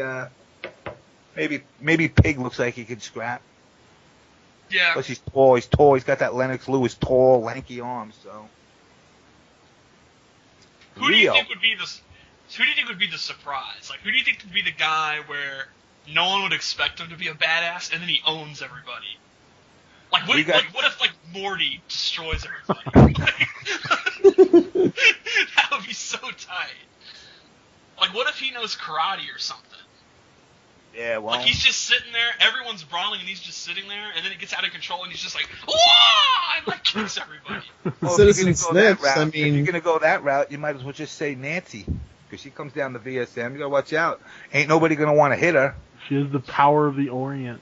And she's going to come, she's going to light you all up like Christmas. Dude, I gotta feel say guilty something. about Nancy I was talking to her on Skype, and she fucking sang Oriental songs to me. Dude, they're not called Oriental, it's Asian. Whatever. And she is like an amazing singer, and I'm gonna try to get her on the show to sing. Oriental is not the preferred nomenclature. She didn't seem to mind. I'm like, sing some of that Oriental shit. You can't say that, man. I did. Wow. It's really racist. Is it? Asian. Okay. Oriental is an inanimate object, like a rug.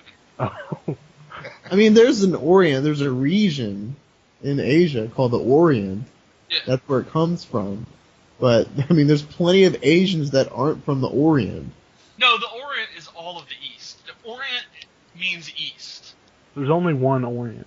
All right, here you go. For all three of you guys, if you had to be any specific type of Asian, what would it be? Japanese. The Japanese own all of them. Yeah. The Japanese... Look, I'd be able to do instant air gas flasks. I'd start playing... Yeah, but you know what? In China, you'd be a little bit safer. Yeah, but China, you eat dog, and, like, they take your No, children. that's just They run you over with tanks and shit. No, they do eat Dude, I was dog. playing Call of Duty, and, like, Call of Duty has a map of, like, everyone who's playing and shit, and everyone who's got the internet. No one has the internet in China. Because they block it off if you talk about the government and shit. That's dumb, dude. Did you ever see that satellite shot of North Korea and South Korea at night? Yeah. Where it's like there's two lights on. One was Kim Jong-il's and his other was like his wife. And that was the only electric in the whole country. And then all the South was like fully lit up. That's crazy. You would South think Korea that would be... That's my second choice, to be South Korean. Right. you would think the people from the North would just be like, yo, fuck it, let's go south. But they can't get there. But they get shot. There's a giant minefield and shit, yeah. Did you guys know our podcast is banned in Mexico? Is it really? Yes. What do you mean? Why? It's like banned in that country. I don't What do know you why. mean? How do you know? Because on YouTube it tells me. Like all our So- videos, it's like banned in this country. What about Under the Mayo? That was banned. Wait, was it always banned? No, I think it started like just a couple shows ago. Do you think It it's probably because started with Under the Mayo. Yeah, because we said you lived in mud huts. you did? Oh yeah. Not we. Nope. We. You did. What? It's not mud, it's Adobe. So the Mexican government is listening to our podcast? I think so. No, they're not. Do you think Obama's listening? No. Well, if Mexico's listening, all I can say to them is chupa mi pinga por favor, putas. Which I think you just translated got to us suck banned. my dick pussies. We're banned again. Banned again, yeah. Any other countries you want to get banned from? How about India? Gandu bancho chudia. I like India. Well, I I'll just don't. get you from there. Where Why else don't do you we- like India? I don't like their food. It's nasty. What about the Great Khali? Fuck, man. That guy sucks. That's like their Dalsum. superstar. What about Dalsum? I don't like him. Why not? Because he announces every fucking movie he does. It's Like, every yoga, character in yoga, Street Fighter does that. He's like, yoga, yoga. Wouldn't it be cool if, like, Mortal Kombat characters did that? No. Can you imagine if Cabal did that, how annoying it'd be? Gas blast. Gas blast, gas blast, gas blast, gas blast, gas blast. I don't just be going fan spam, Yeah, spam. his pressure would be like, like, dash cancel, dash cancel, dash cancel. That'd be cool. Down one, down one. This is a long fucking show. Yeah, do you think anyone's gonna listen to all of this? Revolver will. Revolver. Like, let's estimate. How many people do you think will listen to all of this? I think 10. 30. I don't know, man. I think we started off a little weak with my rambling on, so it might be like, yo, dude, man, they're lulling me to sleep. The back half is where you're gonna get them now. How many people do you think listen to our show? 500. No, more. No, you get a couple thousand. Really? No, not that much. Over Not up 1,000? 1,500. We get about 750 per show. That's not bad at all, man. That's disturbing that people listen. No, why? Why? I have anything better to do. Why? Yeah. If you could, here's one for you. If you could push the button to take everybody out, would you? And would you want anybody? What do you mean? If right now I say, all right, all you got to do is push that button and the world's done. You can wipe everybody out, and you can actually put a couple of people you want on the side. Who would be gone? Who stays? And would you even do it? How many people can I save? I'll give you 5. Will we be able to be self-sustain? I mean, Yeah, I mean, I'll even leave you with a freaking MK machine that plays all the Mortal Kombats. Would we I have mean- electricity? We yeah, like, I mean, who's gonna run the power plants? Yeah, everything will work. Everything will work. Just the people will be wiped out. I need more than 5 people. How many you want? I'll give you 7 is the max. I can't live with only 7 people. I could. What chicks and 2 dudes to hang out with? What am I gonna do all day? That's too much of a burden. Like, the burden's on you to keep the entire species alive. Yeah. All right, so start fucking. Make sure you got 4 girls at one shot. I mean, if we're talking about 70 people, okay. But 7? 70? Nah. Now you're saturated. The whole world would be empty. Yeah, that was. I'm not qualified to make that decision Why? because I'm not God. But, I'm more real but than apparently there is no God. God. Yeah. Maybe God is just a dude with a button. Could be. You could be God then. That's heavy, dude. If God can make me place top 8 at Evo again, I'll believe in him. All right, if you could wipe out one group of people, who would it be? Like a race? This is hella racist. The You say Jews? race. See, now this is where you guys are going. I say, hey, Canadian. you can wipe out all the blondes if you want. That's not a Oh, race. okay. You can wipe out all the whites if you want. That's Canadian. Whatever you want. You got to wipe out one race of people or one class of people to save the rest. Class. I would say the Eskimos. Why? It's the least damage. Who cares about the Eskimos? No, wait, I changed my mind. The Amish. Yeah. Amish. The Amish. Although, Yeah. the Amish can fucking cook, dude. And they can build shit. They build blankets and fireplaces. And they build houses, man, barehanded. They make butter. I'm not saying I want to do it. I'm saying if someone has to go, they're contributing the least. What about, like, Iran or something? I mean, You can wipe out Iran. I'd the like... great thing, listen, the reason you say the Amish is because there's no chance they're listening. They got no electricity. That's true. Right, we haven't offended anybody. They can't have iPods? No. No, they don't have nothing. Dude, they don't have cars. They don't have TVs. You know, I gotta tell you, I live in Oklahoma, and there are Amish people here, and they do not use cars, but they drive like tractors to like get and go, to get a big gulp. Then they're not really Amish. No, they are. Did They you like- know when you're like 18 or whatever, you leave for a year? No. Yeah, like you're supposed to go visit the world, and then you make your decision after a year if you want to go back to being Amish or if you're happy with your new life. Wasn't that the movie with Woody Harrelson? There's a movie about it. Where they go bowling? Where they go bowling? Right. What do you think is most common? The people coming, do you think they come back to being Amish, or do you think they love the real world and they stay in the normal world? No, they go back because they're so brainwashed. They go back, yeah. The majority go back. I don't know about that. I think like with the, I mean, you got to admit, like there's tons of people that are out there as far as the terrorists, and they send them here, and they get a job as a cabbie or something. All of a sudden, they're making like $600-700 a week, and they're like, "Yo, I was making like 9 cents a month in Afghanistan or Iraq or whatever." So they're probably like, "Yo, fuck blowing this place up. I'm making money," and then they just disappear. That's exactly what's happening with Iran and these other countries, where people are 18 years old, they have the internet, and they're told America's the great state, and they go on the internet and they see that we're actually just kind of fat, lazy slobs that watch action movies. Let me tell you something. If I had my choice, anybody that comes from one of those countries, mandatory, first thing you got to do is stop at a titty bar in America. Get him a lap dance. Get him a lap dance. Throw a couple of bucks in his pocket, and he ain't looking back to any of those countries. I mean, that really is what is going to stop the radicals, is they see that we're not. As long as we quit invading them, it'll be fine. Right. As long as we don't keep demonstrating that we're the great Satan, then we'll be fine. Man, if we invade Iran, We're God, fucked. we might. It'll be World War III. They want it. They want it. I mean, the Rick Santorums of the world. Oh, they want it bad. I mean, they're salivating, man. War. Oh man, we got to go to Iran. We got to. There's no way like Russia and China won't say anything. We gotta vote. We have to re-elect Obama. As much as he sucks, we cannot have a Republican president.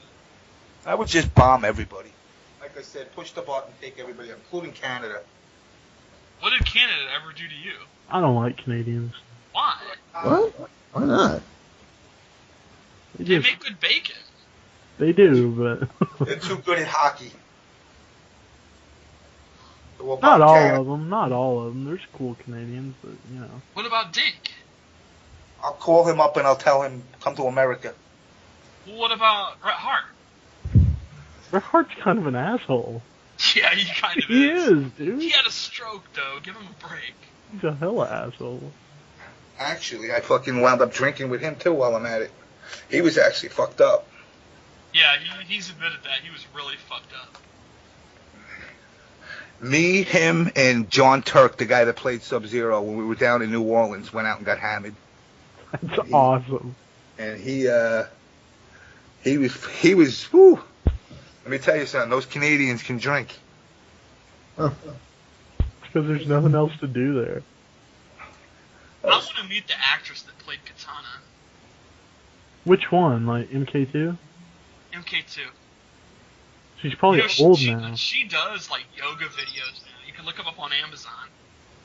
What about that the girl who played her in the movie that Torito Soto or whatever. Yeah, I'd meet her. Fucking hot, dude. Yeah. She was in a James Bond movie, Yeah. License to Kill. Do you think she'd be impressed that I placed at Evo? No. I think she would. I don't think she'd see it. I think she would be. I think No, she would. she would. She'd be like, that's nice. That's what I told Tom Brady one day when we were hanging out. I said, dude, he's hitting on a girl. I said, tell her you're the Mortal Kombat champion is not a line to pick her up with. It really doesn't work well with women. It definitely doesn't work with Pizza Hut waitresses. Like I said, I can't believe you still got Pizza Hut. I love Pizza Hut. Alright, last thing on this show. Let's settle it right now. Who's got the best pizza? Yeah, I want this Papa John's bullshit. You're all idiots. I don't care if you no longer listen to the show. If you like Papa John's, you're a scrub. What do you talk? Papa John's? It's alright. It's not even alright. It's terrible. I don't even want it if it's free. Think about what that statement that is, that I would turn down free Papa. I'm a fat man, and I would say no to free Papa John's. I think you just got a bad Papa John's where you're at. Yeah. I've tried it a million times. The crust. It's not crisp. It's just kind of soggy and bland. The sauce. It's not about the crust. Pizza is all about the crust. No, it's not. The cheese isn't very good. The sauce isn't very good. They put on too much. I tell them, light on the sauce, easy on the sauce, very little sauce. How can I make this any more clear? And they still douse it in sauce. I don't know. I think you just got a bad Papa John's. I've tried multiple. I've given them so many chances. They're terrible. You don't know what you're talking about if you think they're the best. I never said they're the best. Who's the best? Pizza Hut is the best. Pizza Hut. Alright, do you guys got Mazio's? No. Oh, they're the best. You I don't have do like Mazio's? Godfathers. Godfathers is so good, I might vote for Herman Cain.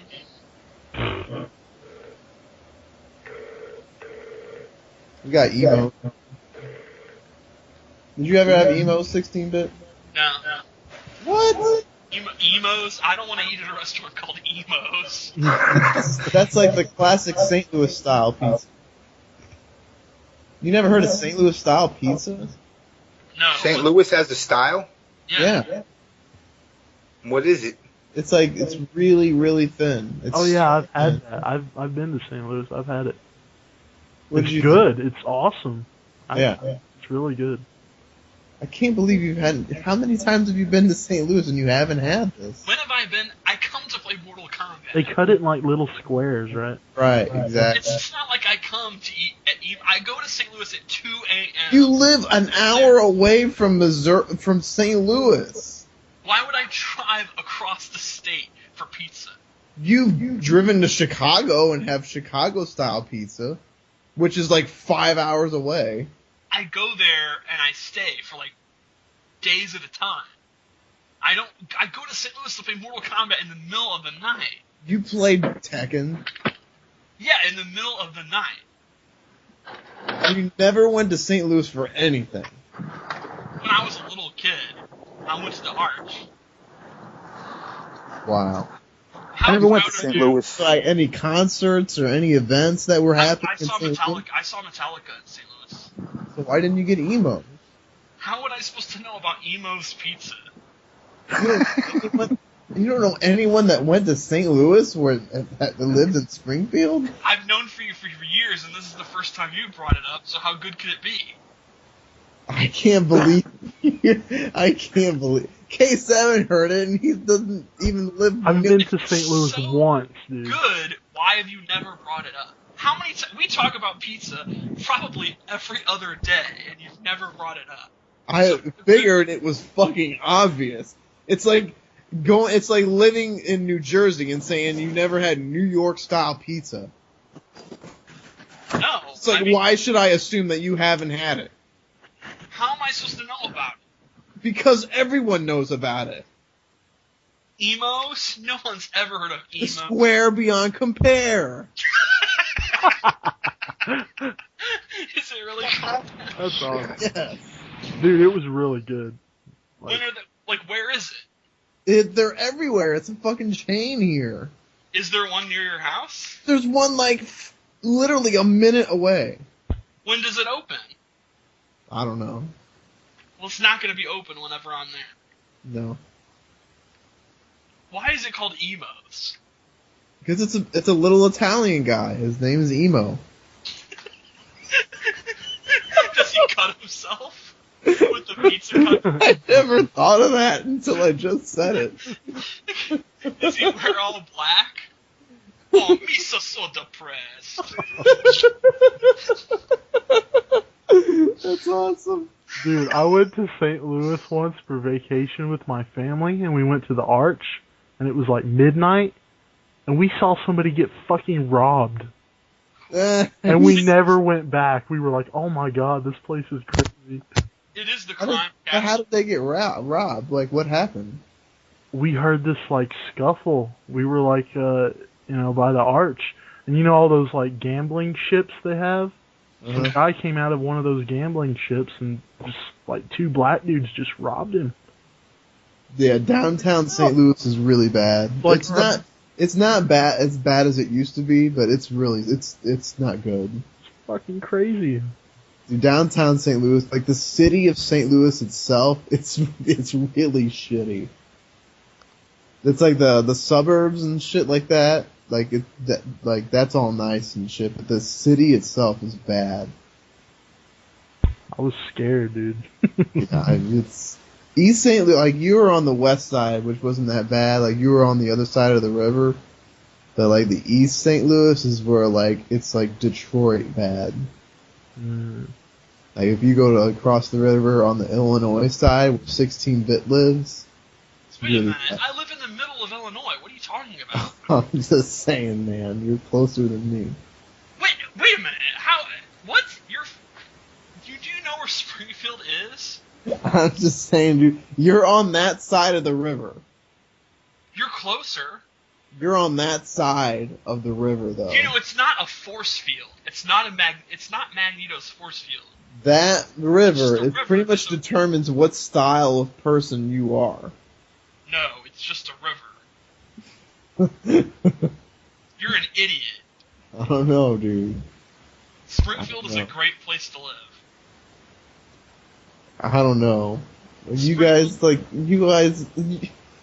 debate about like what Springfield they're talking about in Simpsons, and you like take all pride that they're talking about you when it's actually a Springfield like in fucking Louisiana or something. Yeah, we had a contest and we lost. Who won? I don't know, but we were lobbying for it. Lobbying. Yeah, because we have a power plant and we have a Shelbyville. But yeah, we lost. Some other city won. Alright, let's wrap up this longest show ever. What do you think's better, Chicago or St. Louis? I think Chicago's Chicago, easily. So you're not even gonna rep your own city. You just betrayed your own city. Dude, St. Louis sucks, man. There's nothing here. How come you don't call it the Lou? The Lou? Yeah. Lou. The Lou. Do people really call it that? Yeah, I think people The do. Lou. Some people do, yeah. Welcome to the Lou. Yeah, Most people just say STO. How come you're not like, this is the Lou, bitch? It's some people do say the Lou. Well, how come you don't? I don't know. That's what black people say. What? Damn. Dude, we're recording still. Oh yeah, that's right. I think we lost the thing. Yeah, he just sent a message saying that he got dropped. Well, I think we've done our job here. Yeah. I think So, we've done no damage. Goodbye. Dude.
said to him, I said, hey, you know Nitin? He goes, yeah, he's a good friend of mine. I said, good. When you see him, tell him I'm going to cut his fucking heart out.